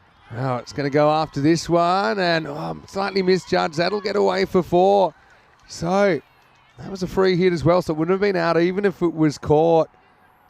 But a double figure over once again for Kula, who's gone for 15. Yeah, so he's just sent me a message, my brother. He's obviously back at the same pub, and he said every time he goes back there, he sends me a message and says, still there, your record. Again, not for me being particularly good at the game, but the fact that I, obviously the score went up. The point score went up because I kept paying for the extra overtimes. That one's a big swing and a miss, so Kula will finish with a dot, and Olu off to a bright start. It's 15 without loss, and yeah, bright is the word because we've got some blue sky. There, yeah. Kula. That was actually a pretty good over. A couple of nice length balls to finish off with, but obviously the boundary from Dissanayake helped a lot. Having a look forward to plenty more women's cricket coming up on the network in the coming months, and none more so to look forward to than from the 1st to the 20th of December, the European Cricket Championship for women. Some very good teams and so much more depth across the women's game in Europe over the last 24 months. Let's talk about one of the northern countries there with Sweden. Little poke away though first from Malapa. That'll probably run away for another boundary. So I think Empire just been a little bit off so far, only a little bit, but this is a very nice piece of batting. There's no fielder in the circle or out, and for that matter at fine leg, and it's just tapped away for a fairly safe 4. Good stuff from the Olu team. We thought it would be quite a challenge for them coming up against strong Lionesses' bowling attack. We'll pop up here, but again, I like the way they're backing up, looking to run, looking to minimise those dot balls. Manipulating the singles well at the moment, and the score's been punctuated by a couple of boundaries, so the run rate's actually in a very good place. 15 and over at the moment. Projected score of 74. Siddhi Agarwal It's going to be called a wide. I think that's a harsh one, you know. Tough call. Remember, whole ball would have to be outside the whole line when it passes the crease. Hardest thing is working out when does it pass the crease. I think it's about, felt like it got some of the line, but you can understand where the umpire's coming from there. Also, we're not completely straight on this ground. This will get picked up nicely. It's a very good piece of fielding, and I think that's gone. It's a strange one. Had a couple of goes at the stumps. The bowler, Agarwal, as you What said, happened? It was a great How are the pickup. stumps broken? I think the bat ends up breaking the stumps as well. Did she have the ball? She missed with one hand and then came back. I think she still got her. We'll have to see some main camera. So she swiped and missed first, and then does come back. And if we can see when the stumps are broken to the right, she's lost her bat, and it is the ball in the hand that breaks the stump. Even though the bat might be in, it's not held, so that's not helping. And so a bit of a running error there. And I've got to say, Bowring picked that up like a panther there, or maybe like a lioness, and hurled the ball. Great position from Agarwal behind the stumps, and a calamitous run out breaks a promising opening partnership, 21 for 1. Certainly was. A fantastic bit of fielding.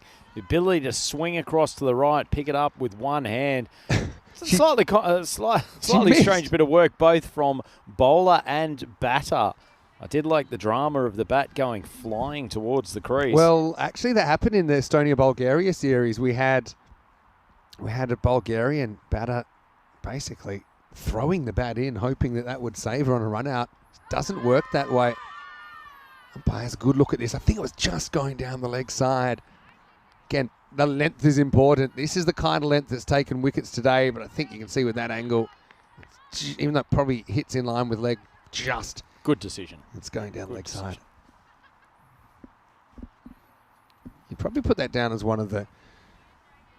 We talked about closest kind of point-blank misses of the stumps. We talked about a lot during the ECS, the men's, during the week, with the keeper slightly back, maybe missing from a metre or two back, but that's missing from basically no distance at all. Did add some drama to the whole certainly escapade. did. Well, I thought she might have...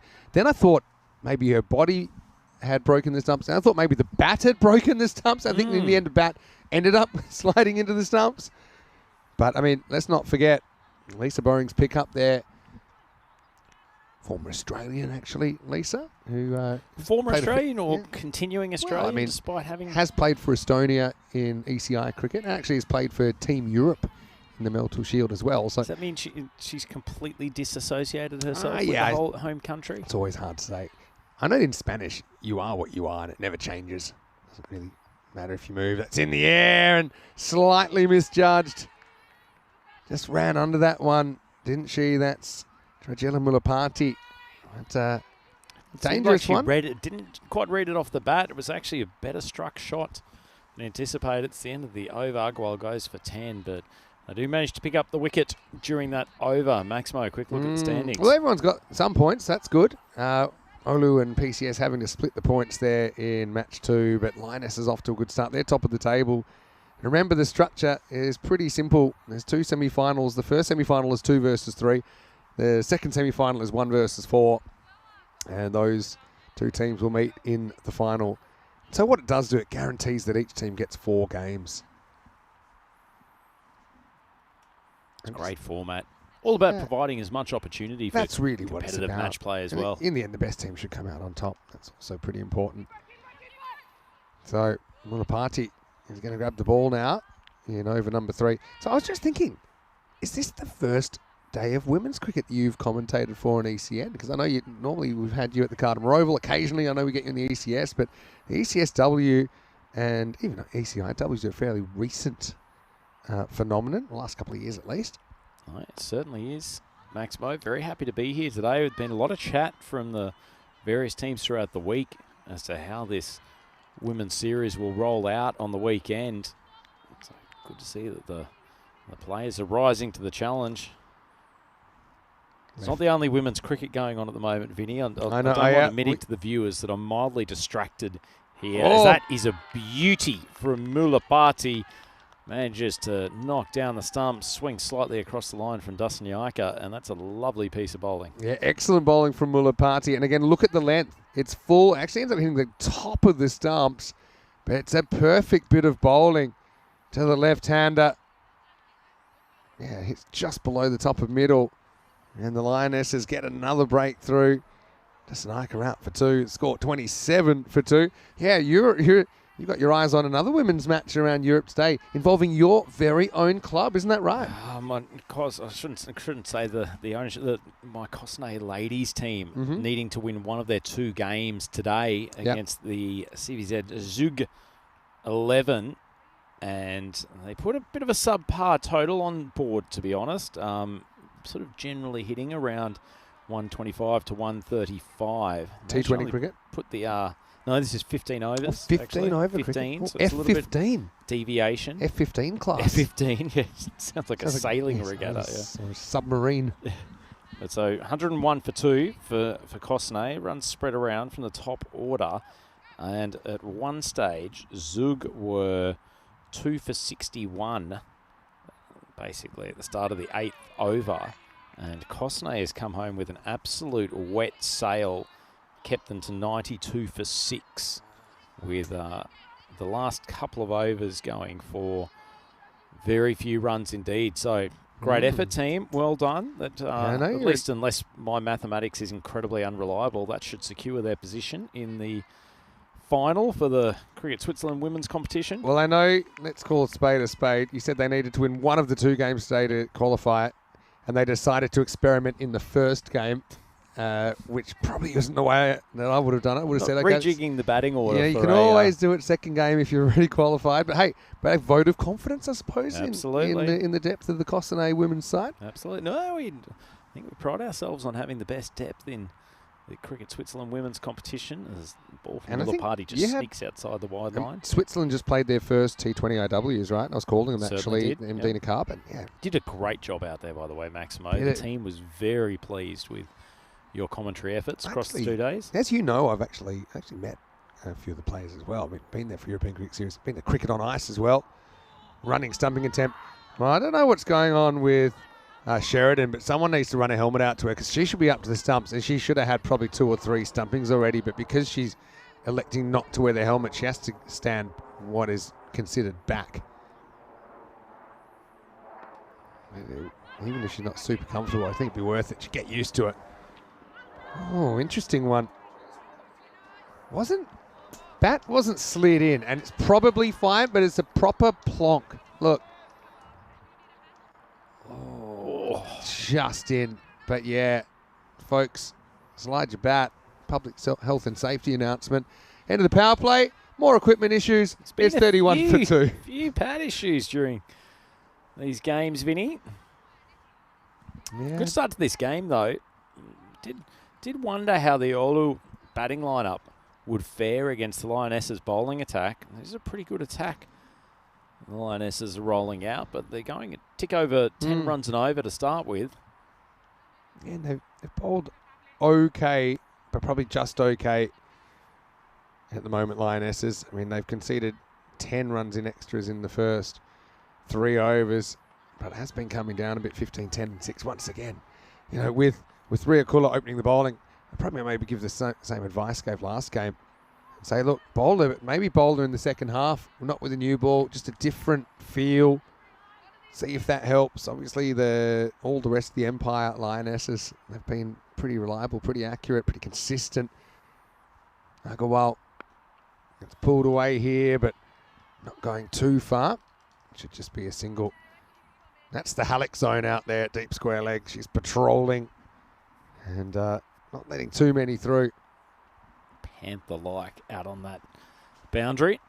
Estonian international, of course. Now we've got the batter trying to do their shoelace up with the batting gloves on, and this will be a miracle. Now we've got the keeper with only the inners on, which I always found impossible anyway. Sheridan, good all-round cricketer, gets the job done. Nothing she can't do. Is the time coming for Velcro shoes? I know they get a bad rap, but the fact that the lace has persisted. Why? You've got to ask why. I do not know. Maybe people don't like the sound of the crunch of the Velcro. Maybe they like the aesthetics of the lace. Velcro just so convenient. Lift it up, and Halleck's going to have to try and hunt it down. She tries the foot fielding. It's going to go for 4. I spoke to Ragnar, and I said, hey, well fielded last game. You did a really good job. She said to me, I'm filthy at myself because of that one I foot fielded. I didn't even remember it. And if she was annoyed before, she's not going to be happy after this because she comes in, tries to back heel it, ends up just popping it over the rope. 4 runs. Foot fielding fail. All right, little pop up here. And Kuhn. Nice catch. Really good catch. And so Malipa goes 4 and out. So, hey, who knows? Maybe the fact that the last one went for 4 creates the wicket. It'll be the 3rd down, and Oulu are 36 for 3. Yeah, starting to get into the teeth of the middle order now. There was a nice piece of bowling, keeping it fairly accurate at the moment. The Empire Lionesses not giving away too many extras, and a well-judged catch. Just when we thought Oulu was starting to get the base of a good total, a couple of wickets from the Lionesses. Agarwal's bowled a good over here. Well-judged catch as well by Anchal Kula, who probably had enough time to think about it, but pretty good technique, accepted it in with soft hands. Tell you, speaking of fielding, I'll give you one to watch out for here, Maximo. Mira Sustenmoinen in number 22. Yeah. I've seen her throw in a couple from the boundary that have gone over. She has got a rocket for an arm. Bullet arm. Yeah, I liked her. Absolutely. She was also pretty good fixing up the pad earlier and was given a hug by the batter. Oh, it's pretty close, you know, it's out. Yeah, of course it's out. It's full. Hits her right in front. She's going to get a bad surprise here. Chakradari is LBW for a golden duck. And what drama we're seeing. Agarwal's got 1 ball left. It'll be a hat-trick ball, and it's 36 for 4. Huge wicket. It was a nice piece of bowling. Once again, getting above the eye line, dropped. And once she eventually appealed, there was no hesitation from the umpire. You can see the moment the penny drops for Agarwal. He says, you know, I feel like that if there was only some sort of part of the game where that could be judged out, because that was definitely crashing into the stumps. It was an easy decision for the umpire, despite the kind of whispering appeal of Agarwal. She asks the question. The answer comes back in the affirmative, and it's 36 for 4. Well, we didn't get a hat-trick in the men's ECS here in Finland. Could we get a hat-trick in the women's? She's got 1 chance, and 1 chance only here, Agarwal, to Paris. Hat-trick ball, last ball of the 4th. Coming up. And of course. Well, I call that one a Danny Hudacek. They'll probably get an extra run. And they will get there in the end. Oh, no. A little bit of a slip. I haven't seen too many slips, though, so far, to be fair. But, yeah, Danny, when he's commentating for us, has a bit of a knack of a hat-trick ball being a no ball or a wide. So that's the Danny Hudacek curse striking Agarwal there. But still has another chance to bring up a 3rd wicket. 1 ball to go in her 2-over spell. That's in the air. That should be out. It will be.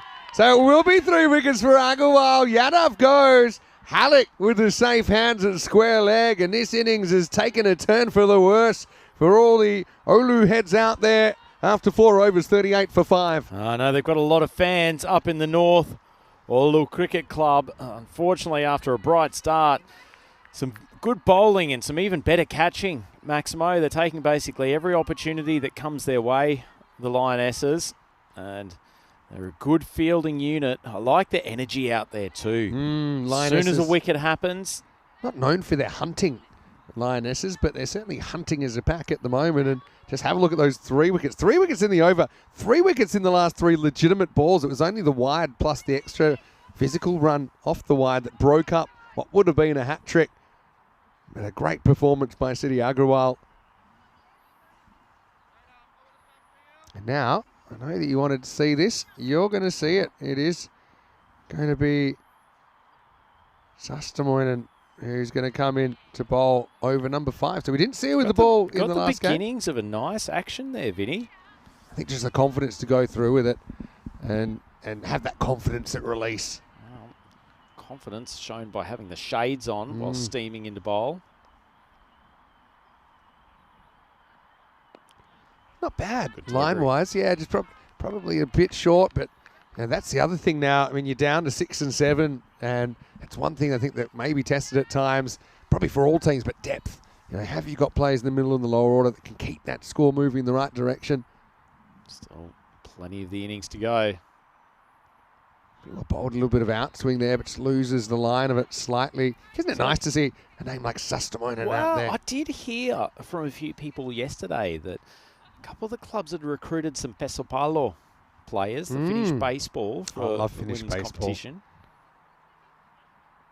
Again, I like the action here. We've seen this plaguing some bowlers where they're getting good movement, but it's just the initial kind of direction means that the movement takes it for a wide. And I think when they've tried to compensate just by aiming with the arm, they've lost the movement. I mentioned that my tip would be maybe start a little bit wider with the run up and change the angle of approach, but keep everything else the same. That's a much better ball though. And also well played by Perez, who gets off the mark with a hustled single. No, there's some genuinely really good mechanics about the way that Sustermoinen approaches the crease. She's got all the momentum going the direction that she needs, just a little bit more power generation. She's got a lot in her favour as well. I mean, she's pretty tall. Looks a good athlete, doesn't she, as well? I already mentioned she's got a strong throwing arm. Obviously, the bowling technique's a little bit different.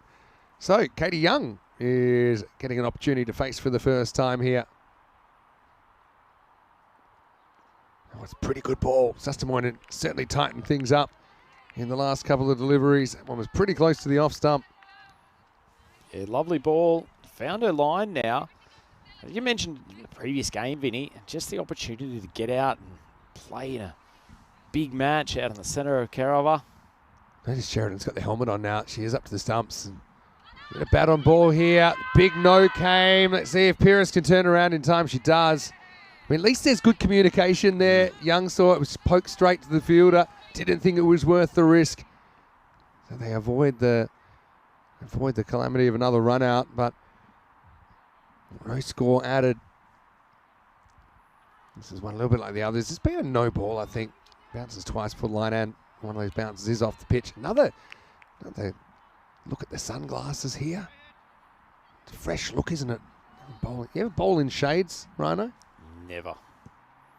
Well, you need Actually, take I'll up finger spin and then you can do it all after the this time. ball.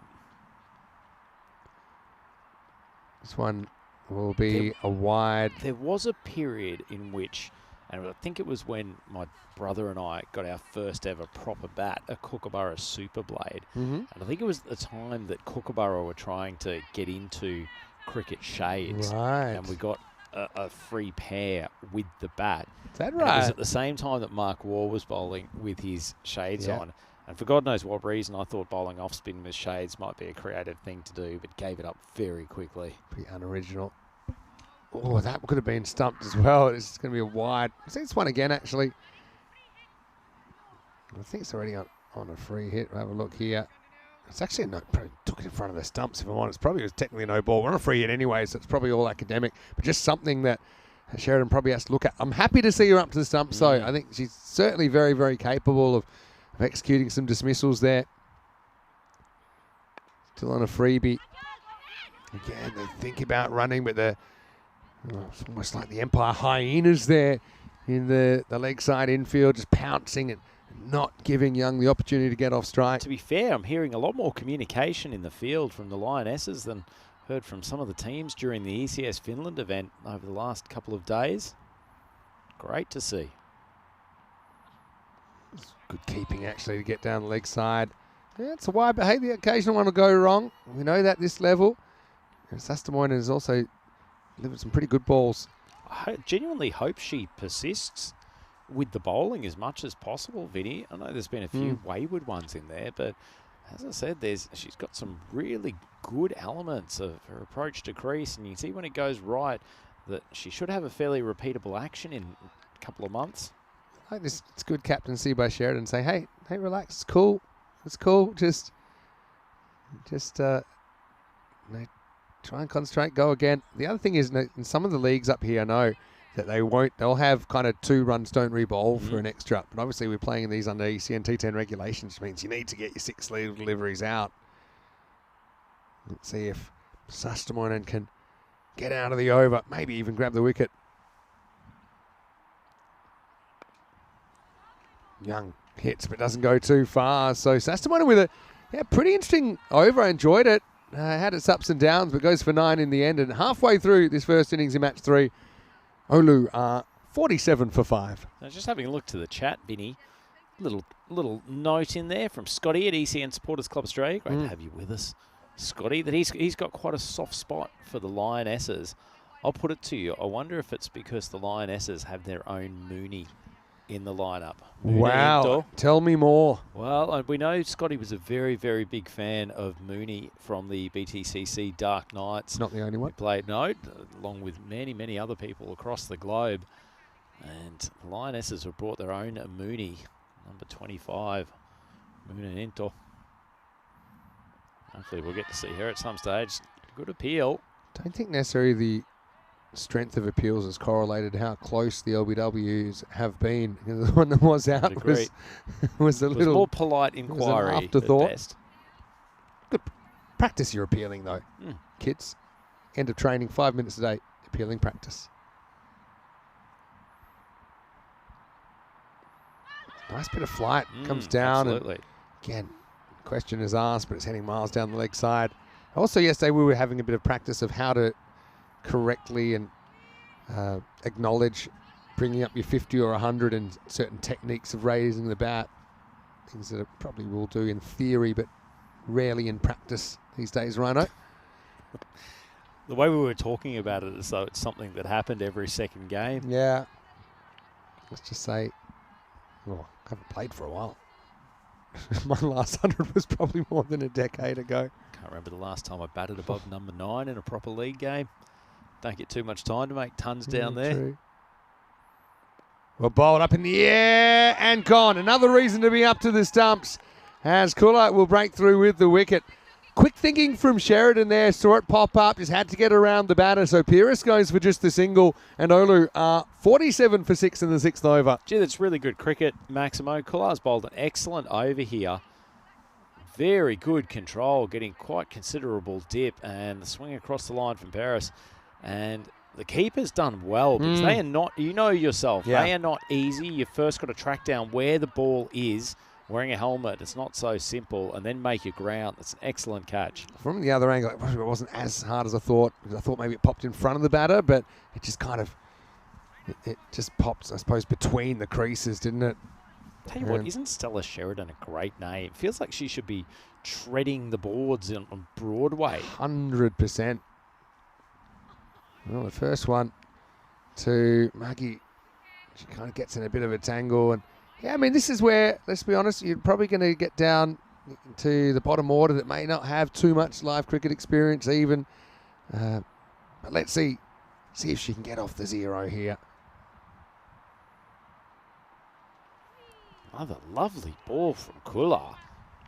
Yeah, just has to make sure she's got something behind the line as well, because she kind of went walkabout there, and perhaps if Sheridan was a little bit more aware, may have had the opportunity to stump her. But that will be the end of the 6th over. Pretty good one from Kula. It's a wicket maiden, in fact, and Olu are 47 for 6 after 6. Maybe Maya Margie has been watching a bit of Johnny Bairstow from the Ashes a few years ago. Just thought she'd go for the old wander out of the crease, but she and Katie Young still there. That's All one way sits on to their light. shoulders for the rest of this innings. Still 4 overs to go. Let me tell you from first-hand experience, Rhino, if you want to light up the chat, you just have to dig back into the Carey Bairstow incident.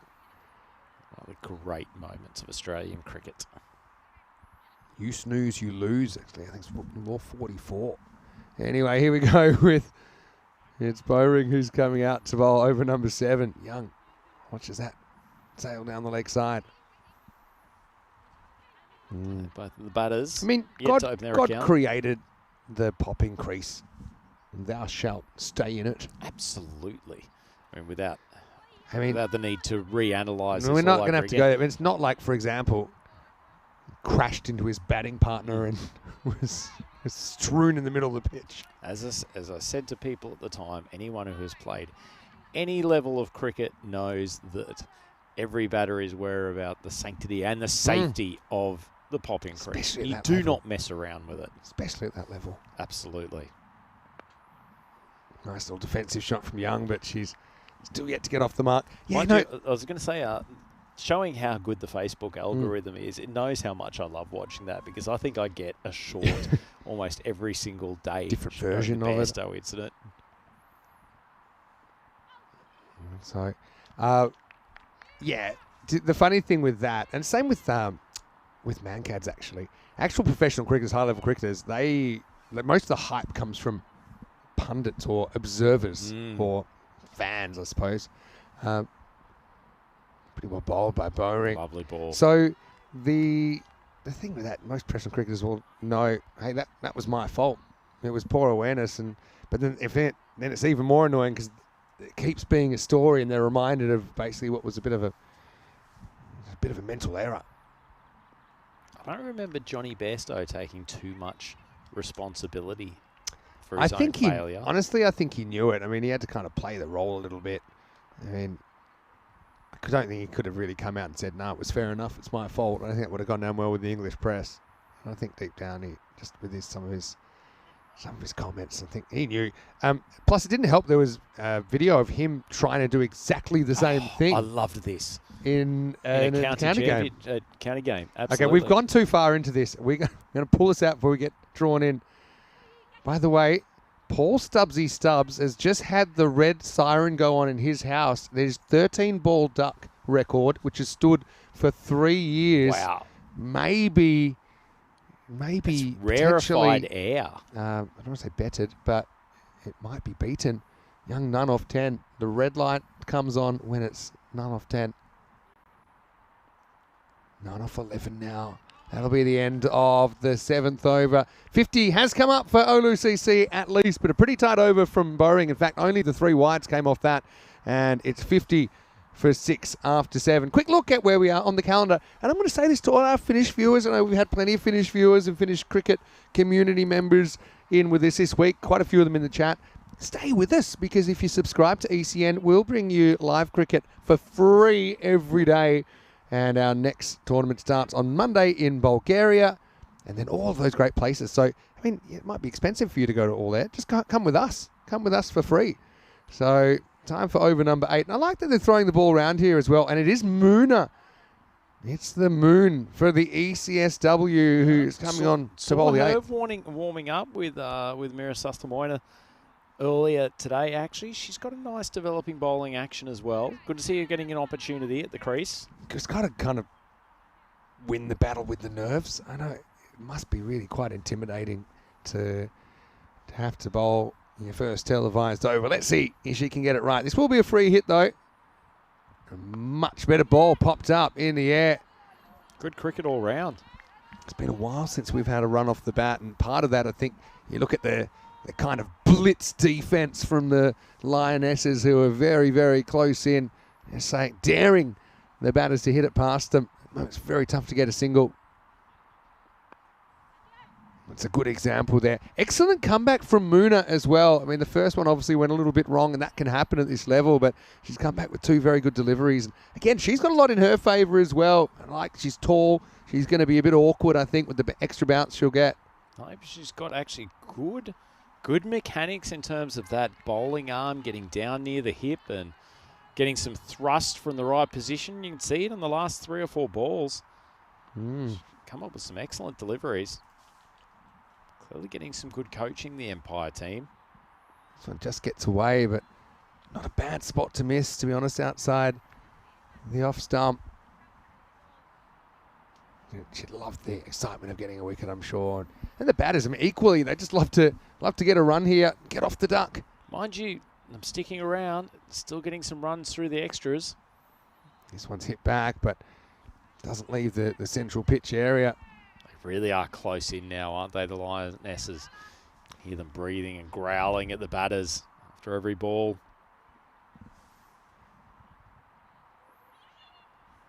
That's going to be a bit of an appeal. Second bounce is after the crease. Again, does the foot go up? Almost did, but there's always something grounded there, I think, Rhino. Good call from the umpire. If you're none off 12, I would suggest retire out. And that way, at least Stubbsy's still stuck with the record. He's been stuck with it since March 2021. I think he loves it. Well, Mooney living up to her name there, a bit of the moon ball. If it was a bit straighter, this would have been a very awkward delivery. But as it was... Well, actually, our good friend Scotty from ECN Supporters Club Australia has confirmed that it's not just the Mooney aspect, although he's very pleased to see that. He's been tracking the Lionesses for a while, apparently. Oh, very close. That's the same ball I just said. If you can get it straighter, it's going to be awkward. It certainly was. So Maybe this is where the moon ball term came from in the could first be. place. Could be. Maybe nominative determinism. Mooner coming on with the moon balls. It's a lovely over, actually. Really well done. Yeah, only 3 off it, same as the over before. So, like I said, it's a while since we've had a run off the bat. And you can see these two combining for none off 20. But, I mean, again, it's not necessarily just about the scoreboard. It's about, building that experience and I suppose confidence, which doesn't come instantly. I think, you speak to anyone that's around women's cricket at this level and it's cricket in general in this level in Europe, when players, whether they be women or men that are coming into the game, it takes time to develop that confidence to perform. Anyway, change bowling. Mulapati coming back, 9th over. Now they want to run. Is she off the duck? Oh, she is. Well done to Young. Well done, Katie. And Stubbsy, sit down at home because your 13-ball duck record is staying, well, at least for the next few minutes. Yeah, lovely shot from Young. She left it to the last moment, didn't she? Before almost taking Stubbsy's record down. All right, Maya's turn now. Can she get a run? It's a pretty good ball, though, from Mulapati. Nice looking shot, just not the requisite contact. Red light's just gone at Stubbsy's house again. It's another. Must be 0 off almost 10. having a heart attack out comes there on in twice in the Coimbra. same innings. Get some bat on this, but the other thing is, having the games televised, it's probably some of the best coaching that the players can get to see, what they're doing, maybe what they don't realise they're doing. For example, a ball like that, if you can get across it, you can slap it leg side rather than back away. This should be a run, actually, because it's missed by the keeper, Sheridan. Olu kind of hit a brick wall a little bit, but I think a lot of that is, once again, to do with the pressure that the Lionesses are bringing. Disappointing there wasn't a thin little outside edge on that shot. Margie 9 off 12, so Stubbsy's record once again under threat. Oh, Young's on a heater now. She pushes, and I like that confidence to take the run on. Nice shot through the covers as well. Worst case, you get run out. You got 4 wickets to play with. There's only 7 balls left. So, push and just see how high you can go. And who knows, I think it'll be tough to defend this score. But, I mean, maybe you can get a point out of the game, and that could matter as well as far as the standings go. It's a good finish from Mulapati, who finishes 1 for 8. And we do get a couple of runs off the bat and a bye in the over. So another 3-run over. And the score is 56 for 6 with the last over to come. So we have some big swings here in the 10th. Orlu Cricket Club could do with another 8 to 10 runs, just make things tricky for the Empire Lionesses. They bowled pretty well, actually. The 2 overs from Mulapati are 1 for 8. And I liked the effort from some of the bowlers that have come in from the second half of the innings. Kula bowled an excellent over of spin. Sticking with Rhea Kula here, she has probably been a bit disappointed that she hasn't been able to perform a bit better, but here's a real opportunity. And she will once again bowl the 10th over. Good signs, Margie. The non-strikers end, ready to sprint. Yeah, going to go here. This could be out, and it will be out. It will be a 13-ball duck, so we've had an equal at Margie. Well, at least she won't hold it on her own because you won't get to her face again. See it here in the replay. Pretty good throw. I mean, barely had to move. Did Stella Sheridan. And not even in the picture. But again, you might as well take that on. It's late in the piece. And, for Margie, I mean, she'll gain invaluable experience there of what it feels like to stand there in the middle. Obviously, she can watch it back. She can see, okay, here's a couple of things I can do better. Next time I need to be put into that situation. But I've got to say it was an excellent bit of fielding. Didn't give her a prayer of getting home. Ragnar Hullick with the throw. Oh, she did well though, Margie. Remember, all the time you're out there, you can rack up some extras from the wides and the no balls as well. So survival is also part of the game. New batter out there is Pumi Wibaru Archige. And that's how we were talking about talking off air about some of our favourite rap artists. She's the notorious PWA. There's a cool ring to it. I like it. Oh, that's potentially stumped if she had the ball. Gone. I think it, well, certainly in terms of the batter being out of the crease. Maximo, you'll take The another ball look at goes this. loose, but is it loose after she takes the stumps? I think she's fine. The other thing is I actually think that's no ball there. Oof. I actually think, I don't know if we got that one more time, but the ball, I think she breaks the plane there just before the ball comes in. So I think this is going to be called no ball, Rhino. They've spotted it. Yeah, and I think it was a weird one. It's kind of right in the edge of the gloves, but yeah, there's the call. So, I mean, little bit of a lesson there. Probably won't hurt them too much in this game for Sheridan, who's got really good instincts. I've loved her keeping today, but she just needs to make sure that she doesn't break the plane of the stumps. Doesn't even get beside the stumps, if you like, until that ball passes the line of the stumps itself. Just a little bit eager. I hope that mental error won't cost the Lionesses in the long run. Well done by the officials to pick that up as well. So free hit. Still a free hit. That one sails wide. I think it's your favourite form of no ball, isn't it? Not really, because I've been done for it on occasion. It's a bit like a front foot no ball for a bowler. It's actually quite the same. I had a bit of a technique, which is I would try and set myself back from the stumps far enough so if I did reach, it wouldn't quite be in front of the stumps, because it is natural to reach. You're meant to do that. This time they won't get a run. They're probably getting to the stage where they might as well run for everything. She generates quite nice pace.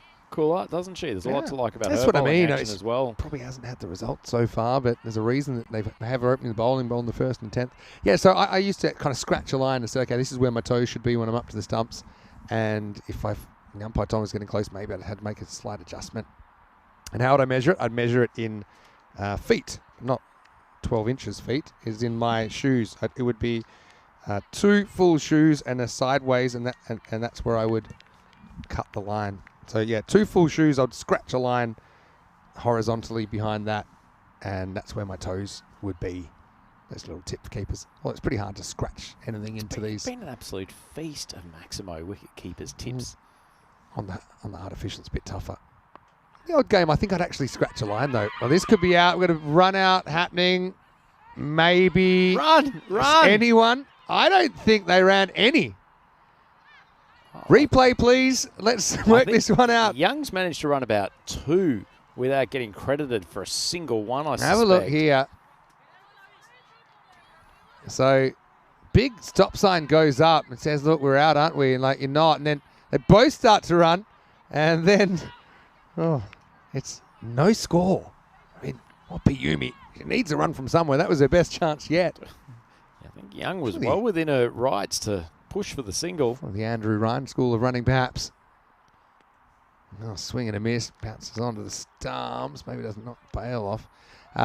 So, I might get into the 60s here. The Lionesses. It's not a bad total. Yeah, I mean, it had a good start, didn't they? I mean, they were 47 after 5, so they've only scored 12 in the second half. The Lionesses also haven't given them too many for free. And they might as well run now. Yeah, good call from Young. She will get her run. And so we'll go to the last ball. Come on, Katie. Pulverise this final ball. Imagine Katie just gets the perfect swing and it sails over the ropes. She's be done all the hard yards. I mean, they are going to bat out the 10. Wasn't looking certain for a while. Okie dokie. Young. Facing up. Last ball.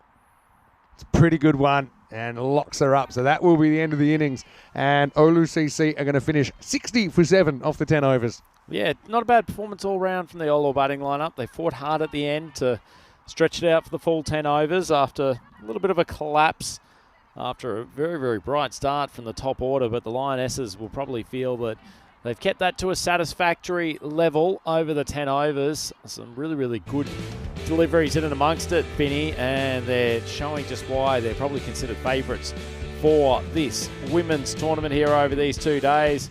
It's a nice bright start though. There were some excellent shots played by the top order batters from Oulu and showing that there's no shortage of quality within their group.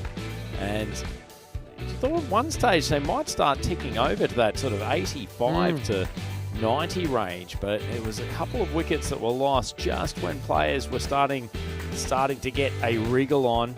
Malapa at the top, 13 off 10, and Dissanayake started well with 9 off 5, but actually Dissanayike's run out was probably a bit of a turning point, and the rest of the lineup just struggled to penetrate the infield. Yeah, definitely 4 boundaries in the innings, but they were all scored by the openers. And I think you see the importance of creating and taking chances of those top order batters and how it can really kind of pull the meat out of an innings. This was a polite inquiry after the bowler. Agarwal thought, hey, hold on, I think that's out. Umpire said, yeah, it is out. And that was the first bowler for Chakraradari.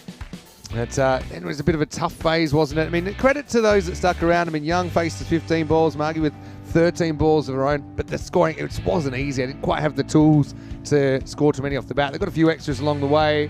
I was happy to finally see a run scored off the bat, but then unfortunately for Margie, she joins the 13-ball Duck Club. She was run out, but I mean, probably the right thing to do to try and make the Lionesses force a play. Then we had what we thought was a stumping, but on further review, just a bit of an encroachment there from Sheridan. Then we have this one, which probably defies descriptions. I'll let you watch it yourself. We had the old tandem running. The slit went down. Young ran, I think, about 50 yards, but ended up with nothing to show for it. But Oulu, to their credit, we see 9 batters come to the crease, and they finish with a score of 60 for 7. Yeah, nice little effort from the Oulu batters. They fought hard, and as we said, top order looked very, very bright. The first wicket didn't go down until 21 was on the board, 1.5 overs through. So things were looking like full-on party time up in the north of Finland at that point. But it was a good fight back from the Empire Lionesses. They gave plenty of bowlers an opportunity at the crease as well. Great to see. And that total of 60 for 7, you'd have to say the Lionesses have got their whiskers in front at the moment. I think you would have to say that, given what we saw from them earlier. But I mean, same sort of thing for Oulu. If they can get early wickets, get in the middle, lower order, maybe this is a defendable total. We have seen 60 defended before. One thing with the Lionesses, a little bit tougher as far as the extras went there with 30 extras. So before they were down under 20. But I will say to their credit, they threw the ball around, didn't they? And I think that's a really good thing, given the game situation. Agarwal was a star, though, 3 for 17. Almost took a hat trick. Actually got 3 and 3, but there were some wides in the middle. And singles for Mulapati, as well as Kula, who bowled a wicket maiden in there. But yeah, nice to see Sastamoinen getting a bowl, Moona getting a bowl as well. Certainly, I think you could see the potential to work with there. So we'll take a break and we'll be back pretty shortly. 61 will be the target for the Lionesses, and I think they might be eyeing up all 4 and putting themselves in a good position to top the table, bearing in mind that each team only plays 3 games before we head into the semi-finals. Vinny Sander here, Mr. Maximo with Andrew Rhino. We will see you very shortly in a sunny Helsinki for more ECS-W.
This European cricket event is proudly brought to you by HCL Software, Rado and 1xBet.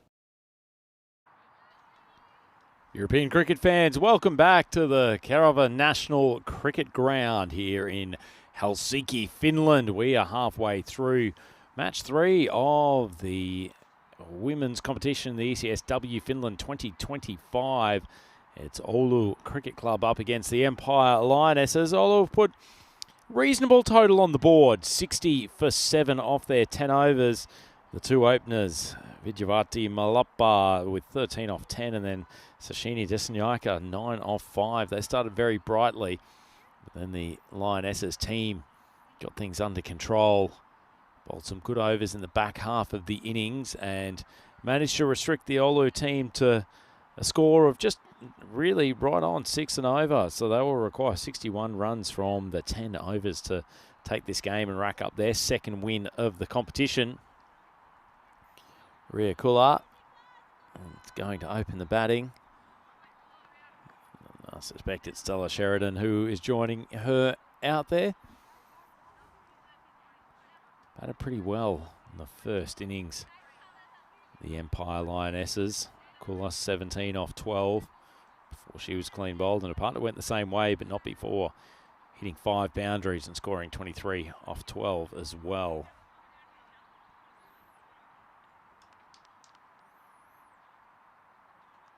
Nice conditions out here at the ground after it copped a fair bit of rain. Probably about an hour ago. It saturated the ground and made things quite difficult, but we're underway. It's a nice shot from Kula, backward of point. She's a good mover between the wickets as well. So she'll turn that into a double. Desanyaka taking the first over for Oulu. They need to get this opening partnership broken early. 2 of the class bats within the Lionesses team.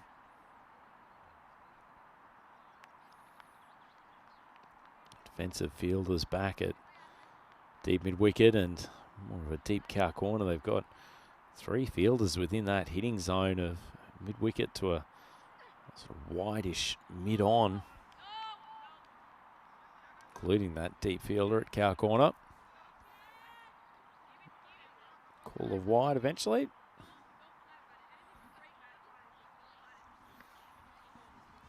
The big question, where are the wickets going to come from for Oulu?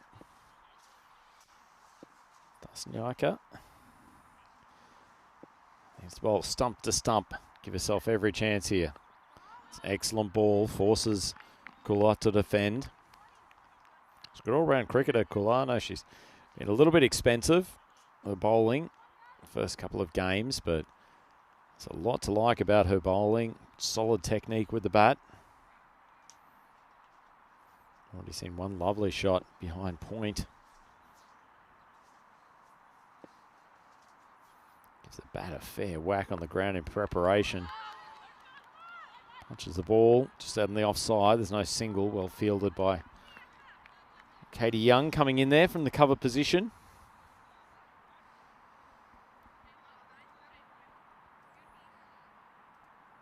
So as long as they don't lose too many wickets, the run rate should be reasonably comfortable for the Lionesses. It's good bowling again from Desanyaka after a little bit of a shaky start. She's got her radar on. Some dot ball pressure here. Turn into wickets very, very quickly.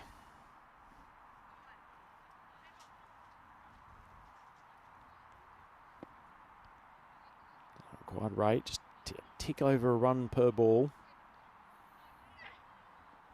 Excellent bowling again, forcing Kula into the defensive play.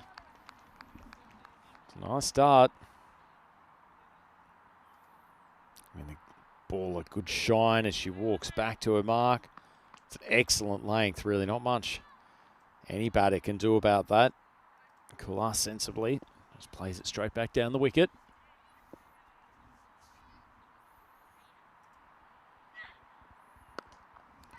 Ball's in the air. Not caught though. She's picked the gap. Hit a lovely boundary. It's a good start from Kula. Desanyaka a little bit disappointed. The ball dropped short of a length and gave Kula the opportunity to play a horizontal bat shot. Strong power hitting out to the offside boundary. And then that's the end of interesting first over.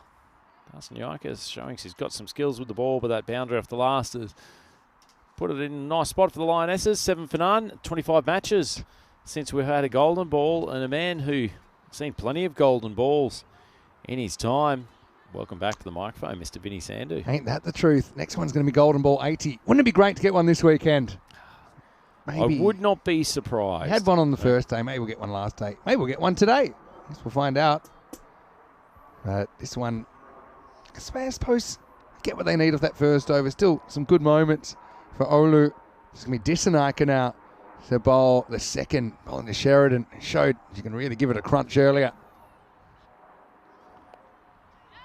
Dragged down the leg side, a touch. Yeah, take that. And decides, why have one when I can have 4 and I want them against my name? That's one way to get off the 0. We've seen some batters struggling to get off the duck. Yeah, almost. I like the attitude. Yeah, just it's a hittable ball.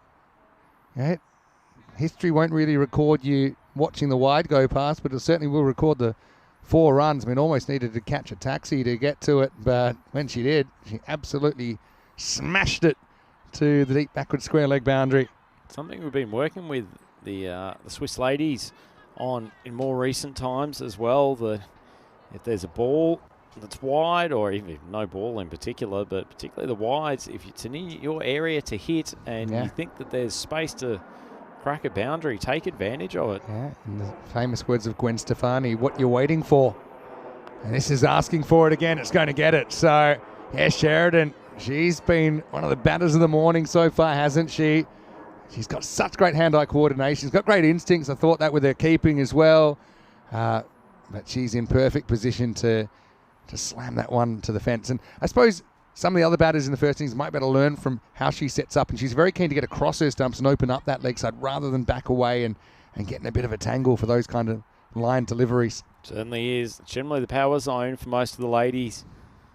Being able to swing the ball just backward of square leg. Good timing from Sheridan on both those shots. A little bit of pressure now back on the left armour.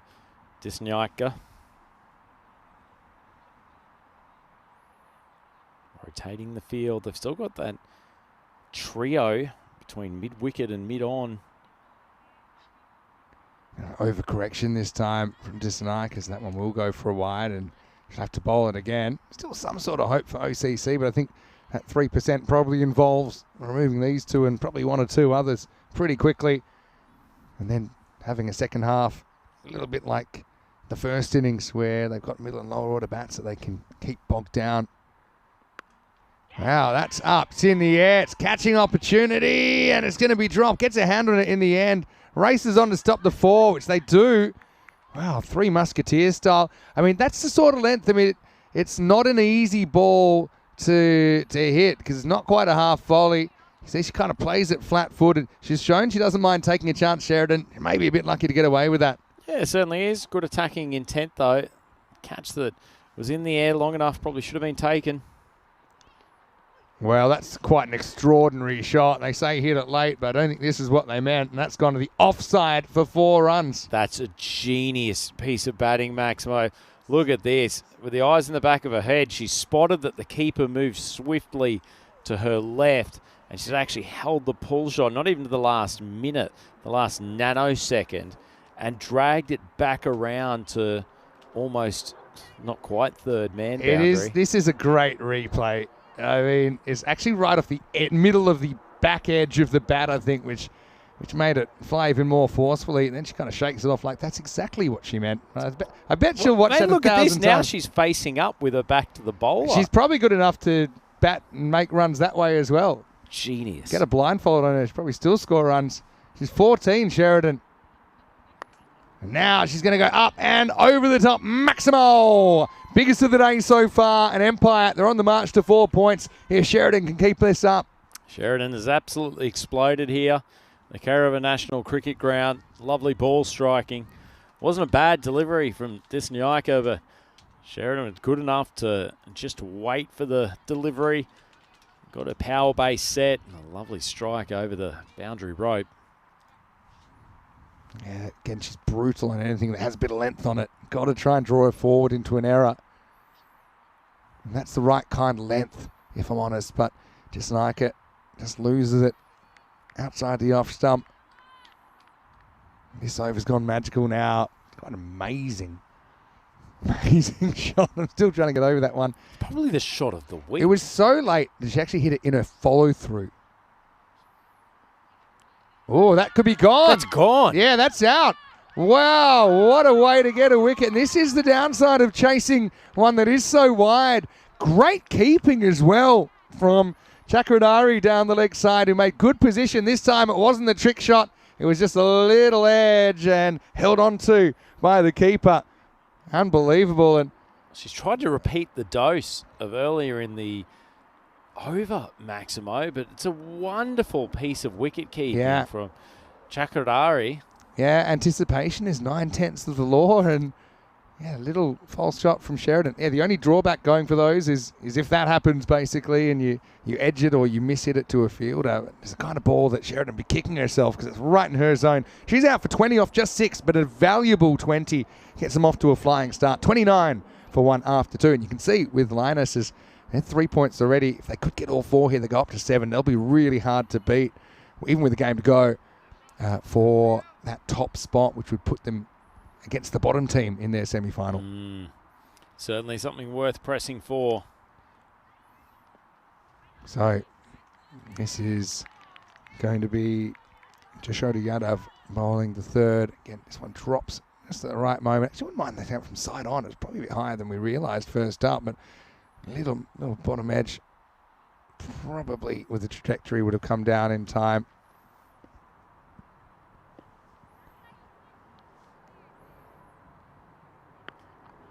Again, draws the batter forward. Kula able to push it, gets one. We'll get to have a look at Lisa Bowring, who's batting 3. Of course, someone we have seen playing for the Estonian national side, and a bit of Estonian representation. Obviously, trying to fill out 4 teams from ECS-W.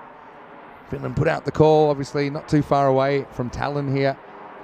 And there's a good arrangement, I think, between the 2 cricket boards. So I think probably we have to check this one. And whether it's going to be a wide or no ball. Probably just a wide, actually. Second bounce is after the stumps. So obviously the challenge is to try and produce what you want. Hopefully, 6 balls and over is the ultimate, but even if you can do it, 5 or 4 at this level, I think you put yourself in good shape.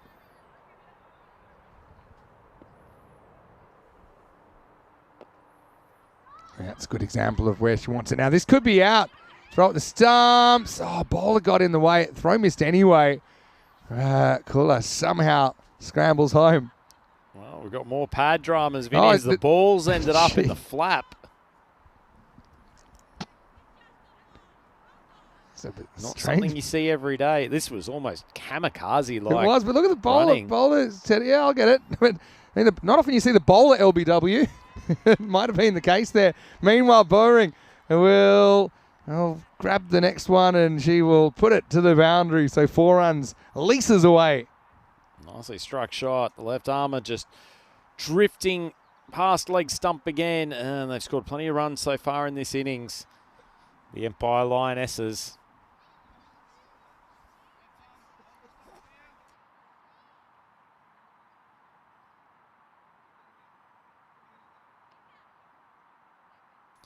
Bowring 4 off her first ball, so her run rate's looking pretty healthy. Yadav's still got to get through a couple of balls here. Change to off over the wicket certainly worked. Catching opportunity. Unfortunately, Katie Young, who made good ground to get there in the first place, and she's so apologetic to the bowler. Oh, that's a nasty one, I think. It doesn't find the hands. It actually hit very well. Comes to her quickly, doesn't get the hands together. I hope that's not too serious of an injury. You never quite know.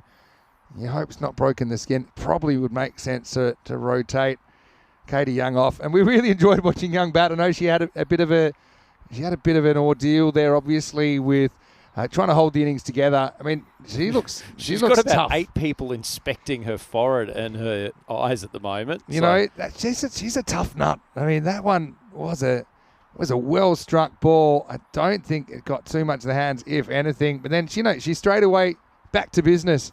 And I like that attitude. And Ravi giving the concussion test, and I just wonder if they got a sub. If it's not a good idea. Saying, it's all right, Rav. I'm good to go. I'm good to go. I'm glad to see her smiling. I mean, it's funny. I mean, obviously we see balls hit people all over the place, but anything in the face, it's very short distance between catastrophic and fine. And she's telling everyone, look, I'm fine. Looks like there's no breaking of the skin or anything like that. Obviously, it's missed the mouth, which would have been a real nasty one. Yeah, I'm just glad that she walks away, and she actually is going to keep the same position. So, yeah, a bit of drama. I mean, I don't remember seeing. I mean, we had the two batters colliding earlier. We've had that. I mean, cricket is. Had some magic moments Play over at the your own course of risk. today already. Tell you what, Maximo, that's the end of the over from Yadav. How much better did her bowling look coming from over the wicket? Those last couple 100%. of bowls were excellent deliveries. Definitely. I know I've gone on and on about it in the coverage, but look, let's face it, there's only 24 hours left of Rhino for everyone to put up with. Bowlers, stop unnecessarily coming around the wicket. Would you say it's your pet peeve? It's one of them. Would you say it gets your goat? It gets my go. It gets Yeah. my mark-or up. Have a look at the second half there, just 13 runs, and you see the weight of the wickets eventually kind of had that impact on the first innings.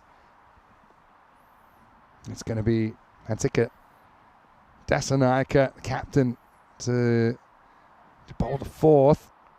And this one's in the air, and it's going to go down. That was the chance. And, I mean, they still got about 20 runs to play with. Bowring is a class bat. Again, just a mistimed swat shot. And keeper in the helmet. Again, not necessarily easy to pick up the trajectory, but probably should have held that. Chakradari has already taken a good catch. Shouldn't be annoyed with that.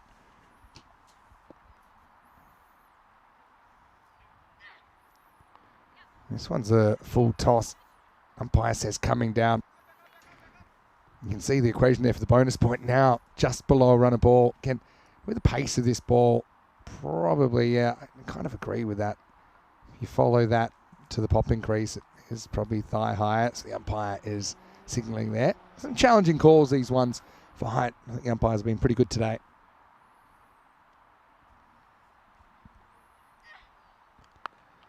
Another one of these drop balls, and that could go for 4.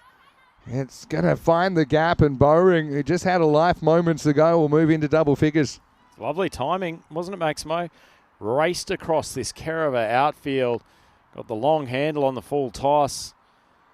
Darthanyika just struggling to get her length in this over. But Bowring having no problems putting the ball away. Notice everyone in the chat is pretty happy that Katie Young's okay. It was a bit of a scary incident. Well, there's Nuwan, who certainly became a bit of a pin-up boy for Olu during the men's series. Of course, he's here helping with the women, which is great to see. That's hit pretty well. Takes some stopping, but it is stopped, and only a single to Lisa Bowring. Certainly had some cult heroes during the course of ECS Finland 2025, didn't we? Oh, we certainly Nuwana did. Roadkill. Yeah. Obviously, Big Mooney. Mooney, obviously. Captivated audiences. We've got another one in Katie Young. I think we everyone do. can relate to Katie Young. Not really timed, but just a single. But, Katie, it takes a lot of courage to go out there. Okay, she's definitely better for the run with the bat. And even the way, that's tough as nails there. Gutsy stuff. Very gutsy. A lot of respect. You couldn't have blamed her if she did go down. Anyone who's felt a grizzly hit their hands will understand the level of bravery that it's taken for her to stay on the field. Played, and they decided to against the single. It's probably there, Bowring will turn it down, and that means Kula will be on strike. Into 4 overs. It's 47 for 1. With just 14 required to win. If they do the next 3 overs, they'll get all 4 points. Great question here from Rohit Murali, asking the robot, but I think I can field it. will there be a women's ECL in 2026? That's a great question. Excellent question. Now, just to clarify, at the moment for men's cricket, and we've always run the European Cricket League, which is the Champions League of European club cricket. We also run the ECC, which is the Euros of cricket with national teams. So we have got to the point now we've got a women's ECC. I don't think she was ready there. It doesn't matter because she's got a wide, so play on. So I'll make that 48. Yeah, so I'll address it in a second. Yadav got that awkward trajectory. I think I want to check. So awkward it managed to actually leave our camera at one stage, which is quite an effort. It's like a perfect curveball in a way. All the baseball supporters out there would know what I'm talking about. It's actually reasonably well bowled, but even better played by Kula. He smacks it sideways, brings up the 50. And the writing's on the wall at the moment for Oulu. Despite battling through, looks like they're going to walk away pointless from match 3. Yeah, so the thing with the ECL for women, it's something we would love to do. Probably at the moment, the club structure isn't quite there in enough countries for us to do it. And so, chance of a minimised women's ECL? The calendar's already pretty packed, and I suppose the decision being made to expand the ECC to more countries first. Right? So this ECS-W, if you like, is a great way of exposing these clubs to the format and all before we kind of throw them in the deep end. Obviously, it'd be something you'd be thrilled to go to Spain, but there probably is a bit of crossover as well between the national sides. And I think at the moment, the feeling is, we're going to probably expand the ECC-W as much as we can. But yeah, for sure, in the future, I think we'd have to give some thought as to what the structure would be. Because I think it would be really cool. Even if you started with 5 countries, more established countries, and expanded it from there. I know some good things are happening in women's club cricket in Europe, so it's kind of one of those wait and see things. And it's a funny one as well because the ECL came first. It was the first concept which kind of launched ECN as we know it today. Launched the career of Maximo as well. It did. Changed my life. How different would the Maximo life be now if it hadn't have been for you? Who knows? Serendipitously being assigned that responsibility. Time and a place. Yeah, but I think if they had their time over, they probably would have done the ECC first, honestly. And we ended up having an ECC at Cardamom before we had an ECL because of a coronavirus. That's absolutely spanked. 1 bounce 4. And in fact, that will be game, set, match with Bowring. Whacking it. They probably want to have a look at this as 4 or 6, but I read this as 4. Either way, it's curtains for match number 3. Check the bounce of the ball here. Again, a good position, power position there from Lisa. And yeah, 1 bounce 4. And Empire will bring up the win in 4.5 overs. They'll take all 4 points. Oulu, plenty of positives to take away from that game. Obviously, Lioness is probably just a little bit ahead of where they are. Good to see straight away everyone going up to Katie, just seeing if she's all right. She was tough as nails there. And I hope, actually, when she gets off, I hope she maybe just checks herself out again and that there's no ill effects, maybe a delayed concussion or something like that. And she did pass the test. She seemed to convince everyone she was all right. So that's the end of match 3. We've still got 2 matches coming up. The next match you'll see will be SKK taking on Play Cricket Suomi, or PCS, in match number 4. And that starts in around about 40 minutes' time. You can see that Jonsi comes in for SKK. Suomi make 2 changes as well. Different keeper there with Cornelius coming in. And Arya Kulkarni comes in as well. Minnestolt captaining PCS, who we only saw for 2 and a bit overs earlier on. So yeah, just to wrap up that discussion, ECL, I think it's definitely in the longer term plans, probably in the shorter term, looking to develop the national teams and give them more exposure and maybe with the ECIWs as well, integrating more people on the pathway to playing T20 and international women's cricket. Let's go back and look at the highlights. And Sheridan, she was just off to the races, wasn't she? And having a bit of fun out there. Kula dancing away around, and then we had a shot which defied description. I've actually seen that going up on social media with a name this shot. Then we had the old 3 Musketeers. This was a really good shot, the only Maximo of the innings. And Sheridan, didn't mind kind of going after it. It was kind of float like a butterfly sting like it could be, but in the end, it was almost a self-sting, wasn't it, down the leg side? And not one of the better balls to ever take a wicket. Then we had this incident where there was a spot the ball competition. It was found in the pad of Ria. And once it was extracted, and more boundaries on the way. Bowring with a handy little 15, including 3-4s to get the Lionesses there. That was the incident, of course, we talk about a lot with Young wearing one in the face. But yeah, she was really, really tough the way she handled that and didn't miss a beat.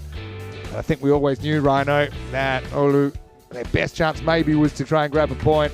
In the end, they weren't quite able to do that. Lioness is just a bit too good. Certainly were. Impressive batting from them at the top.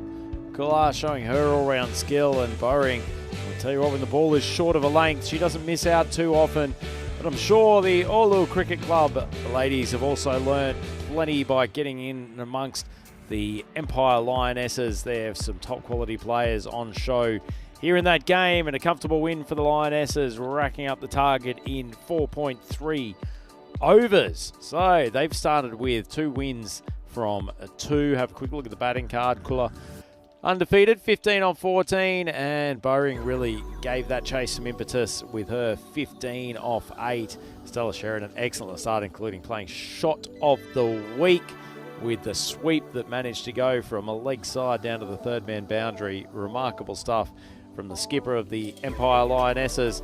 So they end up 61 for 1 after the 4.3 overs. The Oulu bowlers, some pretty good balls in and amongst her 2 overs from Dasanyaka. Sashini Dasanyaka looked much better when she came over the wicket with her left armers. And Jashoda Yadav, 1.3 overs for 24. She copped a bit of punishment towards the end when the Lionesses batters loosened up a touch. So good all-round performance from the Empire Club. They win this match comfortably by 9 wickets. So that is the conclusion of match 3 here at the ECS-W Finland 2025. And we'll be back for match 4 in approximately 40 minutes, thereabouts. 1:15. Anyway, look forward to seeing you then.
sand, just you and me. Summertime, get ready, we are so divine. Blue water and yellow sand, let's live our dream. Summertime, get ready, we are so divine. Blue water and yellow sand, just you and me. Summertime, get ready, we are so divine. Blue water and yellow sand, let's live our dream. Summertime.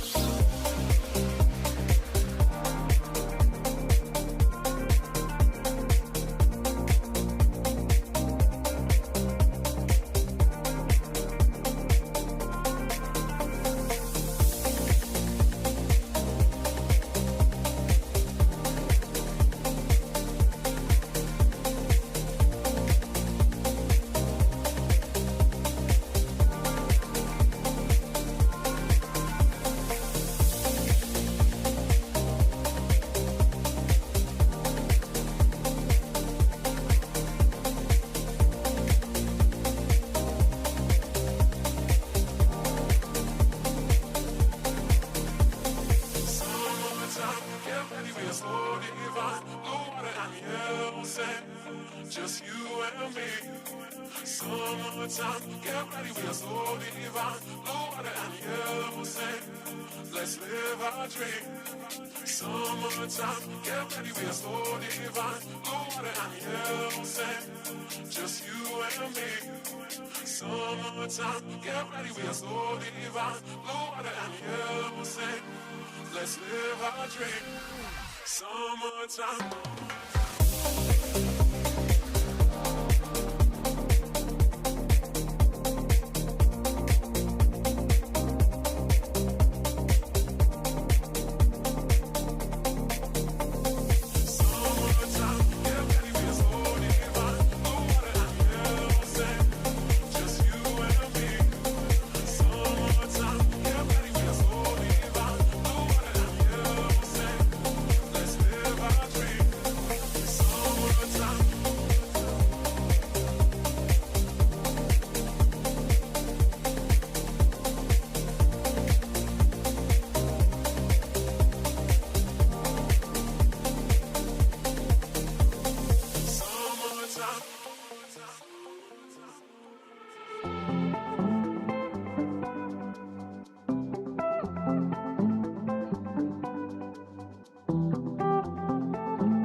This European cricket event is proudly brought to you by HCL Software, Rado and 1xBet.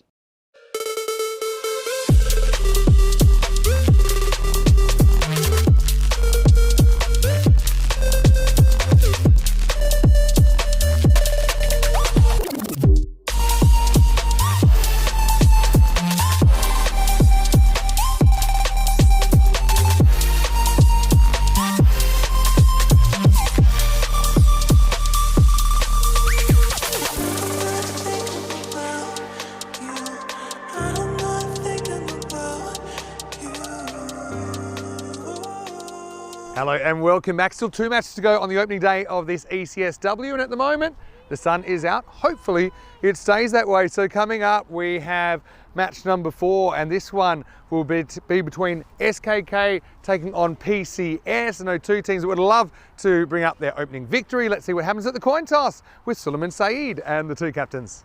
SKK versus PCS. PCS to call. Heads. And it's tails. And we are bowling. SKK won the toss and they're bowling first. SKK win the toss then, and they elect to bowl, so this time they will be on the chase. We saw them score a pretty respectable 78 earlier on in the opening game, although kind of a lot of their runs came in just 2 overs of that inning. So they'll be hoping for a bit more of a consistent performance, I'm sure, with the bat in the second half, but I suppose they will know exactly how many they're chasing. For PCS, or Play Cricket Suomi, I'm really excited to see them out there again. It was unfortunate their earlier game got interrupted in the 3rd over, just the 3rd over, and it was a no result. So two teams I'm sure that would like to impress, and one of them, Rhino, will be coming up with their first ECS win. I know that you're in the igloo over there. I'll be with you in a second. News from the toss is that it will be SKK bowling first after winning it. Let's get ready for match 4. Thank you very much for that lively and comprehensive preview. Vinny Sandu, Mr. Maximo, over there giving you all the information you need in advance of this much anticipated contest between the SKK women's side and Play Cricket's Suomi. Look at the fantasy dashboard up there. Angelica Johns has come into the SKK team for this game. A strong lineup. They really pushed the highly reputed Empire Lionesses in the first game here today. Quick look at Play Cricket Suomi. Laura Valenius is coming into the team, as well as Arya Kulkarni. So a couple of reinforcements coming into the lineup, getting their opportunity to take the field for this ECS women's event up here at the Kerava National Cricket Ground in Finland. Supercomputer giving the favouritism to SKK at present. Got some very good players in this unit. Play Cricket Suomi, still a team that's got a lot of players who have come through a development system here in Finland. Great to have them as part of this ECS women's event. Nice conditions here at Kerava as well. We had some rain earlier in the day, but thankfully since that point on, the clouds have largely stayed away. We've got some blue skies, at least around part of the ground at the moment, and things have certainly warmed up as a result.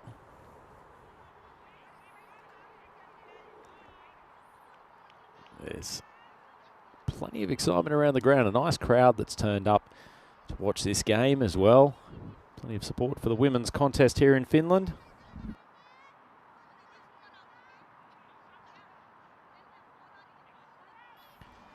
And taking the new ball for SKK, it's Maya Koyo. Saw her bowl earlier today. Bowls with nice pace.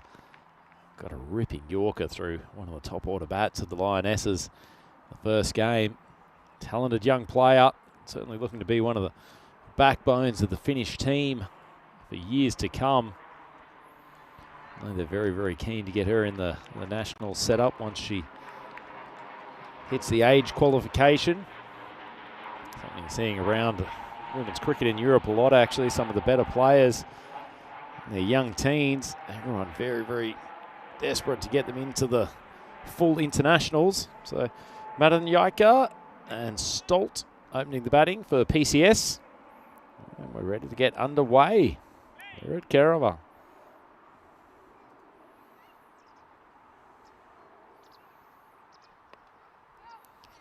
Nice start from Meyer. Just a ball outside off stump. Nice action. Gets good wrist position. Sure, she moves along. She'll develop a nice outswinger. It's always good to see the fundamentals of a strong bowling action. Stays nice and high at the crease. Short ball. Rocks the batter.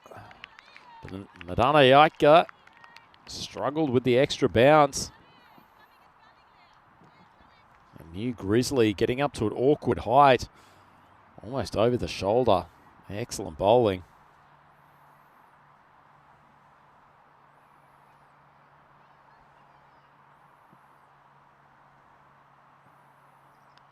Full ball outside off stump, extracts the outside edge. And with the pace of Koyo, it will roll away to the boundary.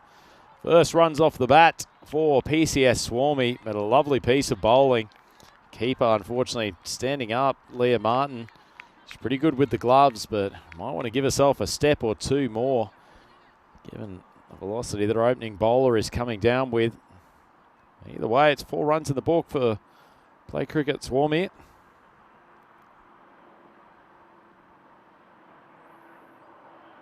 Another good ball.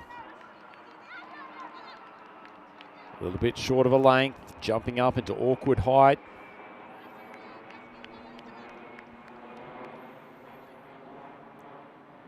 Stolt down the non-striker's end. Just a mere spectator at present. 2 balls to go in this first over. Nicely bowled again. She's got such a repeatable action. Maya, she's also able to generate some decent bounce. She's quite tall for a young girl. And as I said, actually stays nice and high. Gets a good high release point. Excellent stuff.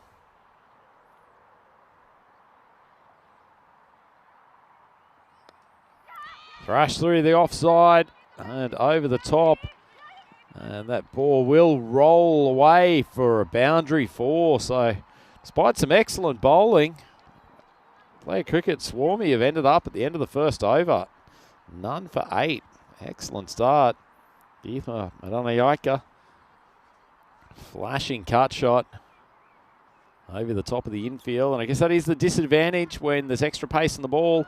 Flies along to the boundary much quicker, and a man who's always very, very speedy when it comes to getting back to the commentary igloo. Great to bring back Mr. Maximo. Thanks, Ryan. It wasn't that far, to be honest. But, yeah, really looking forward to our first ever emerging division in the ECS-W this year. And I know it's great to see more and more countries fielding national women's teams. I remember when I first started kind of with European cricket in the world, there were about 40-something in the world T20 IW rankings, and now we're up to, I think, 80, maybe 80 plus even. Tremendous So, growth. yeah, it's great to see. And, yeah, Switzerland, for example, recently made their debut. I know that Finland, they've got aspirations of kind of making their mark on the international women's game, and rightly so with some of the talent we've seen on show so far today. Anyway, this is going to be Angelica Jones, who's come into the lineup, and you can see that I think she's got the number 8 recovering the 1, but there is no 18 in the lineup, and that's probably a separate story. Maybe it's a lucky number. I know it is in some cultures. Anyway, shake, rattle and roll. Starts with a wide down leg side, so good to see a new player coming in. Good to finally see Minna Stoll get some strike after Madonna Yaika mortgaged it for herself during the first over. Pity Kroom's not here because I just got sent a photo, and I'll show it to you, and you can describe it if you like. Don't worry. Getting into dangerous territory here. Nothing that, nothing untoward. Better ball this time. Good Stolt ball. pushes, runs, and they're going to hustle back. Can we look for another run here if they're paying attention? They might as well. Where's the ball gone? Anybody? Nope. Just settle for the single. Can still run off the stumps. Absolutely. As long as you're in. Otherwise, you can run back to the pavilion. In, deflected away from the keeper. Keeper, by the way, it's Leah Martin, who was in the chat during the week from Minnesota, USA originally. She provided us with some excellent information during the course of the last few days, didn't she, Maximo? So great to see Leah out. So it's a photo. Field. I'll try and put this up maybe tomorrow when Kroom's back. I think Kroom's playing right now. But I Can't he get his priorities I'm straight? still friends with a teammate, and I play indoor cricket with him socially from my days at my very first club playing hardball cricket when I was 10. He was 11. Normally wouldn't be friends, but we were. I was playing a year up. And he just sent me a photo. We won the premiership that year, and he sent me a photo of it. I'd seen it for years. In the air and gone. Well, you wouldn't expect that Divya Unhale would drop that. She's been on fire in the field today. Madanayaka gets a couple of boundaries, but then has to go. It's 10 for 1. I have to say it. I probably shouldn't have been on strike there. Should have been at least one overthrow, I would have thought. But anyway, it's the end for Geethma. Yeah, lovely catch. It was actually a pretty decent shot from Madanayaka, but unfortunately picks out the fielder and one of the safest pairs of hands in the SKK squad. So she returns to the dugout. 8 off 7. Nice catch from Unhale. He's been a dynamic player in the field for SKK to date, Vinny. But back to your photo. Yeah, okay. And Marzi's coming a good time. So there. That's my first ever cricket season and my first ever premiership. What do you think? Which one's you? Can you tell? I just literally got sent that. I wouldn't have seen anything like that for decades. Were you touting the Maximo nickname already back then? No, not back then. I did take 3 for 16 in the final, including a caught and bowl. I'll tell you something else that was quite funny about that one. That's a great photo. Yeah. And seeing you in a pair of shorts in before white. you got the long trousers. Absolutely. Back then. Yeah. What do you think? That's Stuart. And actually, the keeper there, Sam. So his dad basically said, like, I think you're going to be a keeper. So he got him to do the keeping. You might notice he's wearing a mouthguard. Well, Sam's actually the reason they made a rule the next year that the keepers had to wear helmets at all times. You did mention this, that he had a So little bit of a drama. That's probably post-injury where he started keeping in a mouthguard. Probably smart. And all the tails that sit behind that photo. And I don't know who that is, but they're holding a bail. Obviously, I've taken a whole stump, and someone was left with a bail. I'll tell you who was in that team, not in that picture, obviously, but fellow Queenslander, I suppose, and AFL superstar Jonathan Brown. Really? Yeah. We're going to have to address that in a moment. As Very specific reference for our non-Australian viewers. Oh, my goodness. This is getting into not niche AFL chat, but probably not going to satisfy. Oh, I know there's a bit of 99% AFL chat viewers. right now. Chris is a big follower. So Michael Voss was my first AFL hero in Queensland. But then Big JB, Jonathan Brown, joining the Lions and he had that voice. Triggering the three. Oh, at 11, he sounded pretty much the same. One of the gutsiest sportsmen you could ever come across. Well bowled that time by Jones. Well, they like this, but I think she's safely home. Yeah, but Jono actually lived in Perth for a couple of years. He was actually from Melbourne. His dad played for Fitzroy. He was over in Perth for a couple of years. So was that linked to his dad's end of sort of professional playing days? I don't actually know, if I'm completely honest. He went back to Melbourne, ended up getting drafted under the father-son rule for the Lions, of course. Fitzroy merged with Brisbane Bears. Very conveniently. Yeah, so he ended up carving out quite the career for himself. Anyway, I'll try and get that up maybe tomorrow when Cream's back. Good length from Johns, but Lokaje swings it over the leg side and knocks up a nice boundary. So play cricket Swarmy, despite facing one of the better bowling attacks in this competition. They only lost the one wicket and they're already up to 16. I love a team name that's actually an instruction as well. It's not something that you see very often. Yeah, play cricket Swarmy. Swarmy, by the way, means Finland. That's what they call Finland in Finland. We seem to have adopted the different term. Probably luckily as well, because it sounds a lot like Sweden and Switzerland. We seem to have a few of these countries. Sudan, another one. Good ball from Johns in the block hole, but once again swung around like a couple of lovely strikes over the leg side. Diminutive batter, but she's shown some excellent footwork and no shortage of power those last two strokes. A really simple technique and a pretty good technique. I like this. Stays pretty still, holds her kind of balance, holds her power in the shot. Holds her shape. Yeah, holds her shape. Had the outfielder back there, but just hit it too well. That'll be the end of the over. So we'll have a look at the table. And Linus is obviously there in really good shape for top spot. Their dream result, I mean, it's hard to say. These two are going to take points off each other, you'd imagine, in this game. But remember, if you finish top, then you get to play the bottom team in your semi. Each team makes the semis. I know that it kind of raised my eyebrows as well, but when I think of what's behind it and what the objectives are of this European Cricket Series, the fact that every team will get a fourth game. Obviously, the incentive to finish higher is all about trying to get a lower ranked opponent, but it's also about the fact that these teams, they don't get to play, well, they've never played before on ECN, so they want to win every game. Well, it was heartbreak before when we had a washout, when we looked like maybe we could get that game 2 back up. In the meantime, Shah coming on to bowl the third over, just making a couple of late rearrangements to the field. Short ball outside off stump. Stolt plays and misses, but it's called wide. Tell you what, the sun is starting to beat down here, Maximo. It is, yeah. Now the igloo can become a kind of greenhouse pretty quickly. Hey, just going back to my under 12s team one more time. I don't want to hark back to it, but I've got another interesting little tidbit about that. Down the leg side will be re-bowled. This is Shah bowling over number 3. So my very first coach was a man called John Maley, who was a real key figure in World Series cricket. And you might be saying, well, what are you talking about? Do you want to have a guess at what his role was? And what he did that hadn't been done before? Pretty obscure question. Was he the man who set up Gloucester Park for the first game under floodlights? In a way, I'll give it to you after this. See if Shah can get it right. Again, down the leg side, just falling away in the action. He was actually a curator, and he pioneered drop-in pitches. Oh, wow. That's revolutionary. Something that has revolutionised. And he was coaching cricket? because his son was in the team. And, of course, he was well known. At that time, I think he then was the curator at the WACA for a while. Then he curated at one of the top schools over there. And these pitches, it was actually my school that he was curator for. And these pitches, honestly, you could have played Test cricket on them. He was an absolute genius. And sometimes we go out there and we're like, and we probably didn't realise how good they were. But we were. Yeah. You don't realise what a good pitch is until you've seen a bad pitch. Yeah.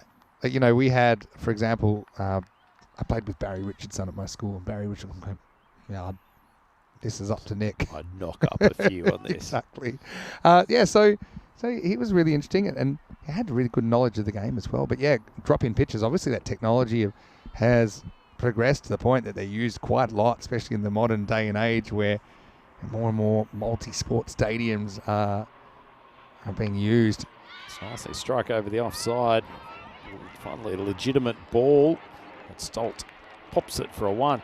Can I ask you a question? Yeah. Between John Maley and Jonathan Brown, do you think they've been sitting at bars the last couple of years telling people, that Vinny Sandhu kid from under 12s out in Perth, he's Mr. Maximo in European cricket? You know what? Obviously. Because JB's in the media now. Yeah, actually I was in touch with him through... he actually had played some club cricket either in Jersey or he'd toured Jersey, and he was known, and so I haven't got Jono's number, but got in touch with him, and do you remember Vinny? He said, of course. This was a very close-knit team. Yeah. But, I know teams come and go, but we had something special. We were coached really well. We... little things like throwing the ball back to the bowler one by one. Coach would say, good teams don't drop any of those. No. It was a sneaky way of getting us to catch better. Yep. For example, so we were pretty well drilled, and we won quite a few premierships in that grade. Short ball pulled behind square, but straight to safe hands of Maya Koyo. There was one game I remember. It might have been the grand final one year. Obviously not that year because you saw the photo, but. This is when players started wearing zinc. It was the early 90s. They started wearing zinc, right?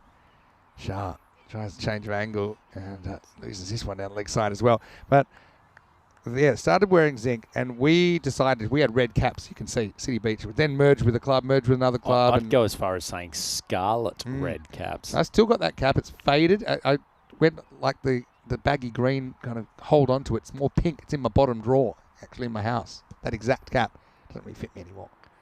Well, bowled it. Great bowling. Shah finally gets it right. Lukuge is going to have to go after hitting a couple of crisp boundaries, but she's on her way. And a pretty important strike for SKK with Play Cricket Swami 29 for 2. Yeah, great bowling. She's mixed it up a little bit. Shah finally gets the Yorker on target. And isn't she pumped? Great piece of bowling. And big wicket too, because Lukuge played a couple of really, really nice shots earlier in her innings. She's a genuine threat for play cricket, Swarmy. Next batter. It's Sorry, actually, that is Lakuge coming back out. Heard of throwing in the towel, but collecting the towel, not so well known.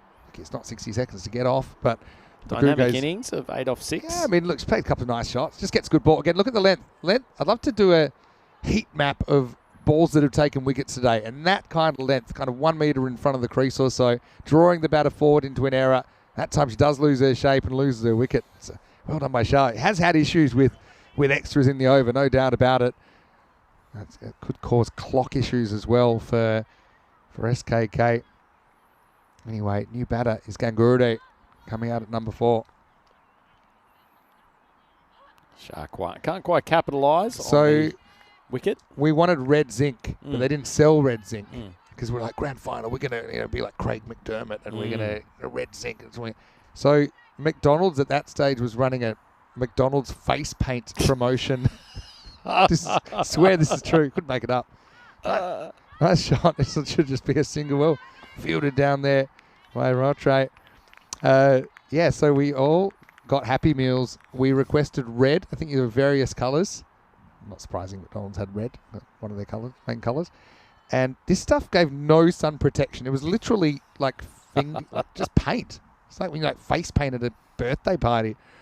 That one drops in, but just outside the line again. So again, having issues apart from that one wicket ball.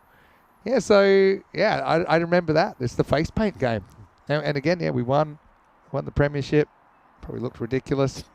Might have had a few this skin too. cancer issues. Oh, misfield, that's going to hurt. That's Mukherjee who gets down to it, does everything except field the ball here. But still, nice shot from her. Cracks it through the line. Again, had a bit more length to work with, didn't she? She's got a very Max O'Dowd style Very much setup so. as well. But, in fact, I think Max O'Dowd is now described as having very much a Minna Stolt technique. I'll tell you one more thing we did. It's all coming back to me now. Just that one photo. It's amazing what a photo can do. That obviously we're a bit young to spray the champagne. Okay. Did you get the solo lemon drink out instead? Any sort of fizzy drink. So we'd shake up the fizzy drinks and we would let them fly. End of the third over. Shah goes for 16. Has a few control issues, but does have a wicket to show for her efforts. 36 for 2. Yeah, so... And, of course, would stain the shirts. They were basically using cola. Won't mention the brand name. So it wasn't even... You didn't even pick a lightly coloured fizzy fizzy drink. drink. Straight out of the can. There's no joke, there's no fooling anyone what we're spraying. We just like the idea of pouring drinks over each other's heads. I mean, it was a simple childhood. You were back in those days. Early sort of Gatorade dump celebration. They might have adapted it people. from there. Yeah. I think they have referenced under 12s. What was the club name? City Beach. City Beach? City Beach in Western Australia. Did you steal that off City Beach, the surf I clothing always think line? they stole that off our suburbs. It's very It's likely. basically the beach in line with the city. Yep. Because Perth's quite a long north-south city, and there's a lot of beaches on the west, obviously. Here's Koyo getting a second over. Full length from her. She was a little bit short of a length in the first over. Went for 8 runs, but... Tripp's got it. Hello, Tripp, watching from the USA. By the way, Tripp, keep an eye on Leah Martin, the wicket keeper. She is from America as well. She's from Minnesota. Doing the country proud. Yeah, she sure is. And mentioned I was a Green Bay Packers supporter. That didn't go down too well, but Interesting for a Minnesota I think resident. we can still be friends. Normally it's a lovely ball from Koya. There's Leah. Gives it the old thumbs up. As she should. You don't find too many Green Bay Packers supporters within Minnesota. True. Generally the big rival, the Vikings. Big team, big rivalry. Hey, Trips, got a question though. What's the temperature? It's had a week in the high 90s with even hundreds. Where he's from. Now, I'm not really bilingual. My Spanish is coming along, but I wouldn't say I'm bilingual yet. But I am bi-temperatural. Bi-temperatural. Sometimes, and outside US, Fahrenheit's not really known or used or understood, but it's okay. So I would say right now it's 17 degrees Celsius, which I'd calculate is about 63. Good full ball. Okay, they dabbed it out to the leg side. So it's been mostly low 60s, maybe even 50s. Is there a simple mathematical equation? Do you want to know how I do it? I'm sure there This is very esoteric chat, but I'll keep going. So I use that 10 degrees Celsius is 50 Fahrenheit. So that's a good starting point because nice even numbers. And for every 10 you want to add, it's 18. So there I have these little kind of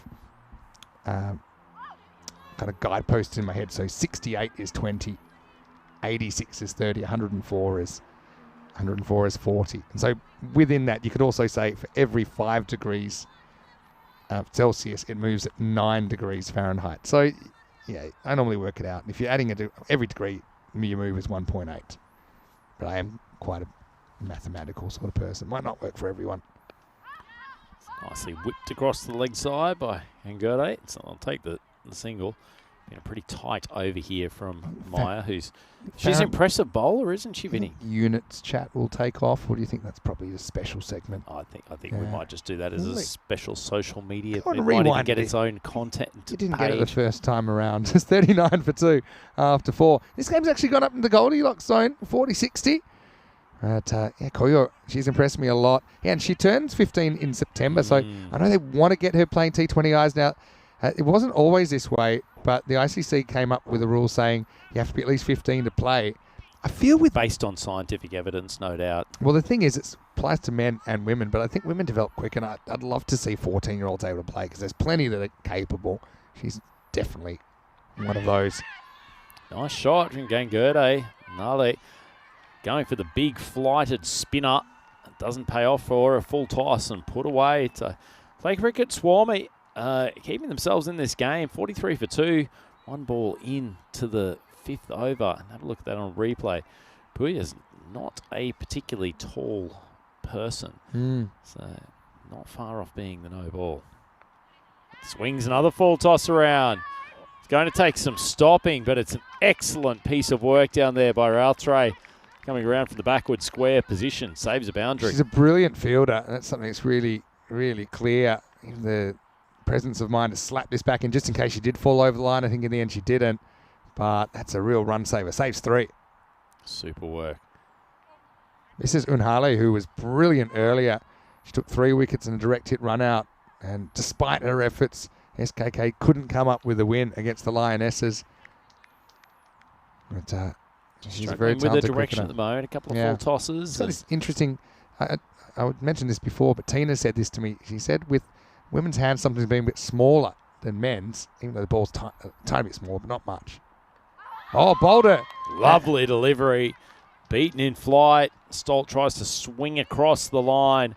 Misses it completely and just clips the bail. Lovely piece of bowling from Harley, and PCS now 45 for 3. Yeah, you mentioned she maybe wasn't too happy with what she'd produced early in the over, but that's more like it. Again, look at where that ball bounces and look at the length, about 1 metre in front of the crease, top of the bails kind of length. And Leah cops it in the chest, but still manages to continue her celebration. Impressive work from the wicketkeeper. Yeah, she's a tough nut as well, but Stolt does hit 1-4 in there and played some nice shots along the way, but you can see trying to sweep this one, it was always going to be difficult to do that given the length of the ball. And Harley once again stepping up for SKK.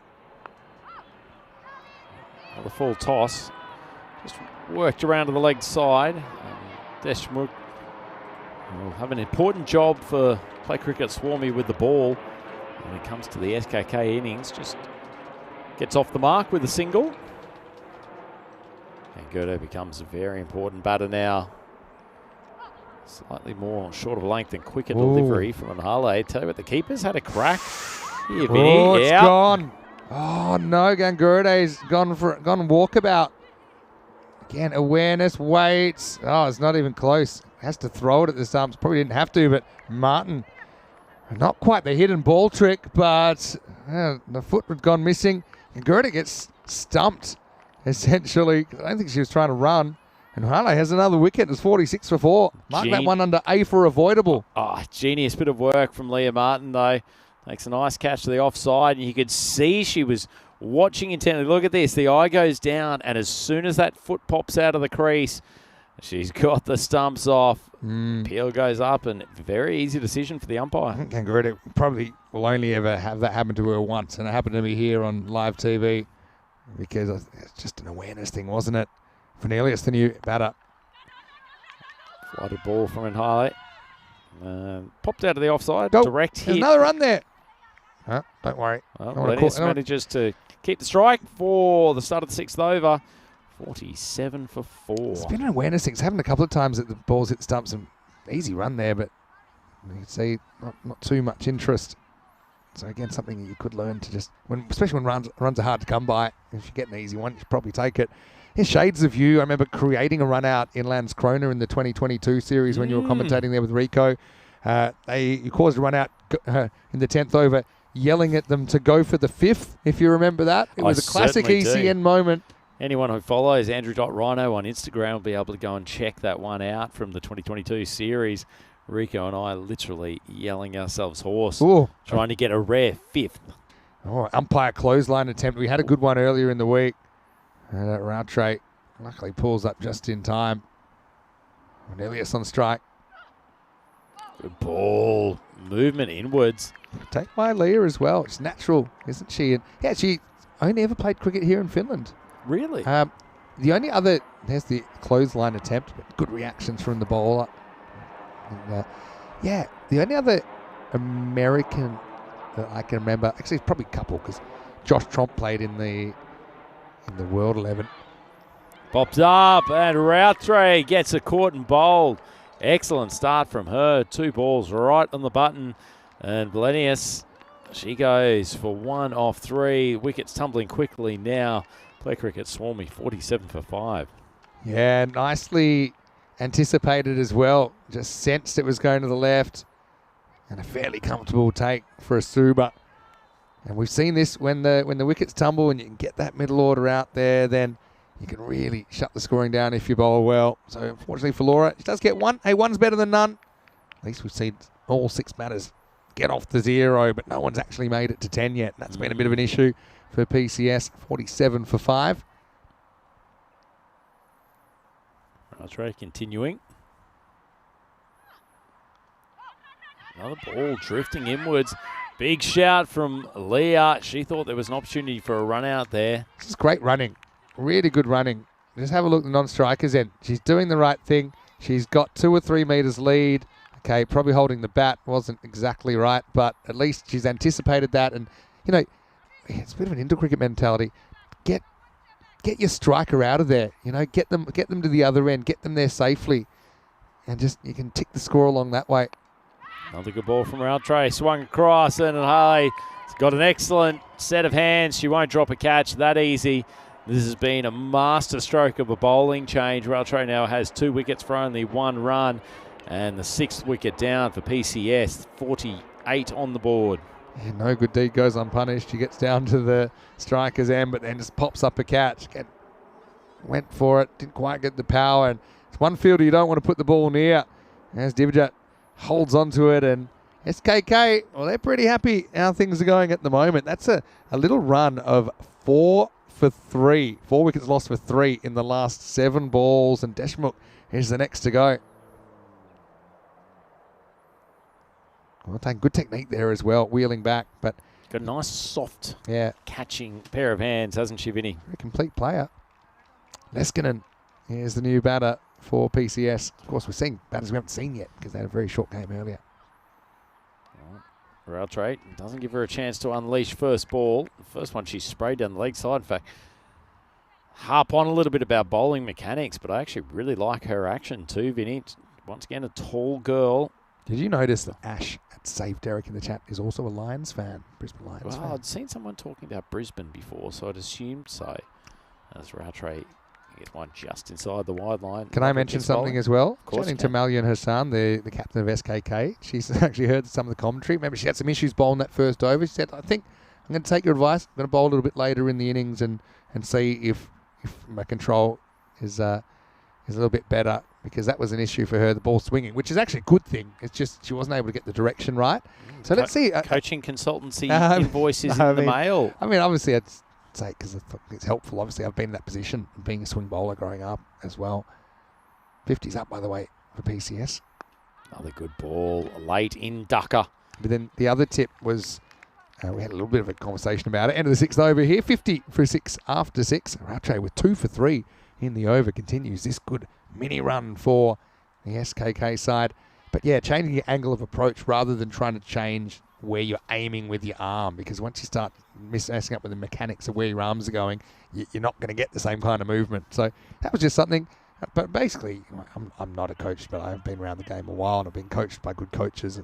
And the under-12s pace bowler. Yeah. But in the end, play around with it, see what works for you. I think that's probably the best advice. Lovely ball from Rahali, but it's actually really well struck from Wani. Pulls it behind square. Do you think Koyu is going to end up as another iconic number 23 in the vein of Michael Jordan, LeBron James, Shane Warne? Suspect in time they'll be talking about them being able to wear Koya's number. She's got star quality about it. Very much. A lot to like about her bowling. A lot to like about Rahali's bowling as well. Leskinen befuddled with that little bit of loop outside off stump. I like the aggressive stance from Leskinen though. She's ready to hit. Yeah, I like it too. Good strike out of the leg side. They elect not to push the risky single.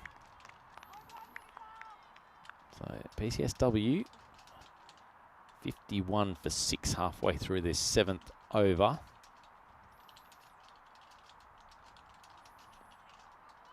Might have been the opportunity to go hard at that ball, but she's just taken the wide. Leah makes a mess of the stumps. This isn't quite moon in from earlier in the week, but the old 2 feet in meant there was no chance for stumping. Still, good take from Leah. Contributed almost more individual moments of entertainment than just about any single player I remember in an ECS tournament. Big Mooney. Even when he wasn't doing something, it was a story. Well, Leskinen does well to stay in a crease. I mean, what about that moment? Do you know what's so funny? The square leg umpire didn't even bother going too far back because he had a sneaky suspicion he'd have to go fix the stumps again, and he was right. He was only about 6 metres. He's back in there again. When Moon was batting, I don't think it could be that close. Moon, I was talking about yesterday when he didn't go the to the huddle. entire 9 of his teammates, and Harley beats the batter again, catch down at long on. All 9 of his teammates have gone back to congratulate the catcher as the league goes for a 3rd consecutive ball and even offers to help out. The umpire might end up just standing right behind Leah. Just going to first slip. Good ball, and Ale inside the wide line. It's the end of the 7th, 52 for 6, but just to rehash that magic moment from yesterday, there was a wicket. It was a huge one for the BTCC Dark Knights. The entire team has sprinted over to congratulate. I think it was Maxi who took a great catch down at the cow corner boundary. And we look around. He's surrounded by 9 of his teammates, and who is still sitting at backward point, hasn't moved an inch in celebration, just doing a remote congratulations. But the big Moon. I think he may have flashed a thumbs up. I'm not quite sure. Even that was maybe a little bit beyond to waste the amount of energy. That Moon was somebody that we will remember for a long time. And another reason, we'd love to come back to Finland, do another European cricket series. More Moon time. Lovely shot from Wani. Actually, thought she'd actually beaten the fielder, but Roundtree is so good. The outfield, Vinny. That was a top-class stop. I was just a little bit worried she was going to pick it up while she was stepping on the rope, but that's a brilliant piece of work. Check it out here. Kind of just a little slap back. Okay, that's fine. I think the only thing is when she came back in, keep rolling it forward here. When she steps just inside the line, I think they're happy with it, so we'll carry on. I think it was fine. And look who it is. Hassan is getting this 8th over. More work out there for Roundtree, who's potentially going to be treated for about leather poisoning in the halftime break. Good work, though. Oh, she's an absolute weapon to have on the boundary. Clearly your advice has worked for Hassan, though, Vinny. The first 2 balls, right on the money. Told Corey coaching's easy. Shorter ball. Leskinen just drives it straight back to the bowler. No run. In all seriousness, though, I think good coaches know that different methods work for different players. Things that annoy me, I hear, especially from specialist coaches, like this is right, this is wrong. Sometimes there might be merit in that, but I think, you let people give players options and see what works best for them. Same thing like with batting technique. Some people tap between the feet, some people tap behind the toe. for wicket keepers. There's certain stances. For bowlers, they used to say like it was wrong to have a front on action. Look at Malcolm Marshall. Few people He was made going, it work. It's going all right. It's another lovely ball from Hassan. Well, and particularly one of the things that anyone who's gone into the ladies coaching game will know that coaching women's bowling actions is a very, very different thing to coaching a men's actions. It's just a different structure of how their hips work, the flexibility they have in their shoulders. And it's an Grip's incredibly another one we different talked thing. about, yeah. Can she get off the mark here? Called a wide. It's pretty tight. Pretty tight one. Poor Hassan saying, isn't that straight over the line? Give me a break. Don't you know the day I've had? Just get a bit for you, Rano. I don't mind the call, to be honest, Vinny. It's 50-50. Yeah. 50-50. I mean, I'm we're all not, right with that. we're not quite straight on either. Yeah. Good reaction. No, though. that's good. Good little query it, because next one will probably go your way. Lovely ball, that sort of sum. So Leskinen, she's trying hard, but just can't get bat on ball at the moment and able to rotate the strike. Because Wani's looks pretty good out there in her Should four balls. Reserve the domain name MaximoBowlingConsultants.com. Are you sure someone hasn't taken that put yet? Put a deposit down. Come on, let's see if Tina can get a run here. Good shot, just driven straight back to the bowler. So an excellent over from Hassan. The Stubbsy alarm's gone on Oh, again. hasn't Another it? 11 for Leskinen. 57 for 6 after 8. Nice over. Well, the Maximo coaching consultancy has done the world of good for Hassan. 2 wides in the over, and one of those was a fitty. Only one of those was your responsibility. Yeah. I'm going to give her the credit because she obviously thought about a few things, and yeah, I'm not saying it's what I said. They've almost got some good coaches down there as well, and she would have looked probably back at her over as well in the break they had. But yeah, you just want to see that improvement, and yeah, that's the other thing. Tina, I think I mentioned this earlier briefly, but because women generally have slightly smaller hands, even though the ball's slightly smaller, but a lot of them it's quite comfortable for the ball to roll out the kind of front of their hand or to roll out the left-hand side of their hand. And again, it's a different action, but ultimately, you just want them to be able to do something repeatable that they have confidence in. Pretty repeatable action from her out throw, but Wani makes nice contact, swings around to the leg side, but Koyo down there in the backward square position, fields it safely. Nice throwing arm too. And Dave Robson saying it wider than what they were calling in the men's here. A few controversial wides and non-wide calls this week, but it's been pretty good today, I think. Wide ball, Leskinen tries to take it through the covers. Paul Stubb, we've already had a 13-ball duck today. It tied the longest duck ever, which is a record that has stood since 2021. I can give you an exact date. You do that. I don't want anything to eliminate Stubbsy from the record books. Well, getting behind Tina here. Go on, ball. Go Tina. Come on, Tina. Run. Tina. Go. Sit down, Stubbsy. Stubbsy's still got the longest duck record. I'm thrilled that Tina gets run. She deserves it. I mean, lovely shot. She's played some nice shots. This is the one that goes into the gap. She takes off, and I'm relieved. And the alarm will remain in Paul Stubbs' house across the Miranda Dragon Superstar from the Night Series in Portugal 2021. Not many records have stayed for that long. Oh, misfield here. Don't think it'll cost him anything at all. It's always going to be a single. Feels like the Stubbsy record is almost the European cricket equivalent of the Edwin Moses hurdles record. Yeah, you're right. Lasted for an eternity. True. I mean, there are some, depends how specific you want to be. Corey always talks about the 2-2-2 in a final, which was VOC Rotterdam in 2019, the ECL final. It's a high score in a final, which I guess you can count that as its own record. But we almost looked like we'd have that go down in Jersey. In the end, it was 2:07 by the Southern Spitfires, but they looked to be on for more than 2:20. They actually slowed down a bit towards the end, and it got chased. Our first ever 200 chase. Magic stuff. Leskinen tries to repeat a lovely cover drive from earlier in the over, but Raudrey's bowled a nice pair of overs here for SKK. Got a good bowling lineup, this group. You know, with Tina getting off the mark, it means we still have no ducks. Nicely driven, but can't beat the fielder in her follow-through. So that's the end of the over. 9 overs down, and play cricket Swarmy 61 for 6. Still given a decent chance of winning this game. Okay, eke out 9 here. or even a half a dozen. Just anything. Wani can keep on strike. She's shown an ability to both find the gaps and find the boundary. And I think this is where you also got to recognise you've got 4 wickets to play with. You know, everyone's capable of contributing with the bat. That's something I think, especially in the women's game, it's a chat I've had a couple of times to emerging teams saying, look, getting out, we've got a retired out here actually. Whoa, okay, so we've got a strategic. Hold the phone. I don't know if I would have done that while she's at the non-striker's end, because you normally have a free pass at just running on almost anything, even if you basically want to give a bat and give a bat to the next batter. And yeah, it's Heidi Posty who's coming out ready to go. 10th overtime, Jones is going to bowl it. Wani on strike.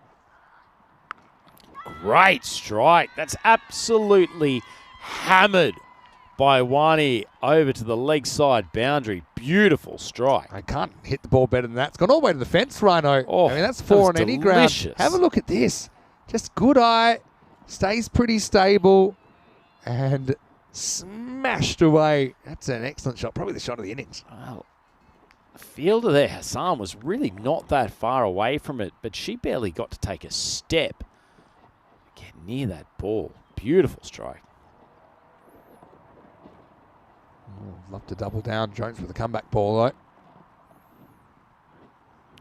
Right outside off stump. The ball goes flying off the top edge, but it will fall safely, and that means we'll get our first look at Posty at the crease.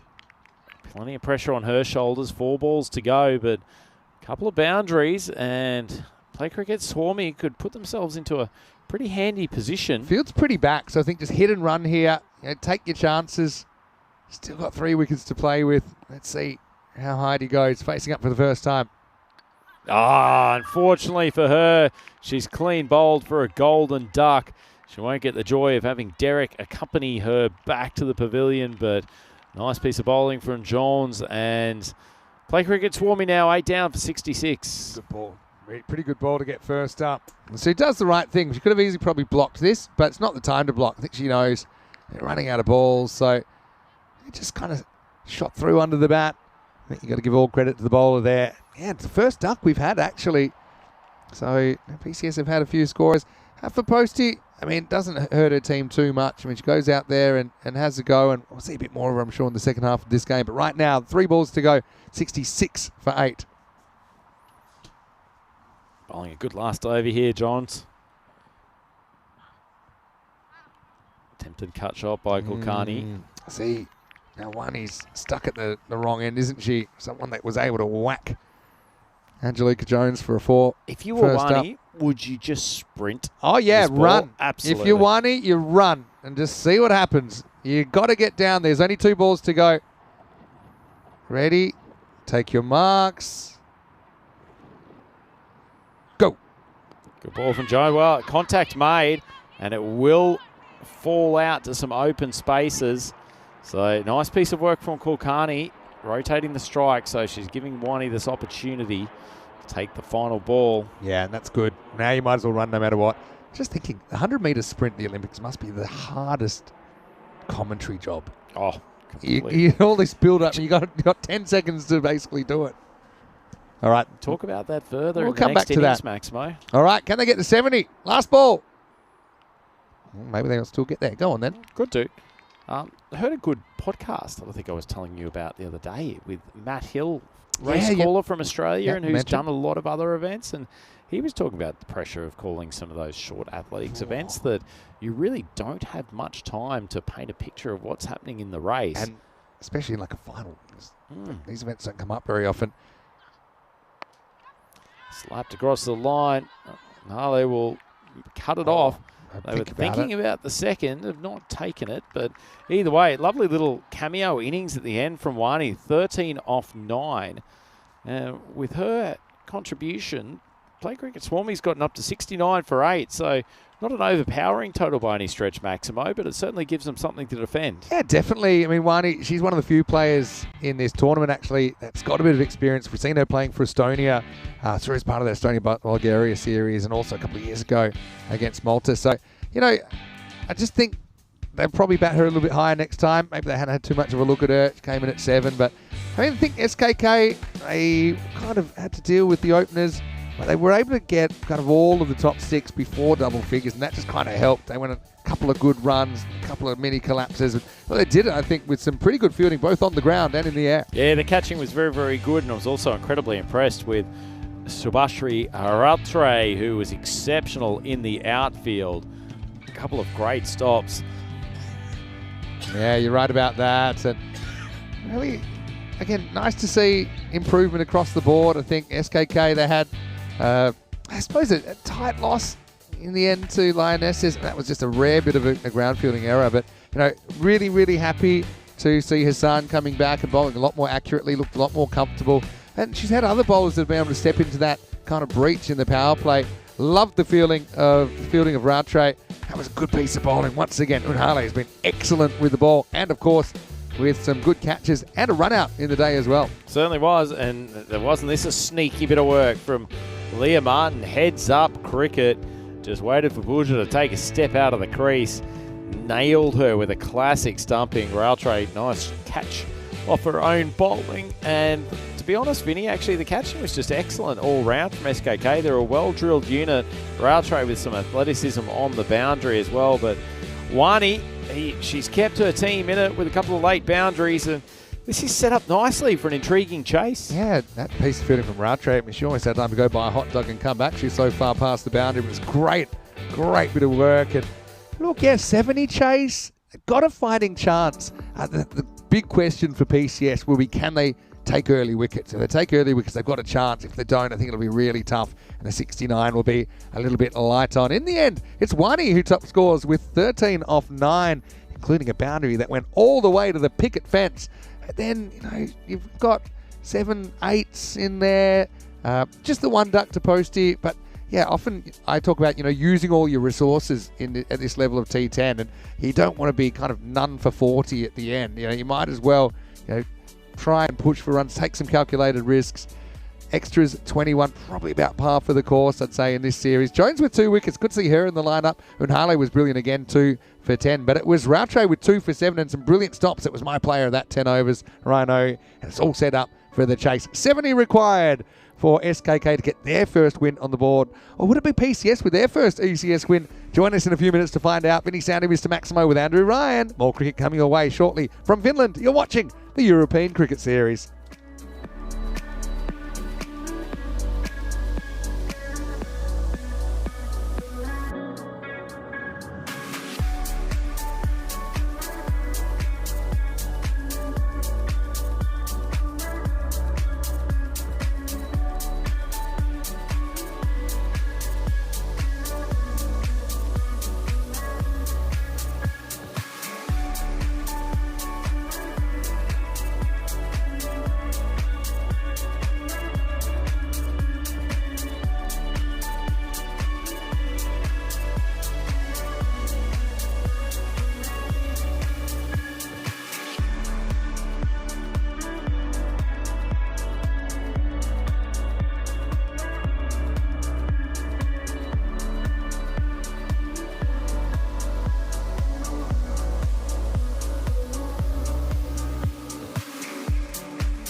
This European cricket event is proudly brought to you by HCL Software, Rado and 1xBet.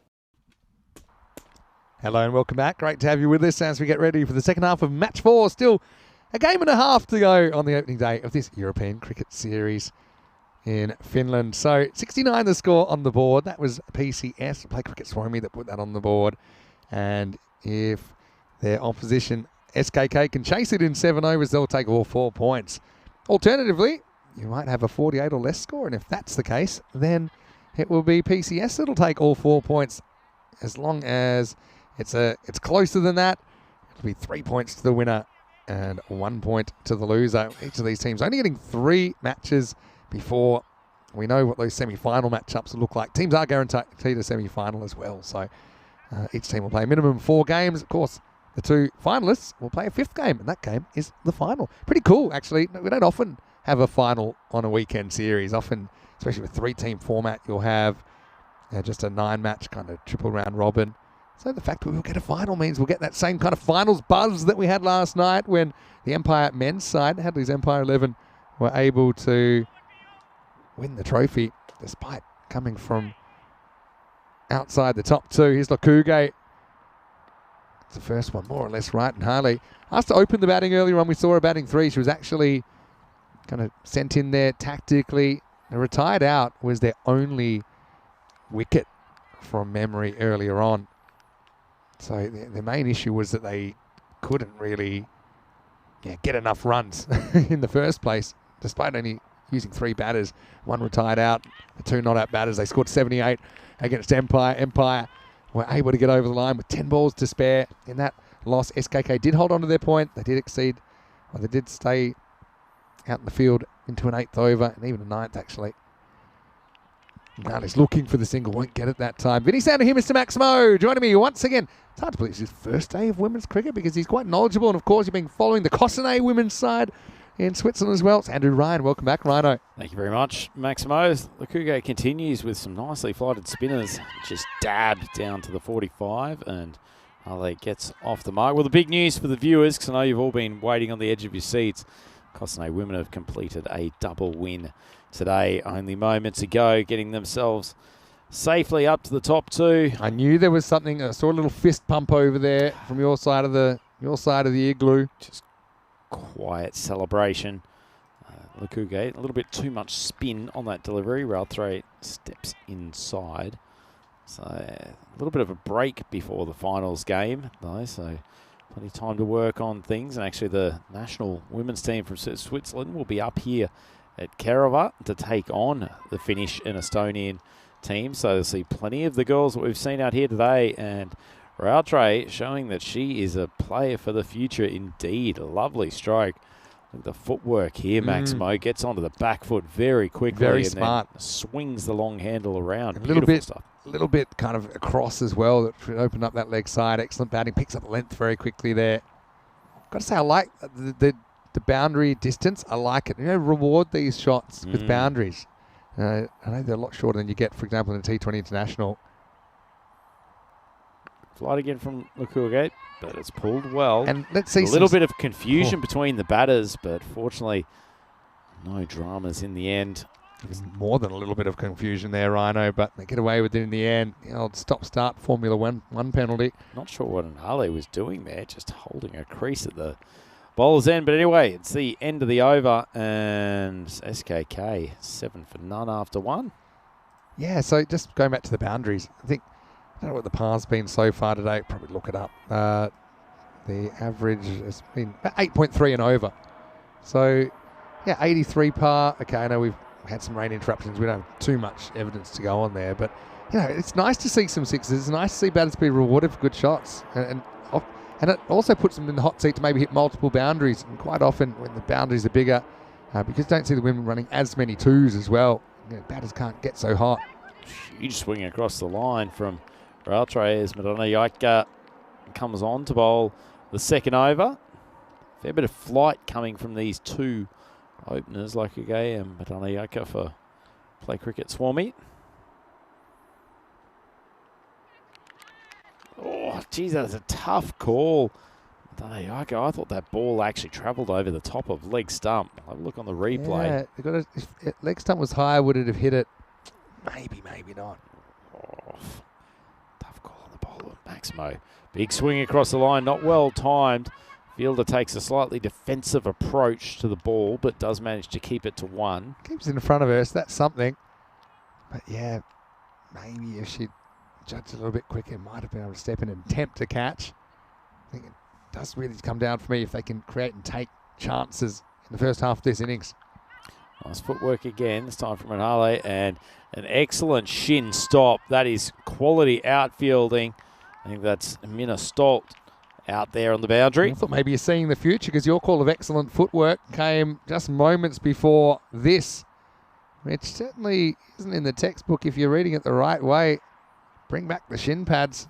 Somehow does stop the boundary though. Probably more what you'd see from an NHL goalie, which is a fairly popular sport up here. Sure ice hockey, is. almost Sure the is. national game. I here in Finland. wish I could skate so that I could play ice hockey. Like I played field hockey. You know, it's kind of in my zone, the whole hitting part. I think we had this discussion the other day as Raltre is out to a fabulous catch. Donna Yaika got the ball to drop just outside off stump, and actually with the pop off the pitch, it has taken a little bit of a step out of the controlled hitting zone. Lokage, a fellow opening bowler partner, has come in and taken a wonderful grab. Yeah, that's a wonderful catch. You're right. And how about the dive? This is what I'm talking about. Are you comfortable getting off your feet? And the answer is yes. Chamali launches herself groundwards as Rautre is going to have to walk away disappointed, out for just 6. And a bit of an opportunity, you'd say, for PCS. They pick up their first wicket. Has the door opened, Maximo? It's ajar. It's ajar. It's ajar.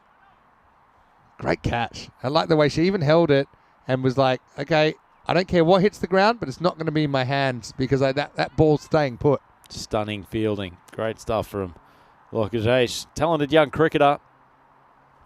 Brings out Melian Hassan, the skipper of SKK, in the number 3 spot. Still requiring 59 off 50 balls. Jeez, taking a long time to get ready. This is not ECN compliant. Got to be ready. 60 seconds.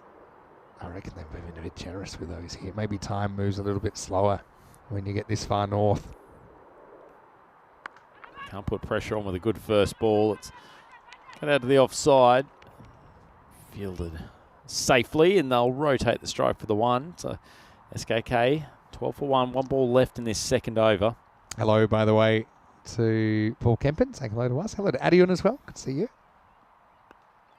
It's cut again, but no run. She's not the most aggressive runner between the wickets, and Harley. That's why she's getting bogged down a touch. She's 2 off 6, and after 2 overs, SKK 12 for 1. I think you just got to change your perception of why you're running and what kind of risks you're willing to take. You don't necessarily need to wait for the millionaire's shot to run.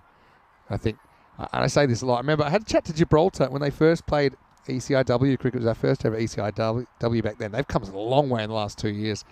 But I kind of said, look, there's all of you that can contribute to getting runs on the board. So, and you're all capable of doing it. A lot of the batters are about the same standard. So take that pressure off yourself. You know, be unselfish. Run, do the right things. Run. If you run out, so be it. Think of all the runs you do get. You don't score 100% of the runs you don't try. as they say in the classics. And I often have this bit of a thing with teams at this level. If there aren't 2 run-outs in the innings, you haven't tried enough runs. You're not living on the edge. So just to change your perceptions about what being out is. Being out's necessary, I think, in the search for maximising your score. Just slightly off target by Gangurde. Because you know, and I grew up this way as well, when you get out, you're taught that it's a big failure. You know, you take it personally. I'm out. I remember thinking when I was a kid, I'm never going to play for Australia. Psychologically bet they traumatised never for the got rest out. of the school week. Everybody gets out. It's part of the game.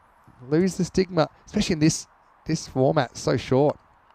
Lofted and catching opportunity. Unfortunately, goes down off the hands of Deshmukh. See, she's shaking her hand. Clearly got into an uncomfortable spot. Kind of was on the jump and wasn't really stable there. Kind of hoped the leg would provide some moral support, but unfortunately that one goes down. They create a chance. They can't take it. Nice ball. Dabbed behind point. Oh, we got a shoe blowout. He's got a 1-shoe fielder. We had laces issues. We had pads being duct taped onto batters, and now we got a one-shoed pursuit. 1-shoe wonder. Is that a Cinderella moment? Could be. The glass slipper coming off. That's going to be a wet sock. This ground hasn't dried out completely yet. I'd hate to be a wet sock. Oh. Wet blanket. What did we have about 2 days ago here? I'm still underneath the commentary. I'm still wet socking it through every day in our commentary, you clue? Tell you what, when they put the rope back this ground in a couple of days for some Premier League games, not sure anyone wants to be hitting straight down where our commentary box has been because it's a bit of a mud heap. Yeah, that's true. Oh, we've got a stump knocking over here. Yeah. The umpires, they've had to fix up stumps so many times today already. This isn't what you want. Oh, pardon me. Days like this, you want the old indoor cricket stumps, Okay, isn't actually, it? With if the you bails zoomed on the attached. umpire's eyes there, I think you could actually see them roll. Now this one will have to be bowled again. I mean, it's such watchable cricket, isn't it? That's the thing. It's so entertaining. That always hits the pad strap. That's another one of those 1%ers. Don't have your pad strap sticking out because it could. Another one, they might think it's an edge down the leg side, but it might cost you a wide. Good ball. Nice footwork. Will push for the single on this occasion. So Yeah, right in this at the moment. aren't they? That's that length. I'm going to call it the 1 metre length. It's probably technically the way they do it these days. They'll measure it from the stump. So maybe it's kind of 2 metres, 2 to 2.5 metres. That's the kind of full, but not too full, that I think has taken a lot of wickets today. Cut. It's in the air, but it will roll away from the fielders. It's taking 2 of them to chase it down. They will keep it to 1, and it's the end of the 3rd over. End of the power play, 19 for 1. See, and that was just short of that length I talked about. That was more like probably 3 to 3.5 metres. And you can go back and you can cut it. You get a good look at how it bounces by the time it reaches you. But when it bounces closer to you as a bat, and you're drawn forward, I think there's just even batters that are in, they're more prone to make mistakes. Even something we talked about in the men's on finals day yesterday. It's interesting how language helps in descriptions of cricket, doesn't it, Vinny? Of generally the description would be a good length or full of a good length. Yeah. And you just used actually a very, very normal person's description there of 3.5 metres from the popping crease or from the stumps, depending on which reference point is. That's a lovely cut shot from Ale. Takes it out to the boundary for a 4. We actually had a discussion on something for a cricket project this morning with involving someone who wasn't a cricket fan, and my colleague was describing it as a leg spinner as something that spins away from the batter. And I jumped in and said, I'm not sure that really helps the person that we're talking to here, definitely. and tried to describe it as, if I'm running into bowl, a leg spinner will typically spin the ball from right to left. I use that language sometimes, because and one of the things I've obviously now we've got quite a few regular viewers and they kind of get used to language, but definitely in the beginning, I was trying to demystify the cricket vocabulary. I still do it with swing, for example. That could be a no ball, it's going to be hit. It's going to be hit pretty well. Gee, that's a nice bit of fielding on the boundary, though. That was Maya Hurtalainen. patrolling that cow corner area. This one, is it coming down quickly enough? She's actually jumping when she hits it. It's quite a... It's a unique stroke. I think with the speed of the ball, it's probably coming down just. And I think they're happy with it. I think some of those high ones, probably better if it out goes back to the bowlers, I think. Interpretational. Full toss, charges again. This one might be even closer as Hertulainen back in the game again. Gets the throw back in quickly and keeps it to 1. Yeah, that one for me was a fraction higher, Ryan. Did you feel the same? Yeah, I think that one you are calling. So yeah, it has been called free hit on the way. Nice shot though by Hassan. She won't get the benefit of the free hit though. That will go to Unhale. Could do with a result here. Falling behind the run rate. Short, lofted. Oh, it's cannoned into the shins. Is it the same shin? I think if it's left, it's a double shin boner. I hope she's wearing shin pads out there. She's tough though. Look at this. Oh, that's almost hit the bottom of the knee. Impact in line. It's unbelievable. Oh, no wonder she's not moving particularly quickly to that ball. Players are tough. Some of the stuff we've seen today. The scary thing is, for Stolt, I mean, she's basically offering that. She's basically putting her whole body behind it and saying, right, wherever it hits me, it hits me. And it's going way down the leg side. The end of the over, though. And, Vinny, there's a tough task coming up here for SKK. It feels like they've just not completely fallen behind the run rate, but 6 overs to go. They still need 41, so it's well above a run a ball. Yeah, you just don't want to get blown out of the water, really, do you? That's the thing. And they haven't been so far. But, yeah, just got to think of it this way. You need 7 and over right now. They're 1 ahead of the rate. Not too far ahead of the rate, you can see from that graph. Move into the offside. Can't beat Pooja, who swings around from the mid-off position. Yeah. Wani, he was great with the bat, wasn't she? She's probably the reason they have this many to defend. It's the pad. Tell you what, Vin, actually, while we're in the middle of this, and particularly with the Play Cricket Swarming initiative, have we discussed the SM Vehicle event at all on air this week? I don't think so. We have. Tell me about it. Tell me what you know. Oh, I know a lot. It's a really, really cool sports event, which we'll talk about in a moment, as that one's dragged wide. Set up by, there's a whole bunch of different organisations within Finland. It's something which is also part of our Swedish culture as well, where the Finnish Olympic Association gets involved, Yle, the national broadcaster does as well, and they play events that highlight a bunch of different, what you might call smaller sports, and not only put on the events, but actually televise them as well. So it gives exposure. Right? It's absolutely brilliant. I wasn't aware. And so this happens, I think, I can't remember if it's once or twice per year, but cricket's actually featured on a number of occasions, both the men's and the women's game, and they've also split between hard ball and tape ball or hard tennis ball contests.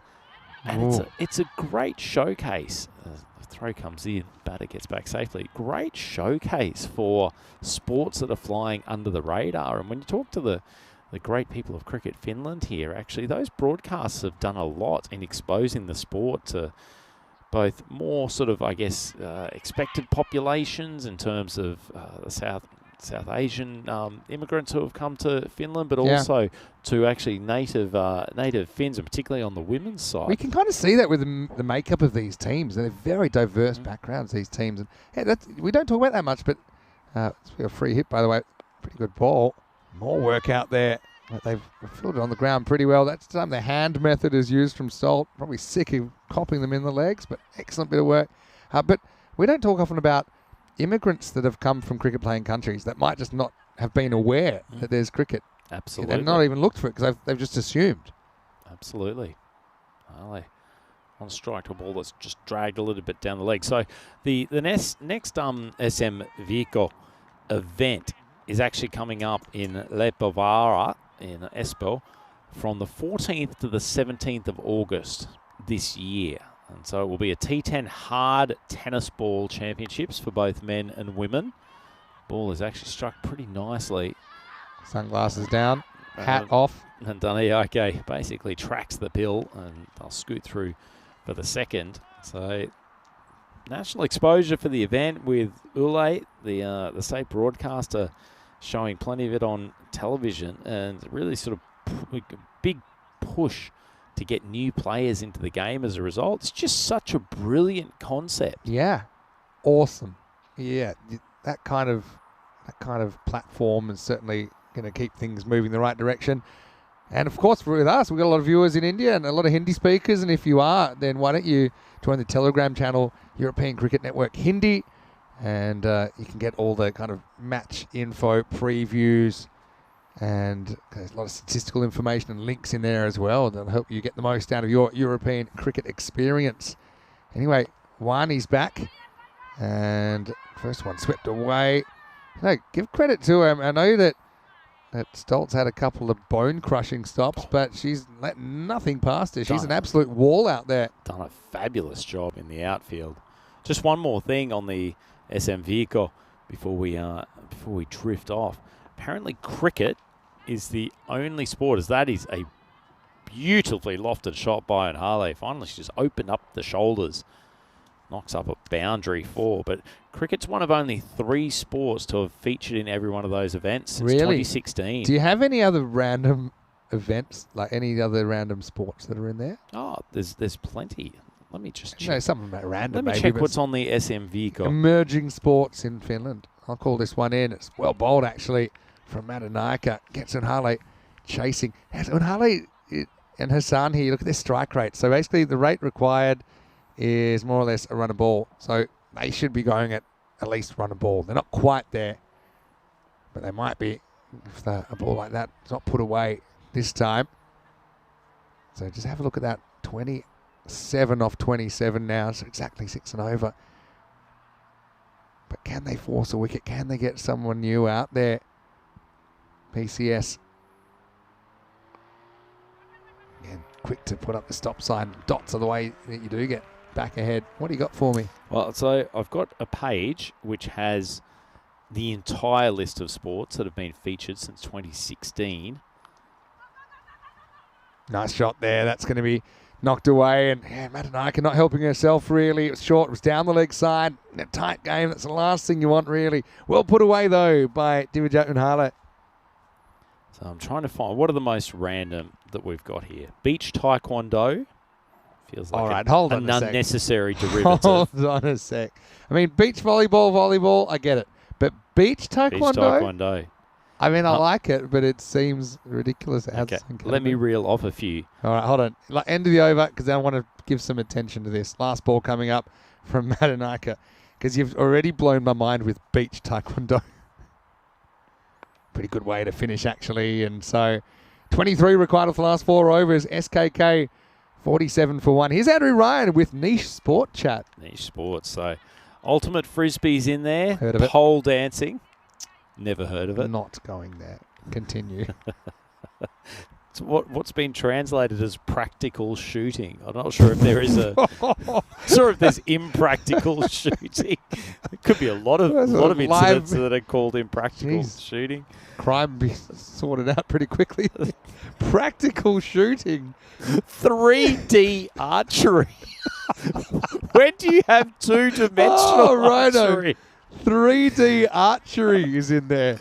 No, wait. Wait. Well, I'm going to call this one in first because I'm not ready to move on. Oh, well bowled, actually. Kulkarni comes on into the side for this game. Gets it right. 3D archery. And cricket's in the same category, by the way, in Finland as all these sports. Cricket's the most viable of all of these. So it gets better, though. Snow rugby, which has to be the most ridiculous concept I've heard of since they tried to launch snow volleyball a couple of years ago. I didn't know that was a thing. 3D badminton. Archery. Isn't all archery 3D? I'm going to check why. Do they normally do it as flat 2-dimensional competitors? Okay. Oh, you need to go slower because I need time to process the beauty of each one of these you're giving me. And Harlow faces up, 48 on the board. Again, happy to nudge. Won't get a run. Hasn't been too aggressive with the running.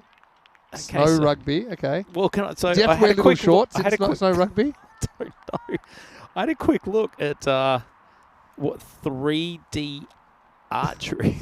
Dig 3D deeper. shooting is. So I I'll think call it's- this one in. You're on 3D archery watch. Great shot, actually, straight down the ground. It'll be 1 bounce, 2 bounces across the line. And Harley breaks the shackles and brings up the 50 for SKK. So I think what it is replicating shooting or pulling the bow against constructions that are made to look like animals rather than a flat target. So you have something that is, a paper mache deer. Do they use the or same something. targets for practical shooting? I don't know. I still want to know what impractical shooting is. I can only go back to this list because.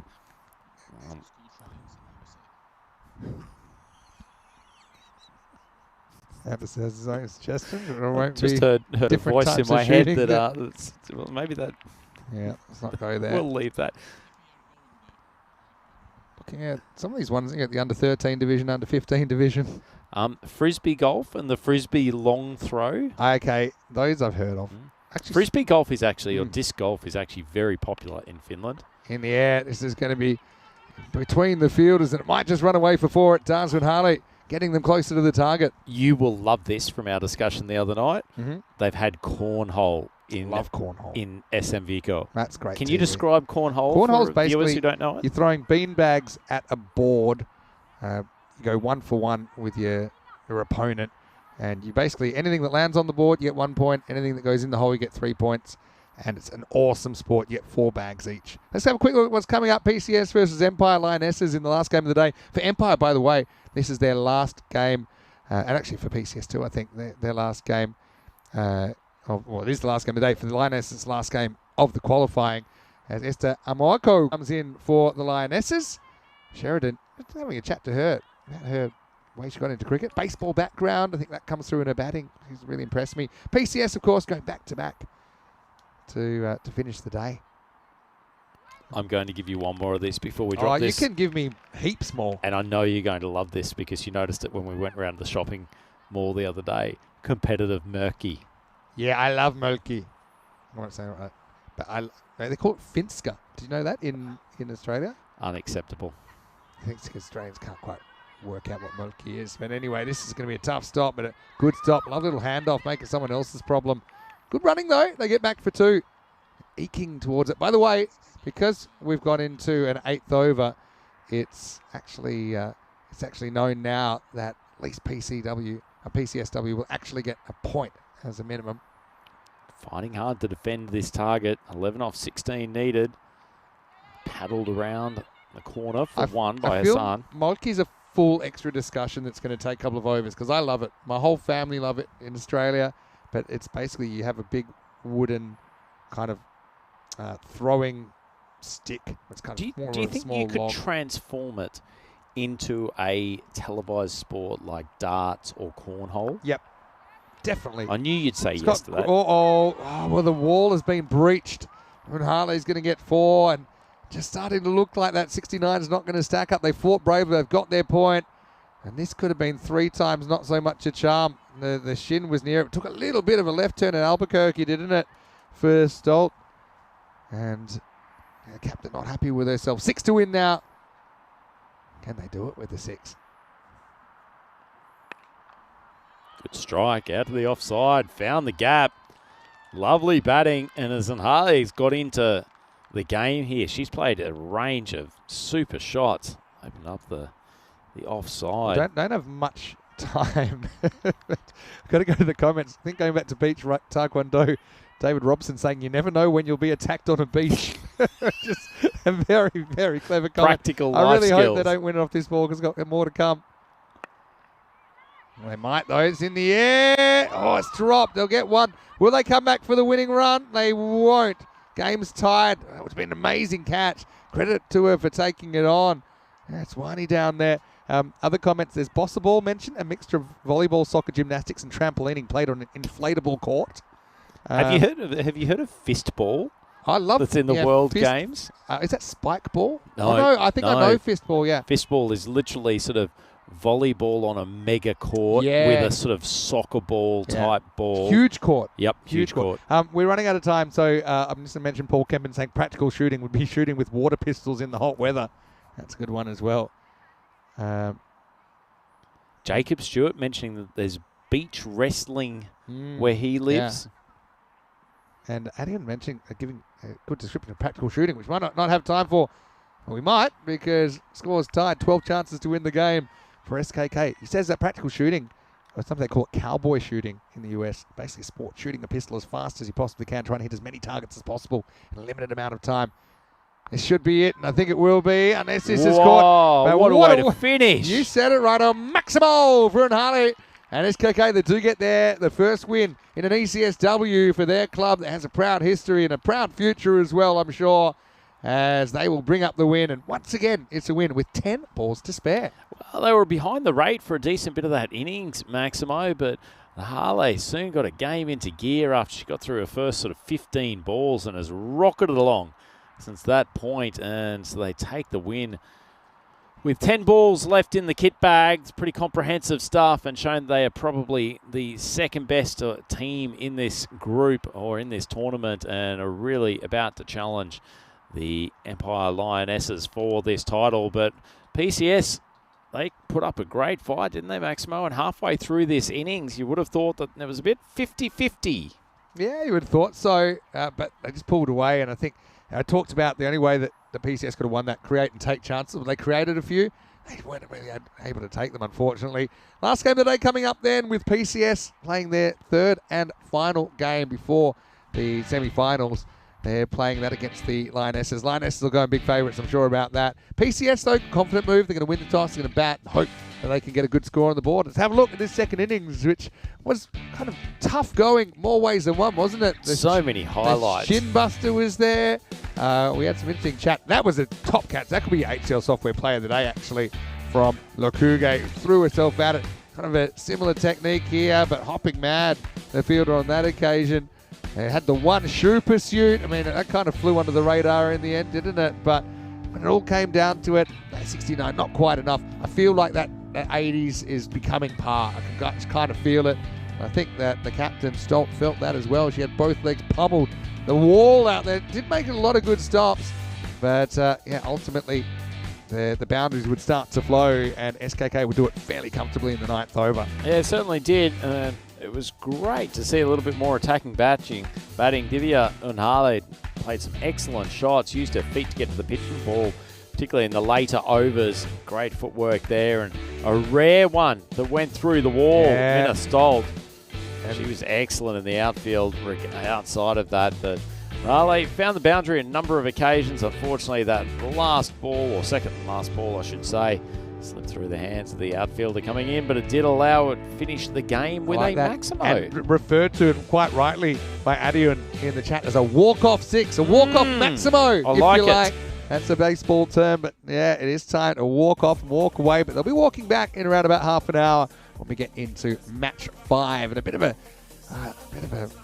big fish, little fish scenario, but an opportunity for PCS, I think, to see how they go against the Empire Lionesses, who have probably been the most polished side today. 44 not out, and Harley certainly took a bit of time there, maybe a bit conservative with running, but she probably felt if she's there, she's batting the journey, they're going to get there, and she was absolutely right. Good support from Hassan, who had a pretty good game. The skipper with 12 not out. Rotre, the only batter to 4, and she felt a very good catch from Lakuge in there. That wicket went to Matanaika. Had a pretty solid effort, I thought, from the PCS bowlers, and obviously they had their moments at times, but I think 13 wides in just under 9 overs. I think if you're going at under 2 of those extra deliveries and over, I think you're beating the pack. So I think that was a much improved performance from them as well compared to some we've seen earlier today. We'll take a break then, back in around about half an hour then. Last game of the day. Get your random questions in. We're definitely going to look up more random sports. You can even throw in your suggestions. Vinny Sandu, Mr. Maximo with Andrew Ryan, and we'll see you the other side of this break for Game 5 and opening day of this ECS-W.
Just you and me.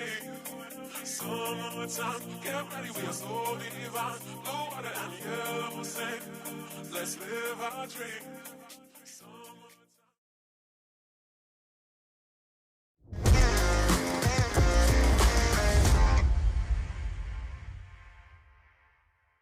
This European cricket event is proudly brought to you by HCL Software, Rado and 1xBet.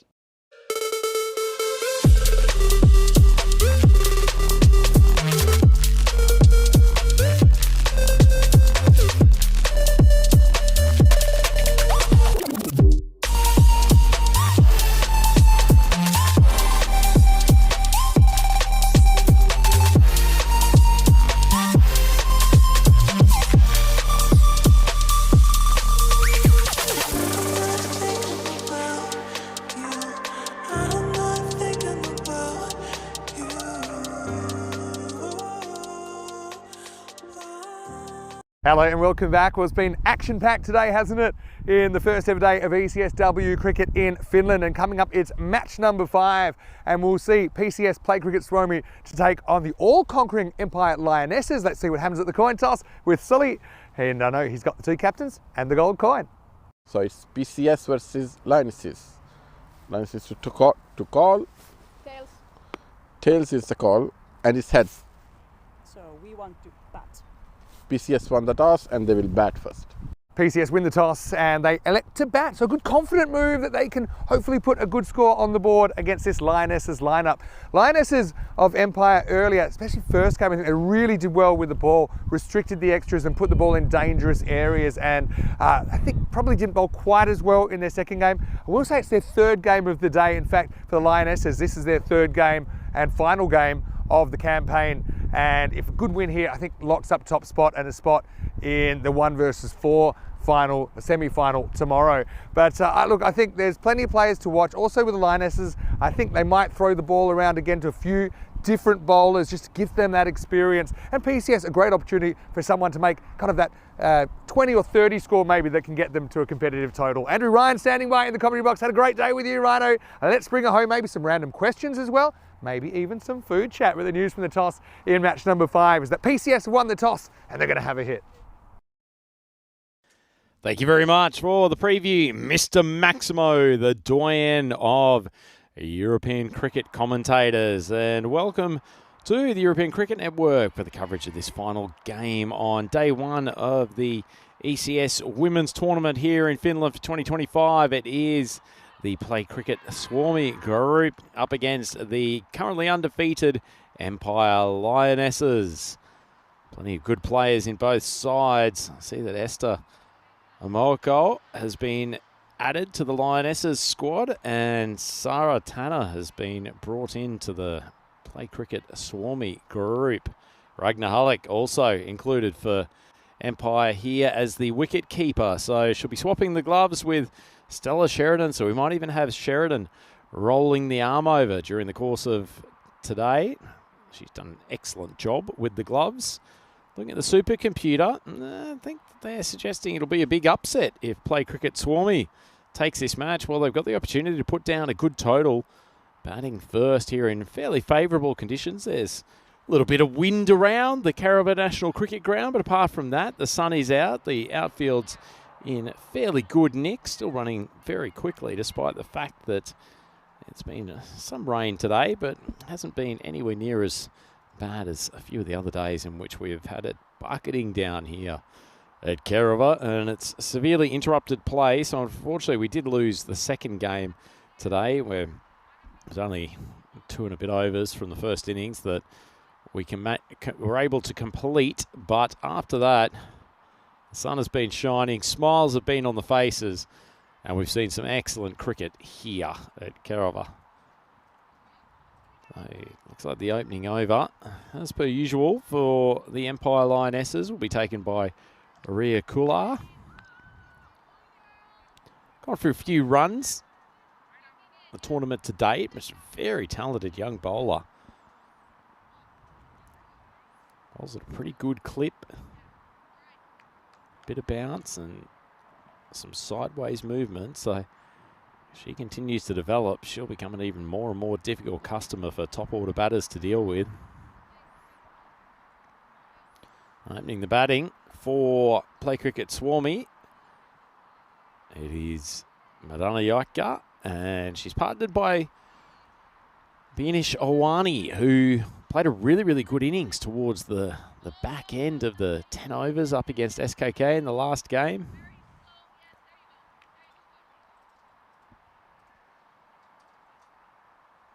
Here's Stella Sheridan, the captain from the Empire Lionesses, directing traffic.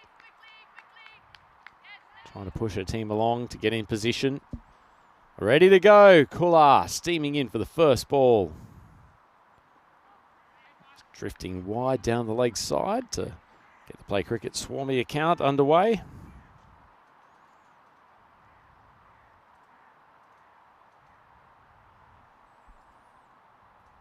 Been pretty accurate throughout the tournament to date. Kular, probably more so. We've seen a few of the bowlers who bowl with extra pace. Just having that pace work against them. It's a full ball. Looks like it was dropping as it got to the batter, so no call of no ball from the square leg umpire.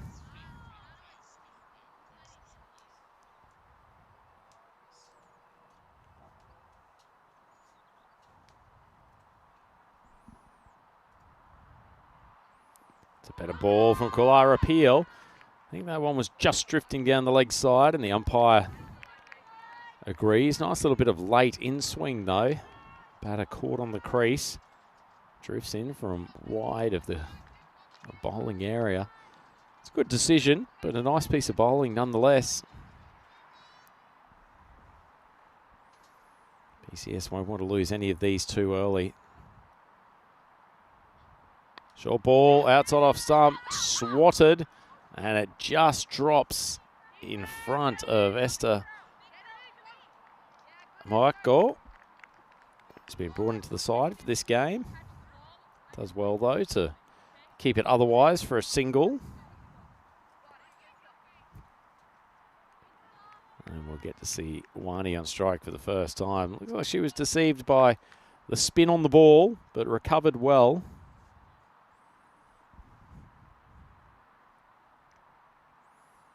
Full ball, and actually really well taken by Ragnar Halleck. She had to move a long way around to her left as that ball kept on drifting away.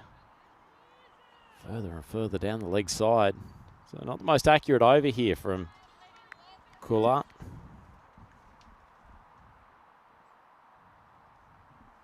Paul Kempen in the chat thinks that early wickets are needed for the Lionesses. I'd love to have them. Oh, there we go.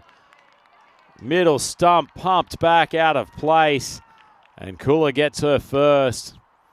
Big heave across the line. And there was too good a ball to be playing that shot. And play cricket Swarmy now 3 for 1. Ball was always on line. Huge heave. Really got to get the front foot down. Play that straight. And for all of her heroics in the last game, Bini Shwani gets a golden duck. Game 5. Disappointing return for her. Nicer piece of bowling, though, from Rhea Kula after a somewhat wayward start. Lokajay makes way to the crease to join Madan Yaika.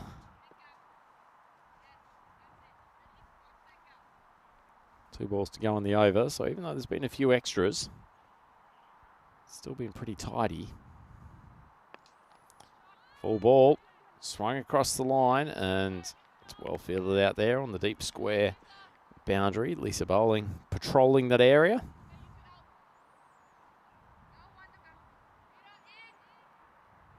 Smile on the face of Kula. She knows she got away with over-pitch delivery.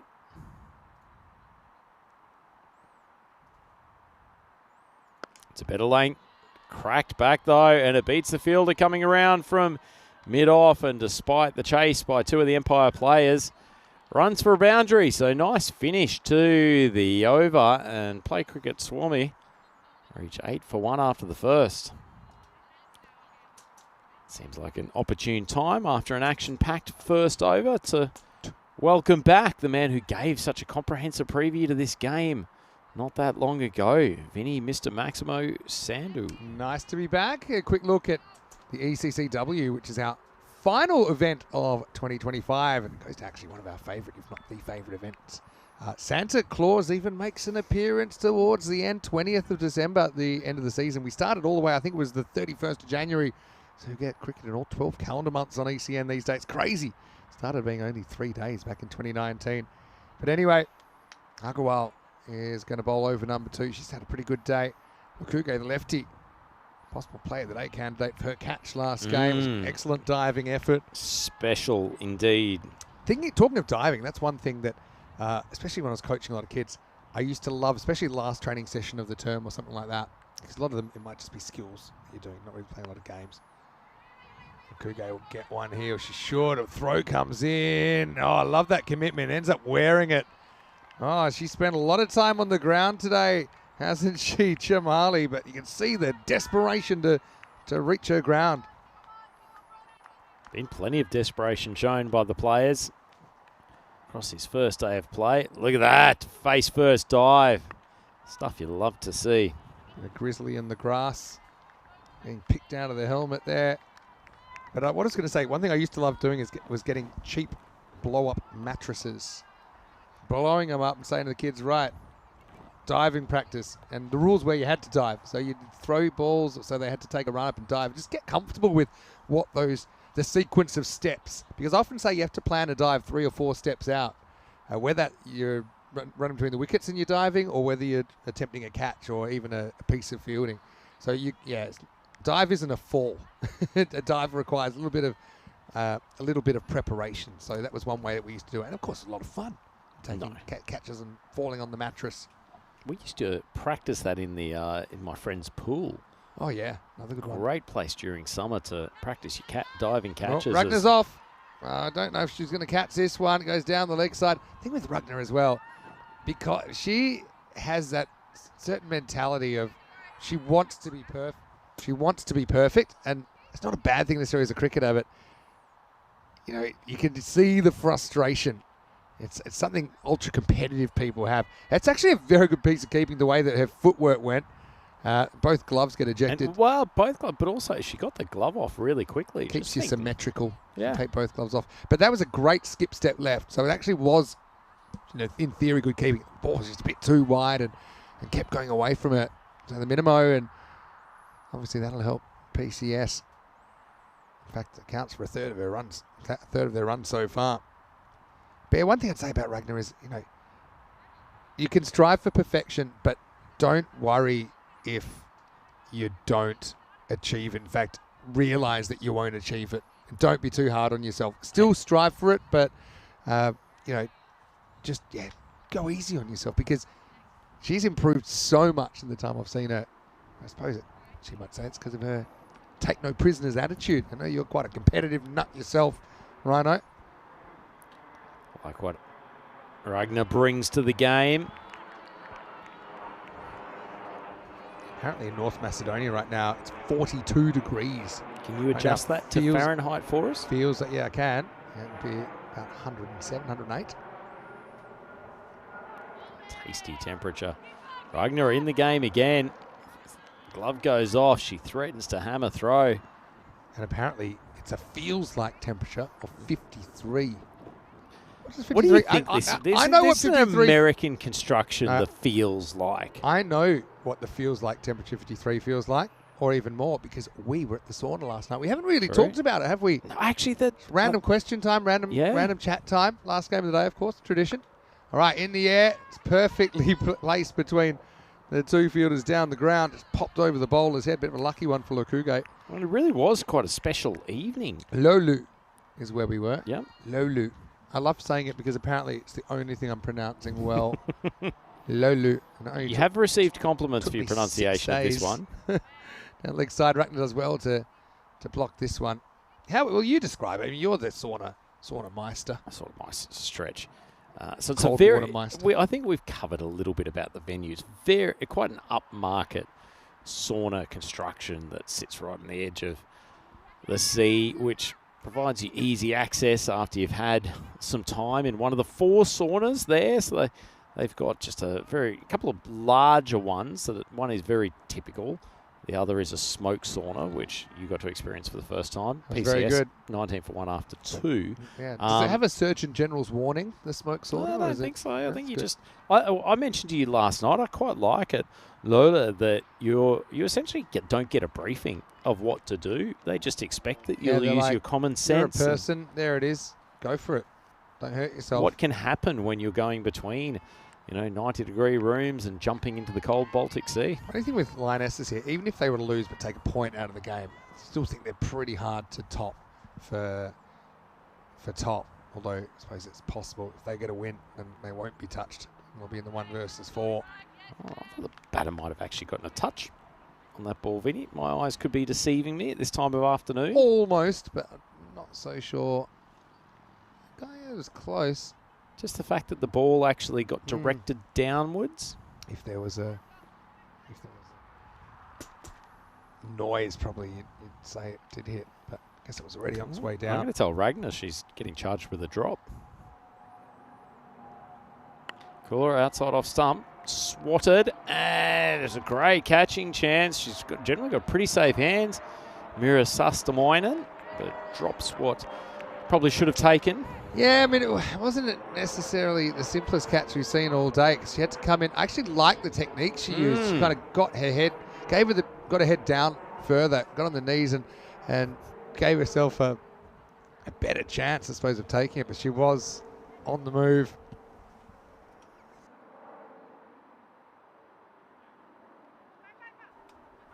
Ragnar goes the stomp method this time.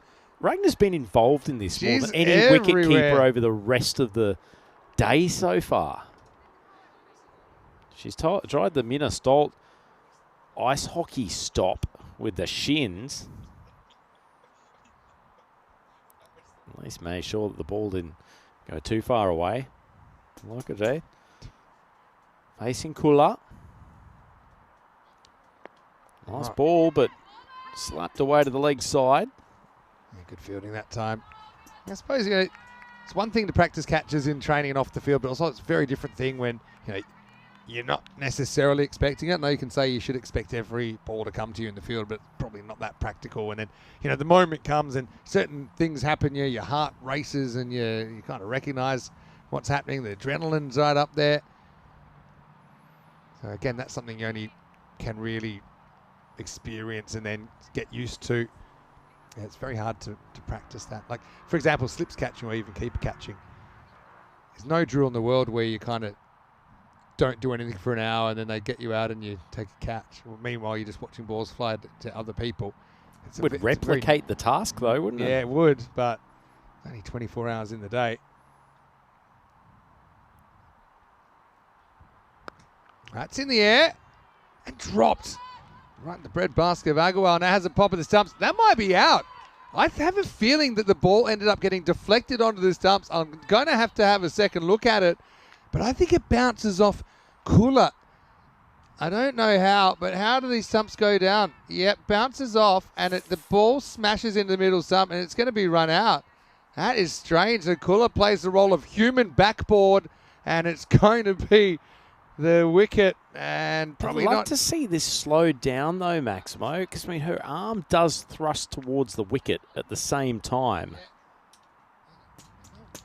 I know what you're saying, but I have to go frame by frame here. But look, even the way it bounces, and then I think you look at where the stump is tilted back. It's where the ball hits it.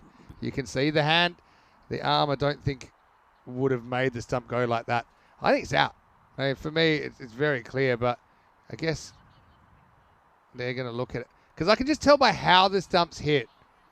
Now, whether they think it's enough to give it out or not, I'm not sure, but I don't know. Maybe we can find that exact frame where it hits the stumps, because the ball definitely hits the stumps. Oh, absolutely. The question is, did the arm knock over the stump first? And I don't think there's really a case for that. I'm What with do you you, think? Maximo. I think actually, at first instance, because the arms are moving, it There. looks like they could have actually There's no way if the arm penetrated hits the stump, the but I think it is the ball. The You're ball completely knocks right. the bails off. Yeah, and they wanted to have a few looks. You can understand that. They want to get it right. I think they do. And there's the decision. And credit to the off-field officials, especially this time of the day. It's very easy to go and have a nap if you're the third umpire after doing a whole 10-hour shift. But I think that is out. It's a bit of an unlucky one. In the first place, it was it's a drop catch, wasn't it? But the perfect recovery from Agarwal, who pings it into the bowler, and the ball somehow ends up on middle stump. Certainly does. Interesting dismissal. We've seen a few of those today. Nice little slide. It's one of those ones the ball's hit the stumps, because if you follow the ball changes direction after it hits stumps. So you know that. So your only question then is, were the stumps broken before the ball knocked off the bails? And I think even she was touching the stumps, it was definitely the ball which dislodged the wicket, dislodged the bails. Anyway, Stolt comes out. Lukuge, though, is facing up. And she's going to get a full toss, and she's going to whack that. That's gone all the way. Maximo! How about that for a shot? It was a bit of a card-carrying Gundy ball from Kula, and just worked off the thigh all the way over the rope. Should we go back to our Lola experience? Oh, yeah, we better. Max, With too much stuff going on here. Well, there is. There's Go on. plenty of action. I think the one that we did sort of bring up was the fact that there is a smoke sauna, which is a little bit different to the typical saunas that most of our fans would be familiar with. Smoke sauna it's known as the Savu sauna, in finish, and I think it's supposed to be the sort of old school or traditional sauna. So the sauna heats up without a chimney. So essentially, the room gets filled with smoke as part of the sort of heating or warming process, and then that takes actually quite a long period of time. But then the smoke is actually extracted out of the room through a vent, and so you're sort of left with this, sort of smoky scent, and obviously the heat still coming from the stones, which have been warmed up during the broader heating process. And it's a really natural feeling that you get from being in that smoke sauna. It's very, very different to the typical experience. Yeah. Did you enjoy it? I loved it. It's very dark in there, though. I'm surprised. Maybe people do fall over. No one can hear them. Maybe people have fallen It's into the actual stone It was like a oven two-story job, but there's only one. You go up the stairs and then you're up the top. It's the end of the over, by the way. So it will be, I'm going to say 31 for 2 after 3. End of the power play as well. Kula, much better performance from her, I think. Ends up with 1 for 19 of her 2 overs. Plus, we had that run out in the over. Jacob's actually mentioned as well. Yeah, the smoke in the smoke sauna here is actually above you in the roof. And by the way, we're saying sauna, but if we're going to say it, the more authentic pronunciation, it's sauna, which I actually like saying it that way. It does. You just sound like someone that's likely to get punched if you correct that, because it's such a commonly like when you pronounce uttered French words in the proper Absolutely. pronunciation, it's a funny phenomenon, actually. Yeah. All right, here's Into, who's getting a bowl. Now, first one is whacked by Lokuge. Sets a bit of a task. Excellent fielding. Same technique down there from Sastramoinen. Wasn't going to let it get past her. Good fielding. She's a good fielder. I like her arm. She moves very well. She seems to have excellent hand-eye coordination. Short ball down the leg side from Into. And it is played well. In fact, Mia Stoll has signalled boundaries herself as she's running towards the umpire. It's a nicely played shot. She got herself right over to the leg side. Played it well behind square. Nicely struck shot. And just reward for her. She's put her body on the line for this Play Cricket Swarmy team over the last, I was going to say 24 hours. It's a bit of a stretch. Course of the games today. Just got to find that happy length at the moment. That's a bit short. And this is a ball that I'm sure would have been a no ball if she just stayed at home. Remember, if it bounces twice before the crease, but because she charged, it hits her on the pad. And, it is hard when you've got a ball that's barely getting off the ground and at that pace. It's a skill to actually then step back. Absolutely. If you pick it's going to bounce twice, then you basically got a free hit before it's a free hit. Better ball this time. It's a fraction short, maybe. Excellent fielding. That's Sheridan, who you can just really see her baseball skills coming through in her cricket. I'd love to see her with the ball. I actually saw her bowling in the nets a little bit in the break, and she looks like she's a very good bowler. Good action. That's one thing with baseball, is not necessarily good bowlers, because that's a skill that is cricket specific. Chuckers. It's about to compliment. No need for insults, but okay. About to compliment Muna Into that she'd actually bowled very accurate over here until she lets me down with that ball, but it was very reminiscent of the over she bowled in the previous game for the Lionesses. Capable of bowling stump to stump, or has been. Oh, gloves off again from Ragnar. She's going to have to step aside. Ragnar's searching for excellence. She probably hasn't quite found it with the gloves in this game. It's an awkward one. It actually hits the edge of the pitch on the second bounce. So that's what takes Tortuga, but just didn't quite get down to it. Robbo said in indoor cricket in Estonia, there's quite a lot of it they play during the winter and even probably during the summer as well. So her throwing the gloves in such confined space presents a hazard to the other individuals in the immediate area.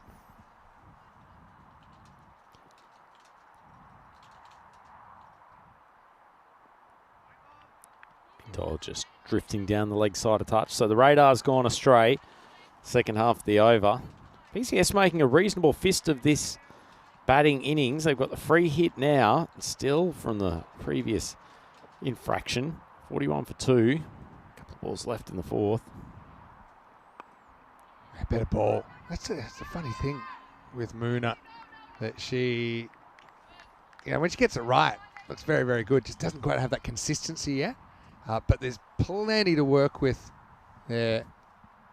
She does look like a bit of a natural. Let's keep that arm nice and straight.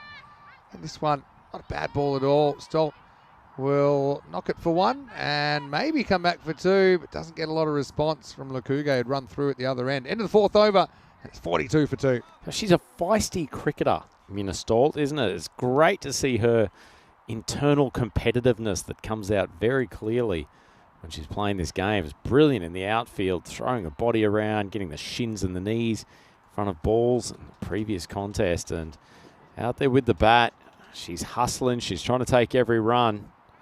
It's good to see. Yeah, and I like this from Jacob. He's saying the other traditional sauna that they have is you heat the rocks outside and swap them with the rocks inside. Do you know of that? Never heard of it, to be honest. That's interesting. I'm going to dig into that. Where does Jacob live? He's in Estonia. He's still a youngster as well, Jacob. Chats like a pro, but he's still in his teens, yeah. There's a certain maturity that comes through. We love Jacob. He'd be the captain of the young the YSO Young Spanners organisation, even though technically I think because he is underage, he doesn't have a spanner, but he's an honorary spanner in my eyes, Rhino. I'm sure as he progresses, does he have to get ICC clearance to get a spanner? The pre-spanner club, PSC. No, we love you, Jacob. Mini spanner? What is it, mini spanner? Wrench is bigger. What? I'm bad with tools. Not my expertise either. So useless. You know, we were talking about the other day, things I'm bad at. Luckily, it wasn't that long of a conversation. But one thing, I'm not handy. No, home improvement stuff. And it's worse because I'm like, oh, maybe I'll try it. I shouldn't try it. Cooler. This one's probably a no ball for Heidi. Or maybe not. Maybe she comes down. But either way, it's going to be 4 runs. Stolt with the boundary. Yeah, great shot from Minna Stolt. Goes hard at the ball. Felt this was high, but she did come out of her crease. Oh, I still think that's probably high for me, you know. It's got to drop a long way, Vinny. Probably no ball, but I suppose she already got punished by the fact that it went away to the boundary. Like the little cooler shimmy that she gives sometimes when she bowls bad ball. And this one, ironically, is lower, but it's probably hit from about the hip, and that's going to be 4 more. So Stolt, well, it's not once but twice, and twice as nice, since she'll catch in another boundary. I know we've had Moon Cam for the last couple of days. I'd love Minna Stolt Cam. If we see the replay, she's running towards the non-striker's end, and she does a little dance to celebrate hitting another boundary. Yeah. Very expressive. I mean, coolest little shimmy earlier, which was like, you know, like, shake it off, shake it off. Like that Taylor Swift song. If anyone's heard of her. A little dab in this open spaces. That's maybe something they could have done a little bit better here. Empire is bring someone in tight at mid-wicket because there's an easy single down. I think that a lot of these balls aren't going to hit very hard. So I think that's one way they could probably apply a bit of pressure. 50's up, by the way. Stolt was definitely looking for the one there. Unfortunately, Lorkajay had her back turned. No interest at all.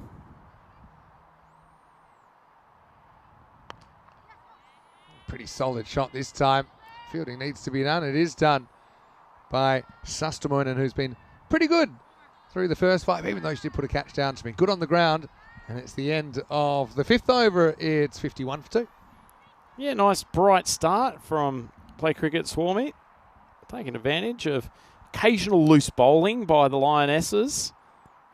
And it looks like Maximo's about to get his wish. Oh, yeah.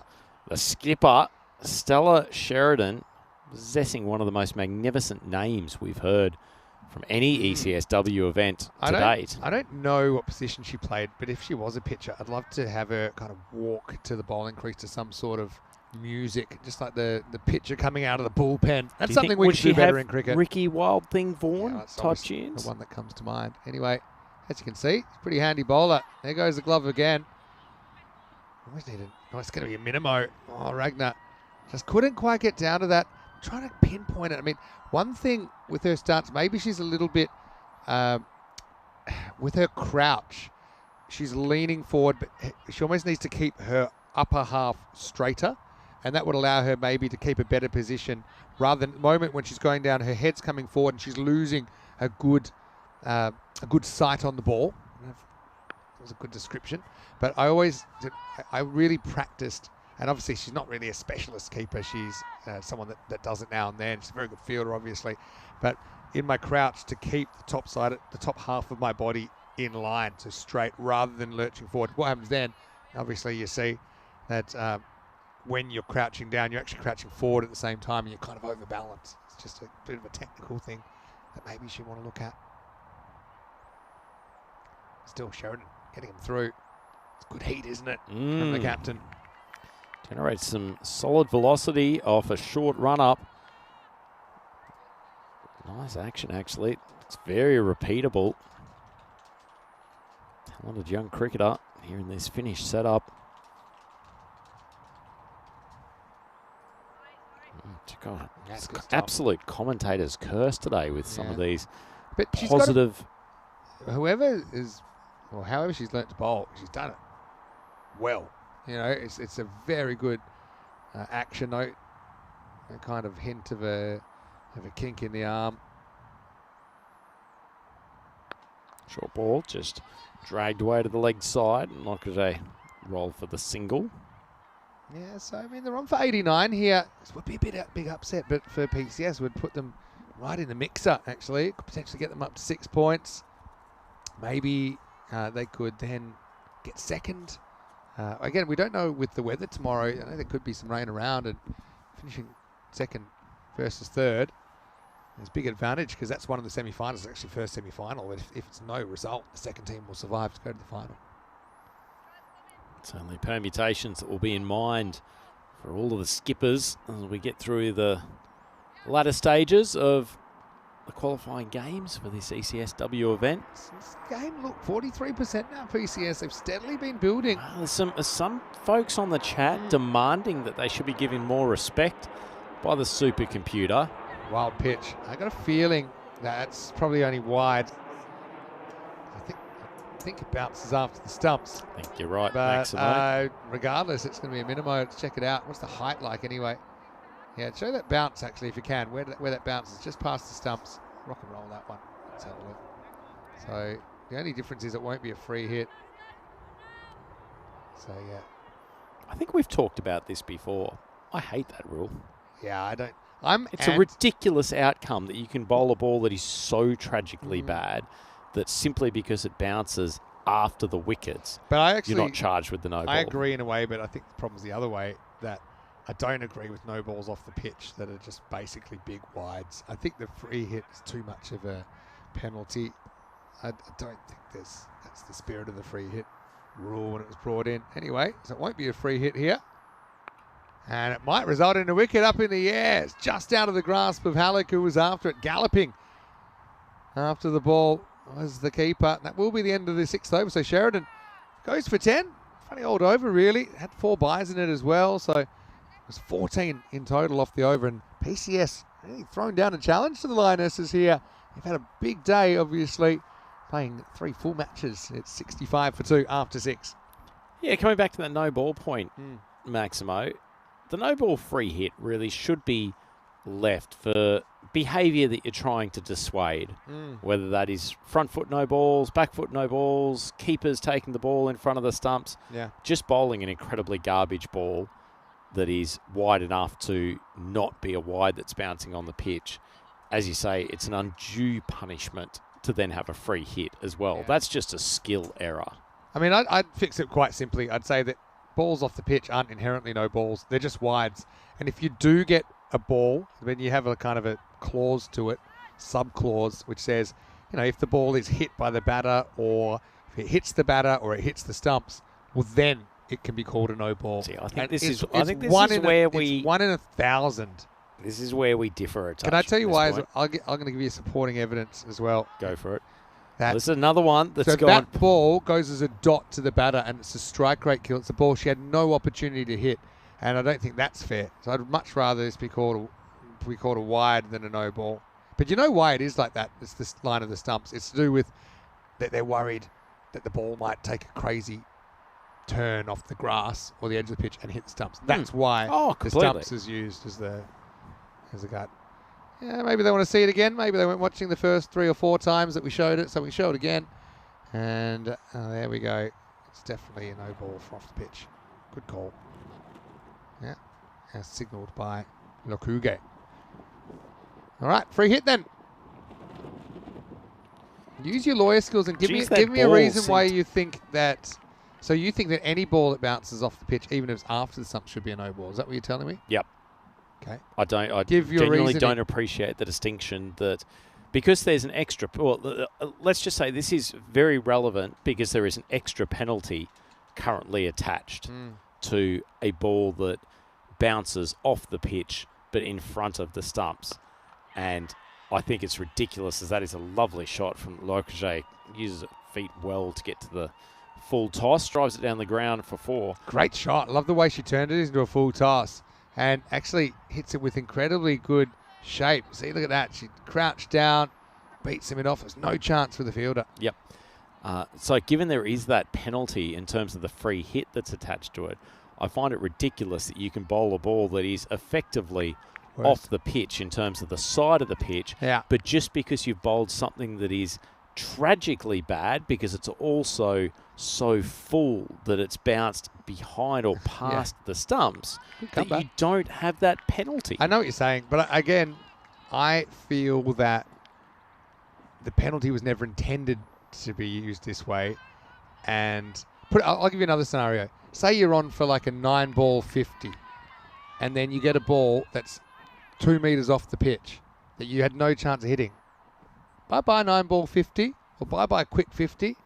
And by the way, they've also changed the laws that you can't even leave the pitch area to hit a ball. And that it's automatically, so you're getting it's a loophole in the rules now. So the thing is, I've watched a lot of cricket, as you know, Rhino. I know you have as well, but I think maybe twice in 5 years I've seen a ball hit that was off the pitch, in which case every single other scenario it would have just been a wide and it just get on with the game. No free hit, nothing, no meaningless dot to the batter, and you just, because to be honest, I'd be pretty annoyed if I got 10 balls off the pitch and suddenly, and I'm 20 off 10, but it says I'm 20 off 20. Well, that'd be a riot. That's how incidents Go can and start. smack those bad boys that are landing on the grass. I might have a few words with the bowler saying, hey, if you pitch in a general direction, that would be handy. And no one wants to see that. No one wants to see angry Maximo. It doesn't come. And he comes Ruining out. Maximo's chance of catching up to Well, Corey Rutgers' It's like career it's strike like rate. Santa. You can only comes once a year. Angry Maximo. And let's just say not as well received. Did you ever have white line fever when you were in your playing days? Yeah, to an extent, for sure. White line fever, by the way, if you're not familiar with the term, it's that you go from a completely rational, intelligent individual off the field. As soon as you go over that white line, you turn to a crazy person. I had a dose of it for sure. End of the 7th over, by the way, and it's 74 for 2. This is the structure tomorrow. You see, we'll get match 6, then we'll have a bit of a break before we go into the final series. So, all teams will get a semi-final. Obviously, where you finish depends who you play. And we'll have semi-final 1, 2 versus 3. Semi-final 2 is 1 versus 4. And then the winners will play in the final, which is match 9 of the series. Join us. Same time start, though, even though we'll have a couple of gaps during the day because we need to. We won't know necessarily the combatants of the next game. So a break after game 1 and a gap after the second semi-final. 6:15 a.m. GMT, which is 8:15 in Central Europe and 11:45 in India. And so you've played a lot of decent level sport as well, Rhino, with a variety of people. One thing I love about playing sport in Australia, it's very, what's the word? Everyone's an equal on the field. Egalitarian. Egalitarian, that's the one I'm looking for. So, you have people that are making big money and people that maybe aren't, and people with different backgrounds, but especially when you get to a more elite level, you get such a cross-section of society. But I'd find often the white line fever, it's people that in their daily life maybe didn't get a chance to express that anger or frustration, and they had a bit of an outlet. I'll give you a really good example. I had a really good friend I played a lot of indoor cricket with, played for WA in Australia with him, and very intelligent high school teacher who's running his own online-based educational tools company, ended up doing very well. Very, very well-spoken, intelligent man. And then maybe he had a bit of a serious injury. I think he had a shoulder injury. He was out for 6 months. Eventually, he was able to come back and play. And I was really excited because he'd field in the front court right near me. I was a keeper in indoor cricket. And I'd say, what he must be looking forward to. He says, look, I won't use the word. He says, you know what I'm looking forward to the most? Is getting out there and calling somebody a bleep. And I won't say the bleep. he said, Is it on the Ofcom it's / definitely BBC not banned a word list? I can use. And to think that that's what he'd missed. He'd been bottling it up. Indoor cricket, we should say, is also, by its very nature, a bit more of a confrontational game.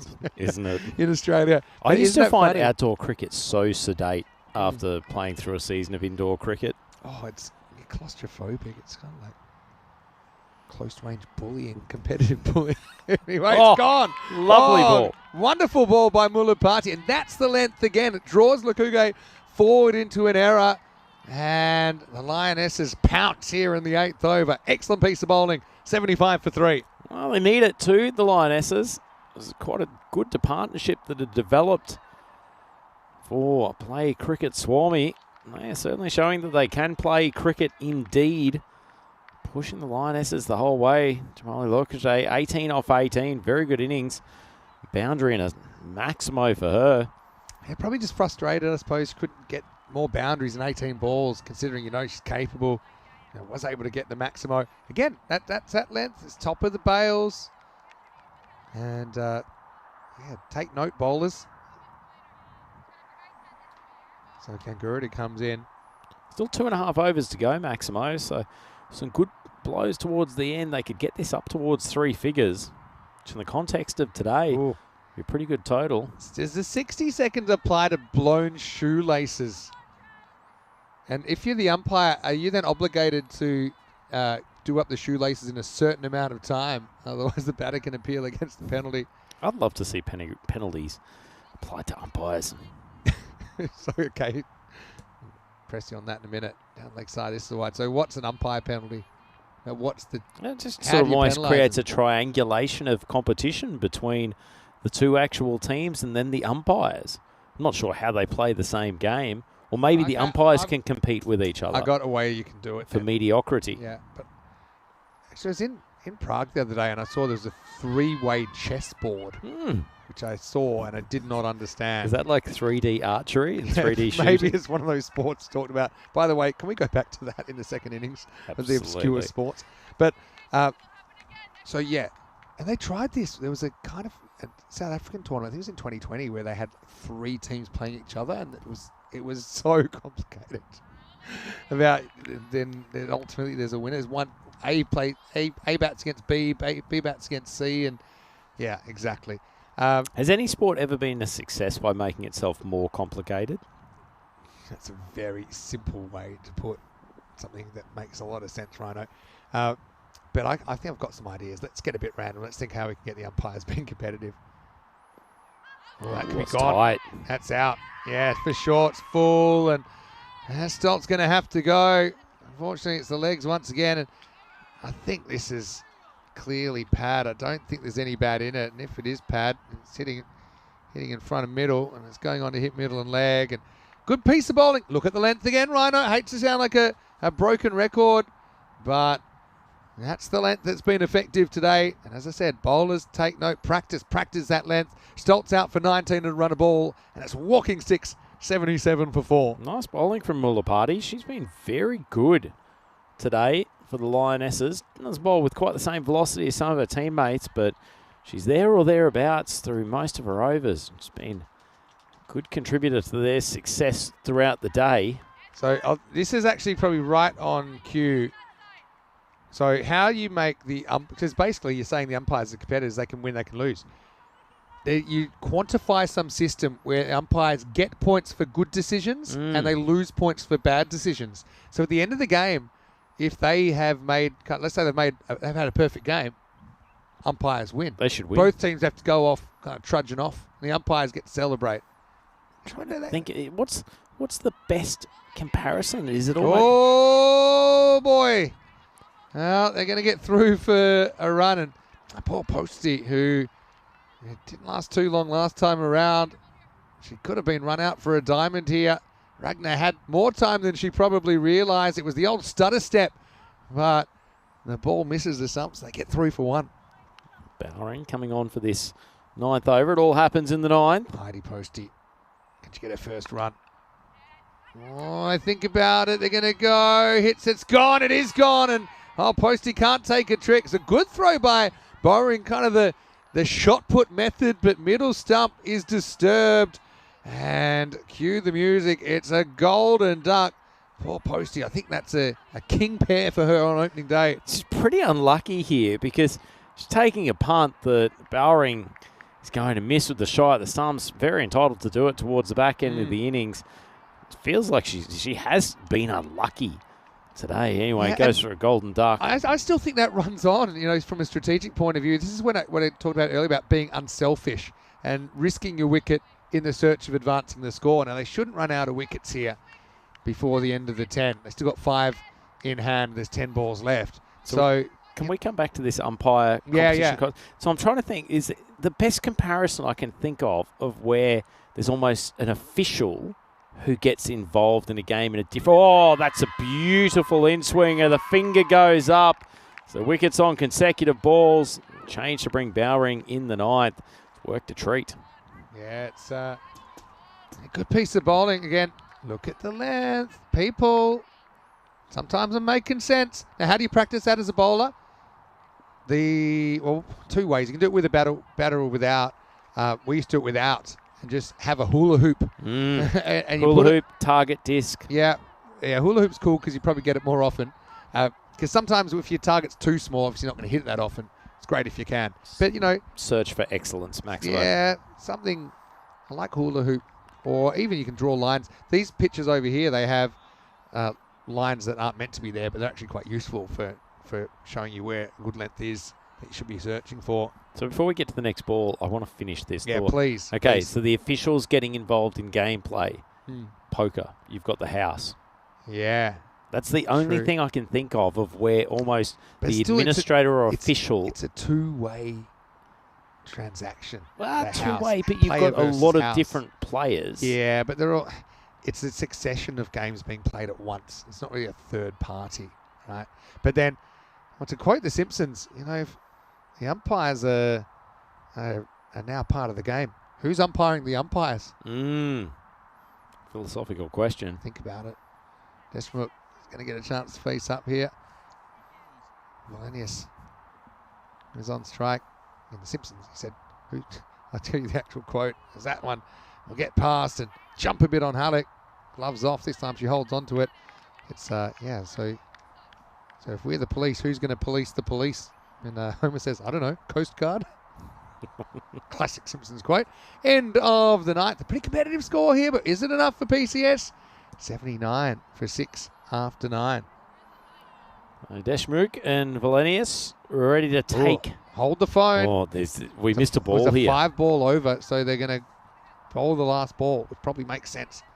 Bowering trying to escape without doing her full duty. Doesn't want to get out of there. She knows she's only getting 1 over here, so make every post a winner. Now there's further conferences about how many balls have been bowled, and I don't know. And now we make sure the right strikers on strike. That makes sense.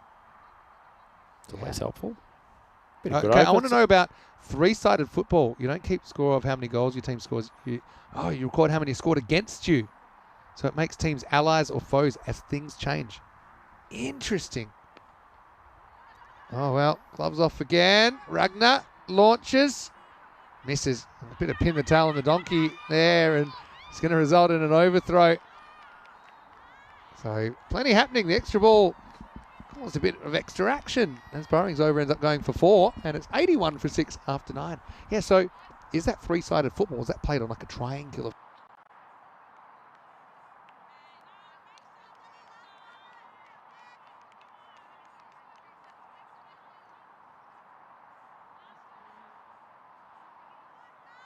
To form, and anyone who's watched reality TV would know that. So a question for you. If you were commentating 3-team football and there was a bit of a thrashing, would it be described as a 1-sided contest or a 2-sided contest?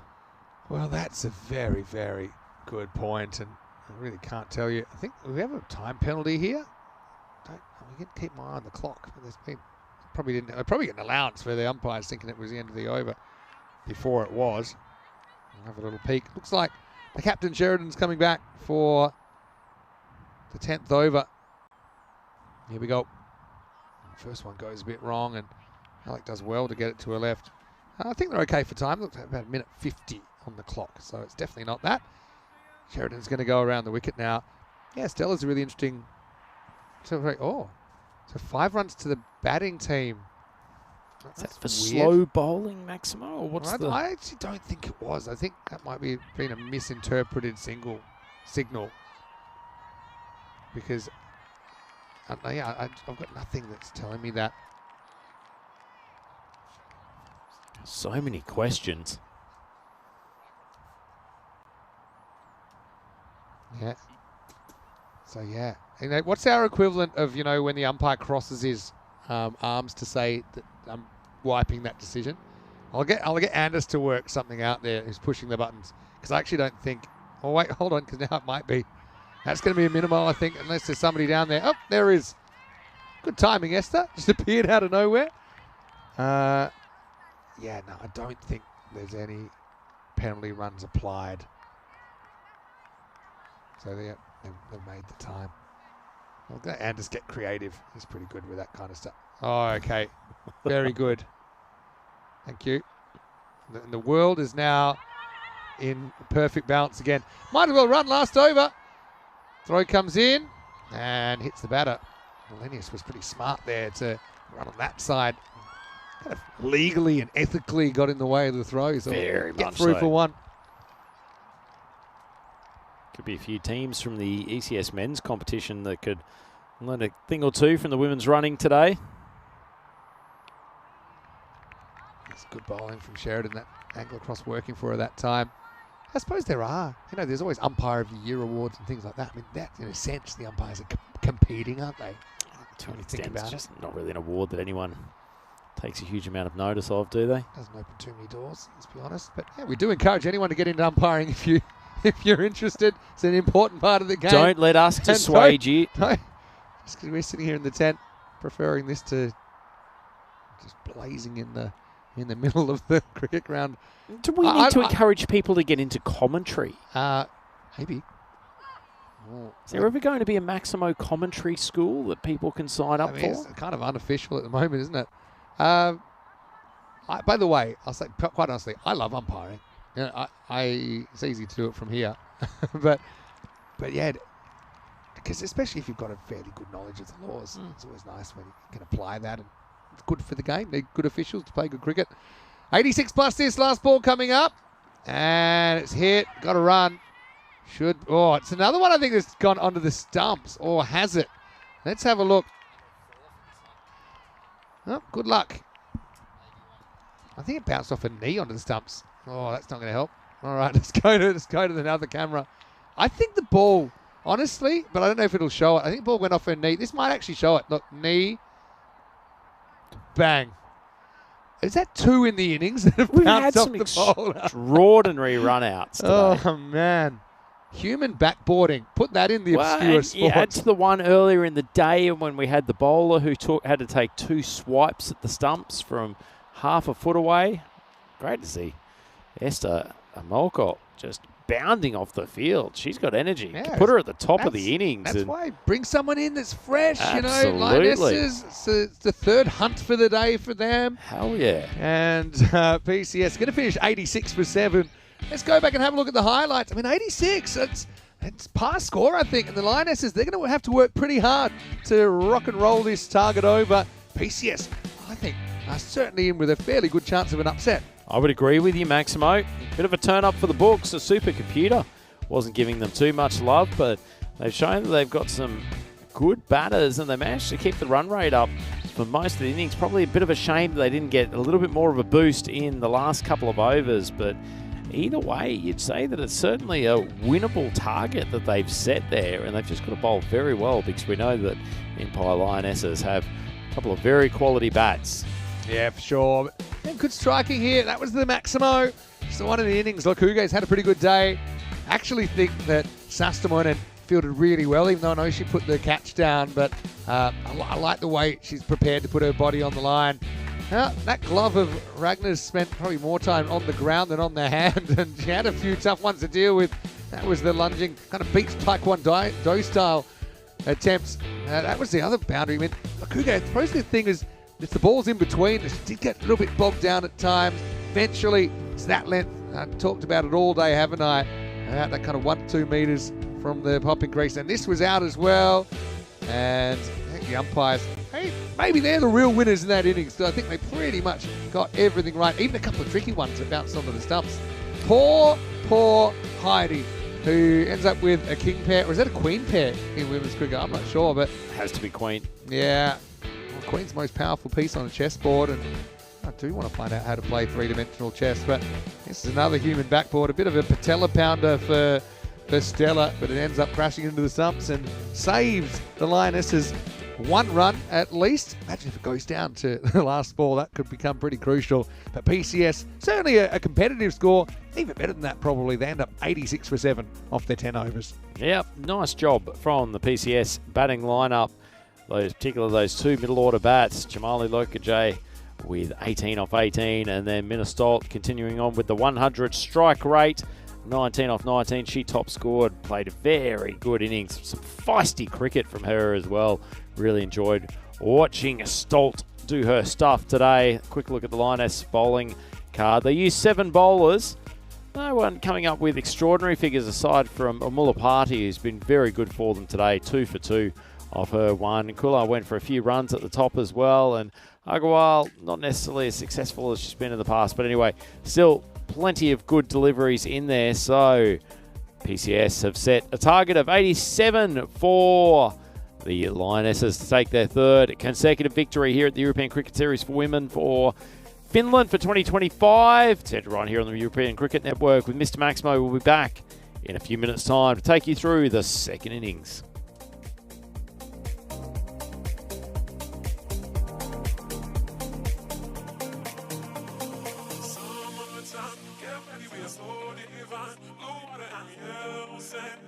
Just you and me. Summertime, get ready, we are so divine. Blue water and yellow sand. Let's live our dream. Summertime, get ready, we are so divine. Blue water and yellow sand. Just you and me. Summertime, get ready, we are so divine. Blue water and yellow sand. Let's live our dream. Summertime.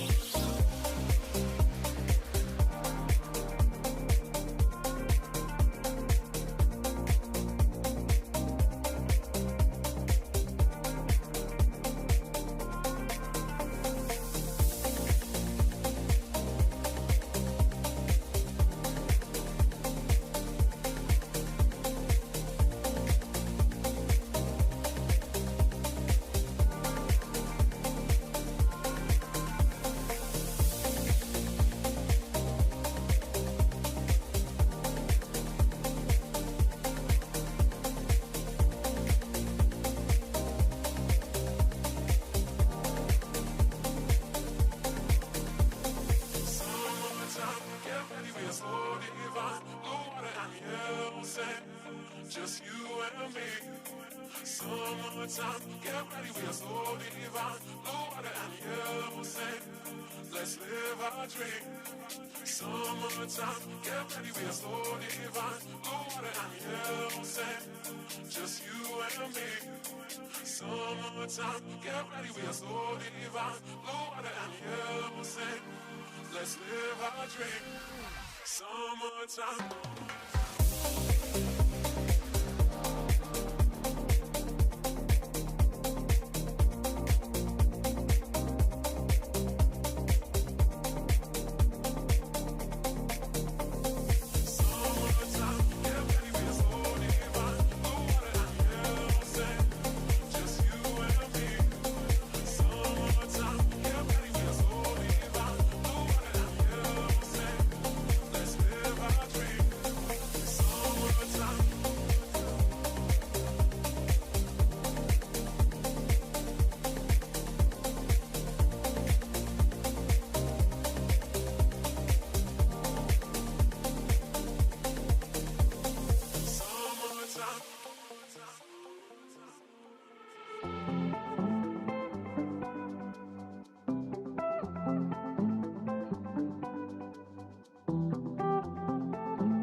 This European cricket event is proudly brought to you by HCL Software, Rado and 1xBet. Hello, cricket lovers. Welcome back to Finland and our coverage of the European Cricket Series W. Vinny Sounder here, Mr. Maximo, ready to take you into the last innings of the day. 86 on the board for PCS, Play Cricket Swami, with a pretty impressive first innings, really. Slightly better than par if you look at the numbers today.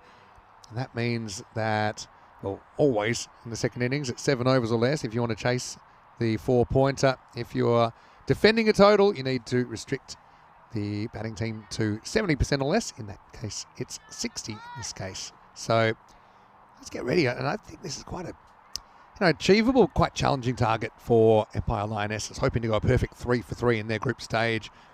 The thing is, only play 3 games before the semi-finals, and for both of these two teams, this is their 3rd game. So it means they do get a bit of a sleep in on a Sunday morning tomorrow. Get them out of the way, but also means it's a pretty long day for both the teams. And their Lionesses, maybe their first bowling and fielding effort, probably their best. Wins behind the bowler here, Lukuge, to get us going. Kula on strike, out there with Sheridan. First one's probably just a wide. A whiplash from Lukuge, saying, what are you talking about? But I think it's 50-50. You can see the umpire thinks, and you have to make that calculation to get near the line or not. Umpire says, no, it's outside. This can be a no ball for double bounce, but that's a really good example. And I know Rhino was talking about this earlier, that hit this, because it's as soon as it bounces the second time, and you know it's going to bounce the second time, whack it, because you cannot be out. It's a no ball, cannot be caught, cannot be bowled, cannot be LBW. There will be a real card-carrying free hit coming up. And just as Rhino comes back into the commentary box, welcome back. Great to be here, Maximo. Let's have a look. Free hit, cut away and beats the fielder. Probably doesn't go all the way to the boundary. Good running though. Quick to turn there, and they get 2. Now, I did say, I don't want to get sidetracked too early here, because obviously it could be a very exciting game, but before we were talking about the list of obscure sports that get broadcast here to provide coverage in Finland and hopefully foster participation and interest. I mean, there were some amazing ones. 3D archery, beach taekwondo. That one's hit round the corner. Again, shouldn't find the boundary. It'll just be a single. Do you want me to add to the list, Have you got a few more, don't you? Because we only got a little bit of way through the list. Yeah, I've got a few more. Go for it. Cricket's one of them, by the way. Competitive kettlebell sports. Kettlebell being those weights, right? Yep, correct. And is this just lifting them? Or is that you do things with them? Maybe it's like... In the air, just over the top. That could run away, you know. It is going. It is just pulled back inside. But it almost went to hand. That would have been a spectacular catch if it was reached. You know what? I'd love it if competitive kettlebell sports are a little bit more like rhythmic gymnastics, where you have someone who's prancing around a floor with a hoop, and instead you've got the 15-kilo kettlebell. That one drops into the zone. Sheridan. You know, she's really interesting to me because she's got a baseball background and she does play these kind of flat bat shots well, but she's developed a very solid technique for cricket. And she's really translated the hand-eye elements of baseball into a good straight back technique. Hopefully I haven't jinxed it. Oh, there you go. It was a great straight back shot and always blows the thumb off Lukuge, and it's going to run away for 4. So, yeah, good example there. I mean, it's a 1 in 100 catch, isn't it, really? Because it was hit so hard. But in the end, you can see how hard it was hit because it ended up going comfortably to the boundary. It certainly does. Lovely strike. Just powerful. Young lady, Sheridan. You can see Lockhart copped that one on the end of the fingers. Teammates coming in to check how she is. And no shortage of time for the medics on the field. Yeah, well, you know what? You never want to see an interruption, but it's probably... Oh, is this the magic spray coming out? Well, you don't often see this at the domestic level. It's a bowling hand as well, though, Lukuge, and it's got to be a concern. Index finger. That's good spraying, good technique.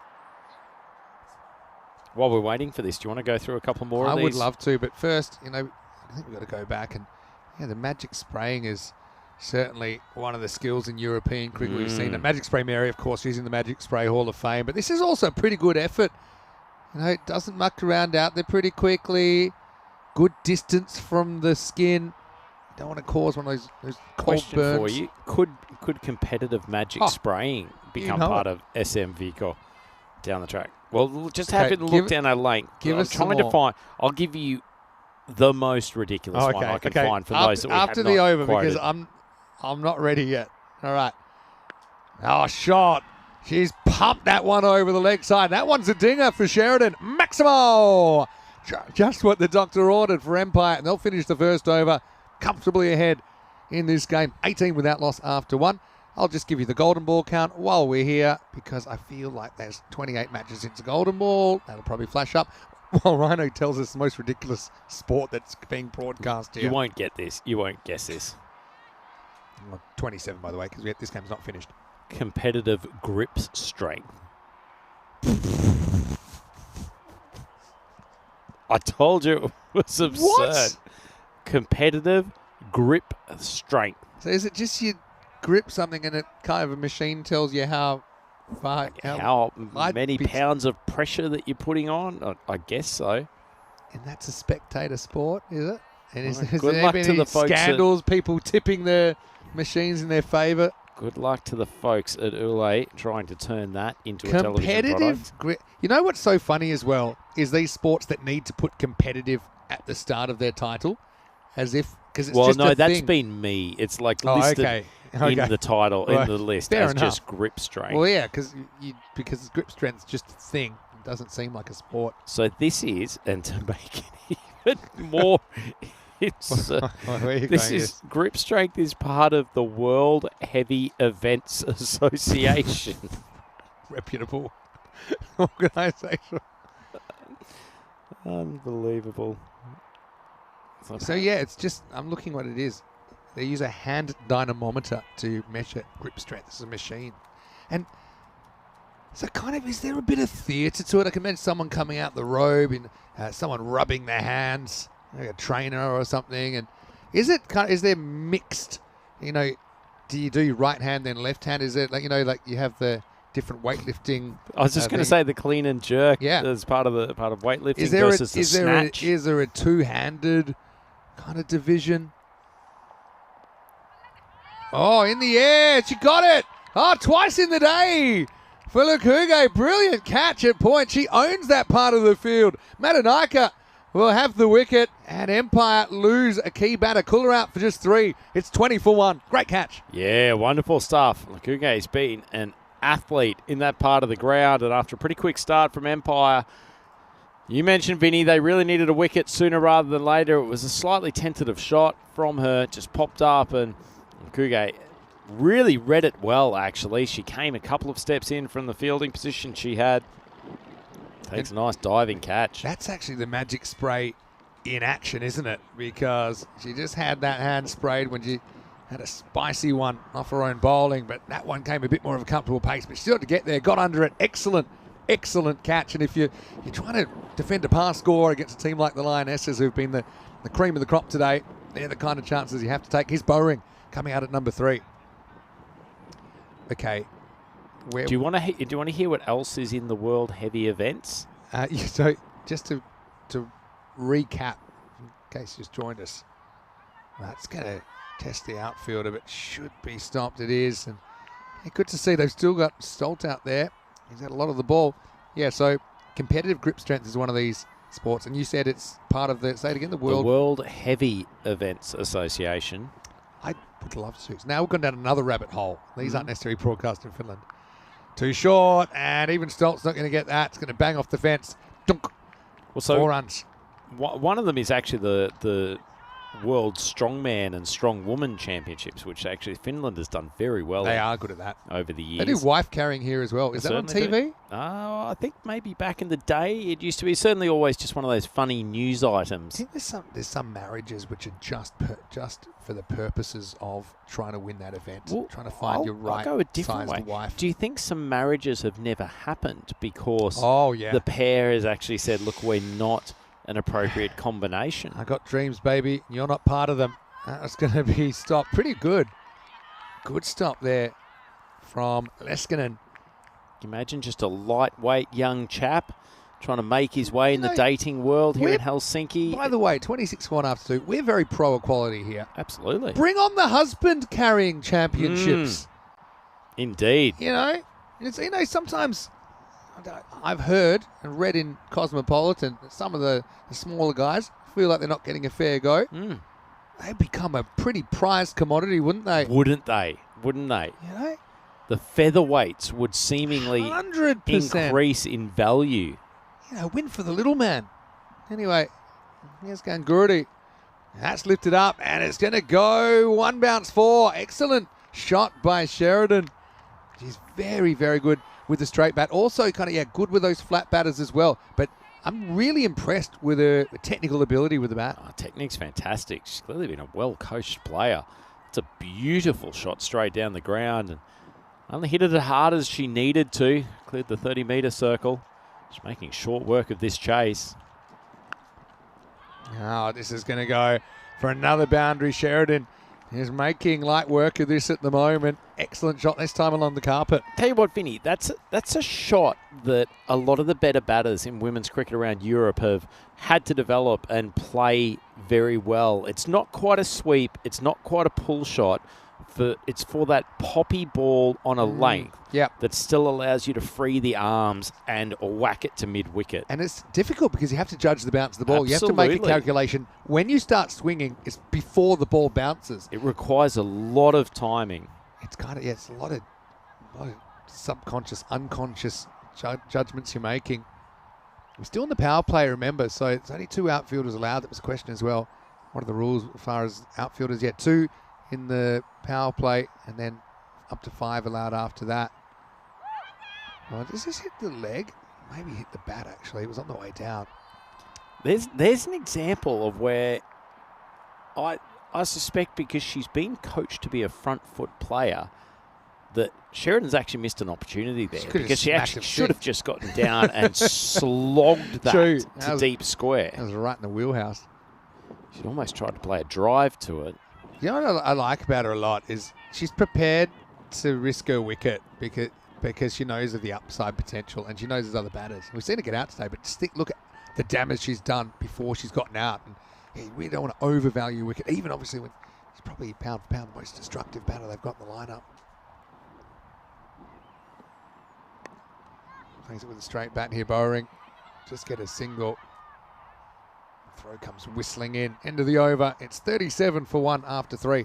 Okay, so do you have any other one in the world heavy? Or we did, actually. And so we talked about the World Grip Championships. Still one to go, pardon me. I'm jumping the gun. Gangurdi will get one. Making me cool my heels here, Maximo. Well, now you can, because that's swing and a miss. And it will be the end of the third. 36 for 1. So there's 2 others. The World Pulling Championships. This in England, where they go out prowling around the nightclubs. Ravi Panchal has been training for that for a while. Wasn't where I thought you would go with that, but anyway, the Pure Pull World Championships, and then finally the Log Lift World Championships. Don't know if you specialise in all of these events. I mean, if you're world's strongest man competitor, are you a gun grip strength competitor as well? It's probably like the decathlon in a way, or pentathlon. Is Deshmukh getting a bowl? First one's down the leg side. Nice movement by Laura to take that. Okay. Looks like Tina Goff's in the chat. Well, yeah. Hello to Tina. She's just clarifying the power play rules. And, yeah, just their maximum outfielders that I listed. You can have as many people in the infield as you like. Tina, you've missed quite a day. I don't know how much you've caught. No, she probably was playing a bit today as well, Tina. I think she's in the UK at the moment, playing her club cricket. I'm gonna get off random sports for a second. That's asking for trouble, and you're going to find it, Sheridan. He's going to put that 4 on any ground. 4 carreras. So right now what we're doing, Tina, to get you up to speed, we found out that cricket's one of the sports that there's a special Finnish broadcasting service to try and develop interest and give opportunities to platform to sports. And we found some amazing ones that they also broadcast, not just cricket, but barefoot taekwondo, 3-dimensional... Beach taekwondo. Beach taekwondo, which I assume is barefoot. 3-dimensional archery, grip strength, competitive grip strength, you've just said. Snow rugby. Snow rugby. World Pulling Championships. Don't ask. Don't ask, don't tell. There's a policy, it didn't really work for the military in the US, but that's something we might have to bring in here. Catch and release world championships. So, but earlier in the day, I'm just going to try and bring back the things I remember from today that are pretty remarkable. So it's going to be a wide, like it's a wide kind of cut surface. So probably the one thing today that gives me the biggest shiver is there was a horrific collision when batters ran into each other, and we're talking NFL linebacker style hit. And on that ball, to give credit, the batter was able to kind of get up, kind of remember where she was, picked up her bat, should have been run out about 3 times, wasn't. So that was one of the, these are the kind of the viral potential moments that I'm thinking of. There's also been some pretty good cricket amongst it all, and some great classic catches. Obviously, Lukuge's got a couple. A direct hit run out earlier from Unhale was very good. And what else we got? Oh, they had the weird backwards shot where she went to go hit it down the leg side, and it went to basically second slip to the boundary. Almost shot went like to that. face up to the Yeah, next ball kinda with hit a it back to the bowler. Hit it on the follow through. We've had a pad be duct taped to a leg. That was very early in the day, and ended up just kept having to tape it more and more through the 10 overs. Up in the air, catching it. Guess who? Oh yeah, she's got it. A slight fumble. It's that fielder we just talked about, Chamali Lokuge and Sheridan. Pop up, fly, and it's going to end up in her dismissal. But again, it's a brilliant strike rate, but she's going to have to step aside, and still plenty of work to be done for the Lionesses. The score is 48 for 2. Huge wicket in the context of this game. Safest hands in the team. Chamali Lokuge. She's taken harder catches than that today, but under pressure and getting rid of the star bat from the Empire Lionesses, Stella Sheridan. She goes for 30 off 14. 1 Maximo and 5 fours in that innings. So leaves the team at 48 for 2. Yeah, just, I think, threw the shot a bit early. It's a little bit of the whoop. The cricket gods were on Chamali's side. She's been a fun player to watch today, and I love in the background. They've got that one more time. See in the background, you've got the captain Stolt, and look at the genuine, this is why you play cricket, the genuine thrill for a Stolt who would love to pull off a big victory here, an upset victory against Empire. She's got some of the best celebrations in Finnish cricket. Speaking of Stolt, we've seen her choose to field the ball with her shins out there at deep square leg. It's a bold strategy. Completely forgetting about Katie Young being whacked in the head by the Grizzly Young. And then having more attention than she needed to the injury. Yeah, true. 48 for 2 after 4. So going at 12 and over, but of course, Sheridan out in that over is a big moment in this response. Yeah, she just wore one in the face. Seemed to be okay. Passed all the concussion test and was just saying, "Look, guys, I'm fine." But yeah, let's not forget about that. I'm sure she won't. Maybe she will. Who knows? Wani is going to get a bowl. She batted really well earlier. They asked her to open this game. You can understand that. It didn't really work out for her at the top of the order. Yeah, Dave Robson saying all those high catches he's been hitting at training are paying off. Yeah, well, Robbo, we know you put in a lot of work to the player group, the Estonian-based players. And, yeah, definitely would make all the people feel really proud, I think, that have been putting in the time to see this platform given and see some of the highlights that we've had today. 50's up for Empire. There's a hit-me ball, but the party can't catch up with it. To have a chance, they need to keep it on the straight and narrow. I think you got the run rate, more or less run a ball. Don't give freebies. Make them earn them. Fraction short, just turned around the corner. And nice bit of fielding there. There's Tanner who's come into the side. Good to see her. And they put her in a bit of a key position. Yeah, Tina saying pad and duct tape, expecting some kind of mummy situation by the end of the innings. We can catch it out. It'd be in the highlights the first innings of the day, Tina, if you want to scroll back. Tate made a very early appearance in that. I know you were off first game of the day, Rhino, but there was never any thought, let's just maybe replace the pad. It was just, let's double down on the tape. There was issues, when you bite the tape and the tape sticks to itself. About second over the day, they went for it. Straight pull this time from Bowring. She becomes a bit of a key as well. She's a very experienced campaigner. I guess there's two men who have openly admitted this week that we have no capabilities in handyman/home improvement type stuff. We're probably two of the last folks who should be criticising the running repairs to the pads that happened early on. Hold on, no, I just remembered another spot. What was the shooting one? 3D archery and 3D shooting. No, it was like, it had a word. It was practical shooting. Oh, practical shooting. Practical shooting. Versus impractical. Which sounds ominous. Let's see this one. I think they want to see if this is bounced after the stumps. To me, Square Gumbo has a good look of this. I think you're just going to call it wide. Have a look at it now. Yeah, it's definitely after the stumps. It's only wide. Good call. Good footwork by Bowring. Gets it on the full. Just keeping the score moving. They've got it under a run of ball now. Had plenty of opportunity this week, and particularly today, to discuss some of the more absurd rules that are still lingering around, the laws of cricket. Tina saying she's been sitting in 35 degrees Celsius most of the day. It's 3 times the temperature that's been here. That's true. For the better part of this week, Tina. Good length, good line by Wani, and the party just lets it go past. Still requiring a runner ball here, Maximo. Plenty of work for the Lionesses to do. Dot balls / kind of wickets. The only way you get ahead in the equation again. Got to get the runs required above balls remaining.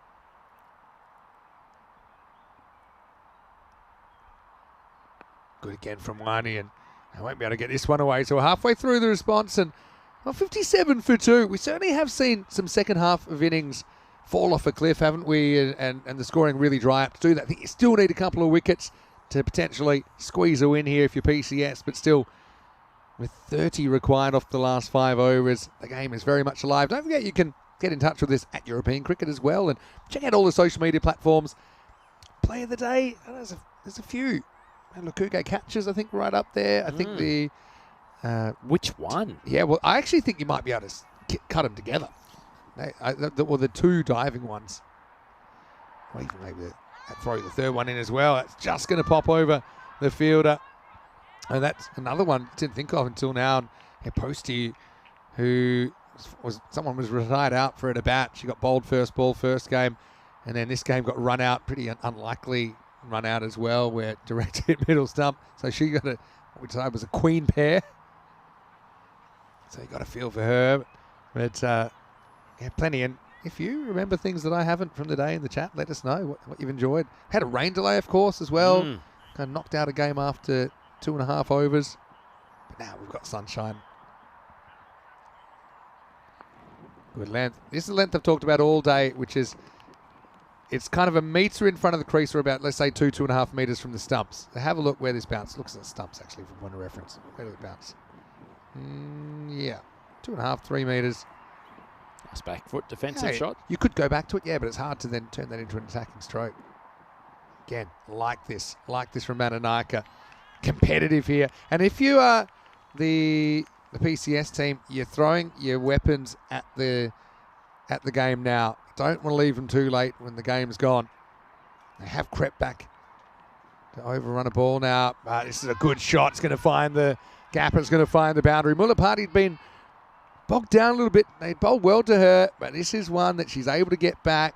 Clever shot, turns it to deep backward square for 4 runs. That is the problem. The short boundaries here, Maximo. Even if you have the opposition still needing a run of ball, the ability to get boundaries, probably almost 1 per over, is very, very high, and especially when you're getting short of length balls that are just sitting up on the leg side. What else? We had the running between the wicket where they were both running the same way. Both ending up, yeah, that's correct. Both ending up at the same. Yeah. And no one really wanted to go for the danger. Twice the balls bounced off the bowler and onto the stumps. It was both in the last innings, wasn't it? It's been an extraordinary day of cricket when you put it like that.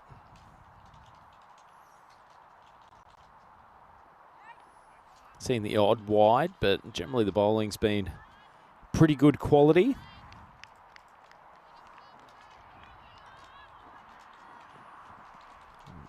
Danayaka needs to finish this over. Hasn't been too bad so far. 1 for 16.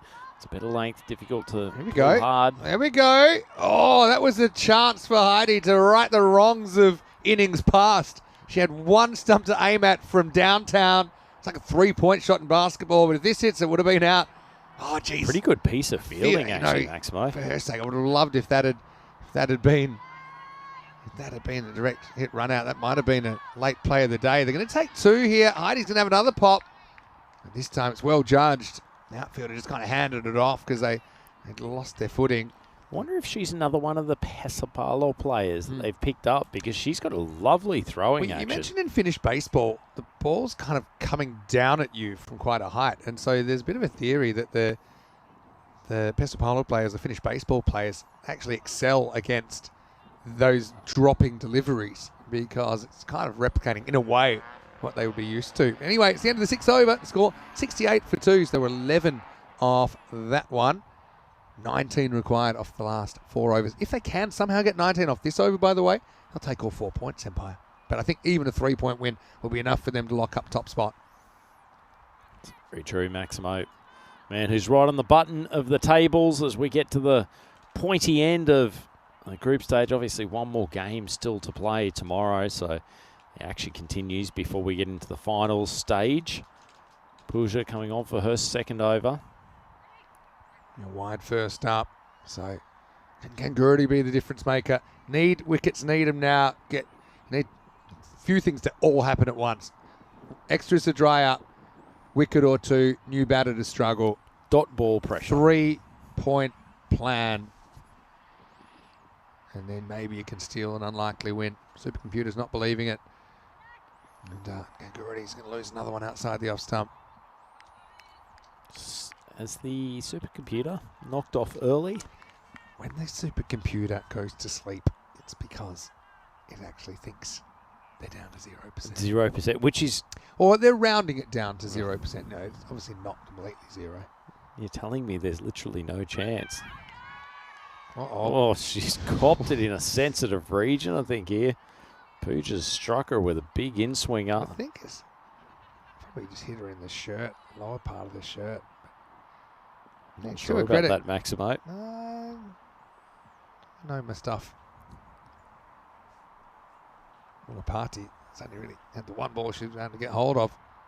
It's well bowled. That's how you can creep back. But I mean, the differential now, even with that, it's -5. 17 runs, 22 balls. It's a lot of heavy lifting to get back in the game. Certainly is. Desperately need a wicket. These two have put together a regional partnership. Bowring hasn't had much of the strike so far. Good ball, glanced away. So that's all they need to do right now is keep it ticking over. Don't think they're really looking for 4-pointer. Doesn't really matter. I think Linus is... We'll see if they are top of the table. They still have to play a semi-final, but they'll get the team that's performed the worst. And just by its very nature, you'd imagine that that the first team's a huge favourite in that one.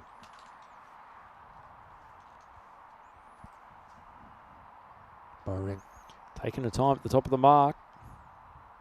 That's one she can go over, Lisa. But she picked out the field. That's much better from Stolt.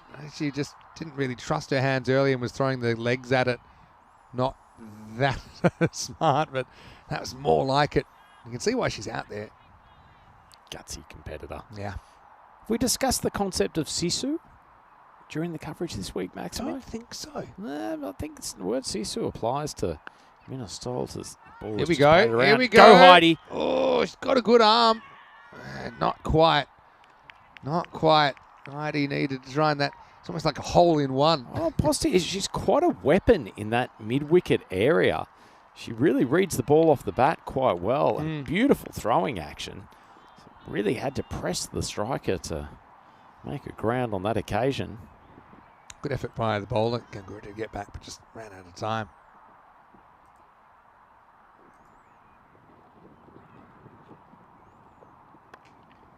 And that one is played off the back foot. And a bit of a chase required. Good chase. Just throws it to no one in particular. Actually finds a relay fielder by luck or design. Again, good running. Empire creeping up on this target. 12 still required. So Sisu, Maximo, Yeah, tell us. Let's talk Sisu. It's a word that sort of only exists in the Finnish vocabulary. And I guess loosely translated, it's a show of stoicism, I guess, or the ability to not get... To stand tough in difficult circumstances and to not necessarily complain, to just get on with things and not let things defeat you. And it's a really, really good word. I would say that Minastolp exemplifies Sisu. Yeah. Like she's Well been said. cracked in the knees, Well said, yeah. cracked in the shins, and she just keeps on coming. And she's not going to back down. She's the embodiment of Finnish Sisu. That one is going to be a no ball. Just quickly, you can see there tomorrow, this is the structure with Oulu to take on SKK. That's their final qualifying game. I think Lionesses, if they win here, they lock up top spot. But still, no one really wants to be in that 4 spot. And although SKK have been favourites, Oulu with a big win could potentially still kind of go over the top of them to get second. So all to play for. Oulu, not a bad team. Remember, they had that washout. Maybe they're a bit unlucky. Cost them the chance to pick up some more points along the way. That was against PCS. But, that's coming up tomorrow. Same time, though, 6:15 a.m. GMT, which is 8:15 in Central Europe, 11:45 in India. So, join us. And we have, that first match, which is the last match of qualifying. Then we'll have a bit of a break. The 2 semi-finals, another break, and then the final. Just 11 required. I feel like this could be over reasonably quickly. Mokuge being brought back. Last roll of the dice for PCS. It certainly is. This target looking more and more in reach for the Lionesses. 10 runs required off 16 balls. And across almost 2.5 overs. They should walk this in, particularly with 2 experienced batters at the crease. Umpire's just checking something. I don't know if there was any concern about a touch on the boundary rope or anything. It didn't seem like there was anything untoward. If Anderson's got anything for us. But I think probably just move along. Oh, was it 3 behind square? You get that sometimes. But no, I don't think so. That's the general direction they're pointing. Is it 6 on the leg side? 1, 2, 3, 4, 5. No, 4, 5 field. No ball. No ball. Must be for 6 outfielders. It must be. And no balls caught. Had to be a field thing. Oh, it's frustrating, isn't it? It's been a proud effort from PCS, but just seems like they're losing the battle here. Umpires have done a good job today, by the way. They've had plenty that's been thrown at them. Tell you, no ball means free hit coming up. Been bereft of action here at Karova for the last couple of minutes while this is being checked. Mokuge, still 4 balls to go in her 2 over spell. None for 21, and now she faces a free hit. It does get a piece of it. Got to keep it inside the boundary. And, well, the ball's inside the boundary. Oh, no. That's going to be 4. She picks it up with 1 foot over the boundary. Such a shame, Maxwell, because it was a cracking effort to keep the ball in the first place, which I think she might have actually done. It's all academic now. Yeah. Yeah, this is going to be a tough call. Let's have a look if she did it in the first place. This is just more for... Yeah, that seems good to me, but let's keep rolling. When she picks it up again, this is the problem. Keep rolling it forward, roll it forward, and then you'll see that she picks it up and the foot is outside the field of play. Yeah, don't worry. We'll slow it down even more. Hello, Could where we are slow you? it down even Hello. Oh, no. We lost it. It was definitely 4. But now, that's a it's been given 4. That's a conspiracy theory. The missing tape. The Zapruder film incident on the boundary. It was definitely 4. Again, it's a moment that probably the field will learn from, because it was a brilliant stop, but you just got to make sure that you're not over the boundary when you pick it up again. So 4 runs, and that means I think just 5 runs required now.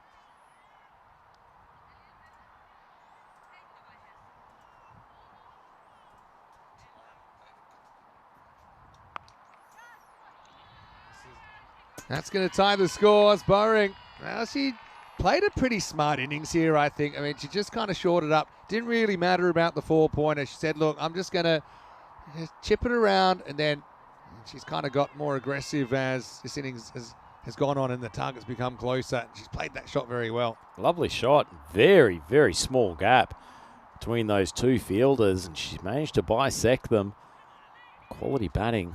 1 run to go, and quite deserve it if Bowring manages to hit the winning runs. Lokajay, key bowler, but she's been torn apart. So tomorrow, just looking at it, the way it's going to work out, overnight, the Lionesses will have 10 points, SKK 4, PCS 4, Oulu 2. But remember, SKK play Oulu in the last game.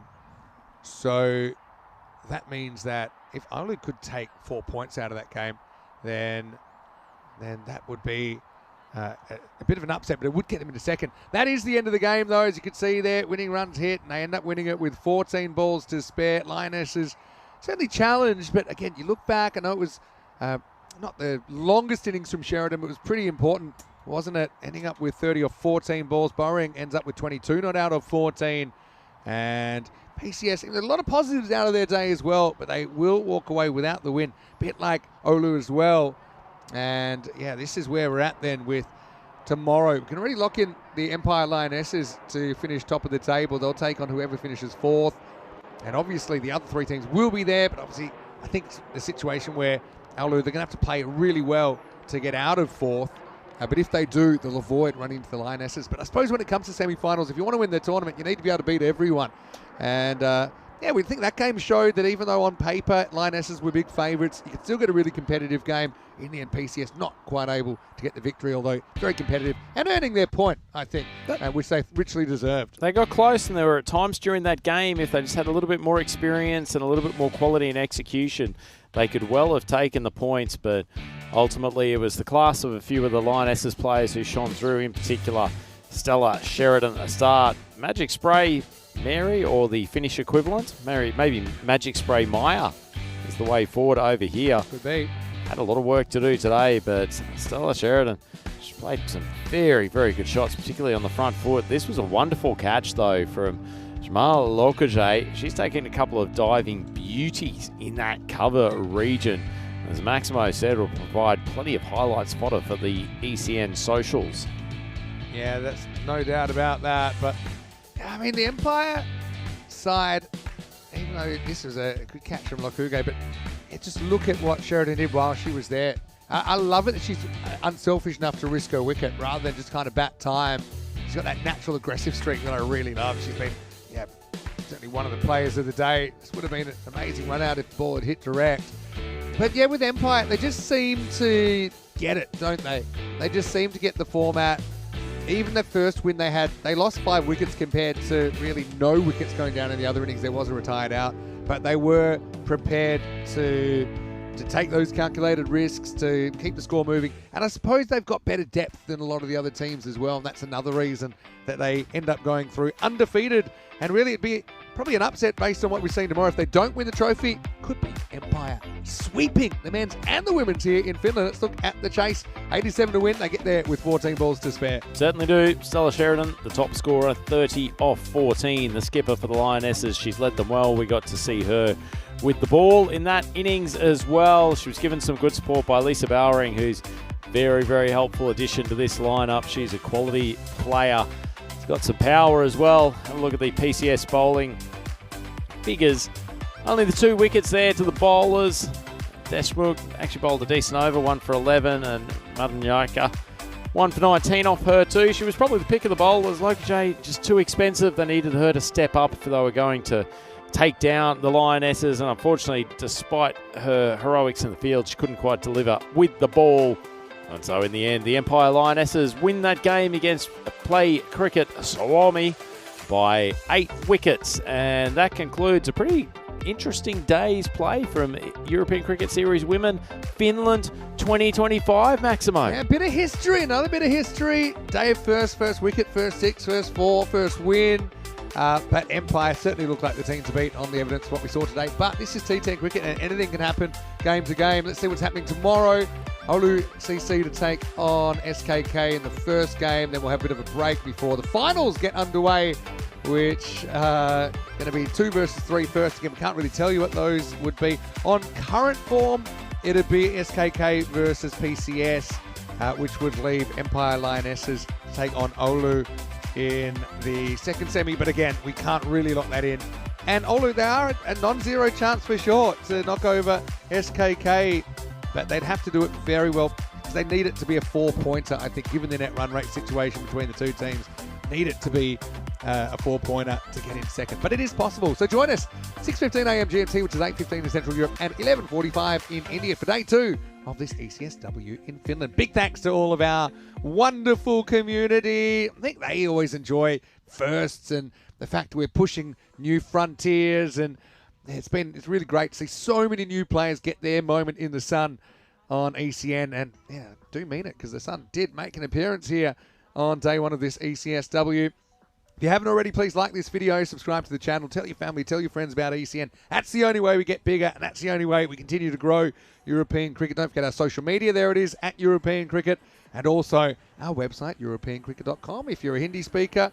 And hopefully you can understand what I'm saying right now, but you can go to our Telegram channel, our Hindi Telegram channel as well. But for now, it's finished. Sounding Mr. Max on behalf of Andrew Ryan, the whole Blue crew here, and everyone on the ground in Finland. We'll leave with some of the best bits of an historic day, first ever day of the ECS-W. We'll catch you for more tomorrow, because it'll all wrap up with the final day of our Finland adventure and the conclusion of this European cricket series. For now, it's hasta mañana. My body back and forth. My body.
My body back and forth. Move my body back and forth. Move my body back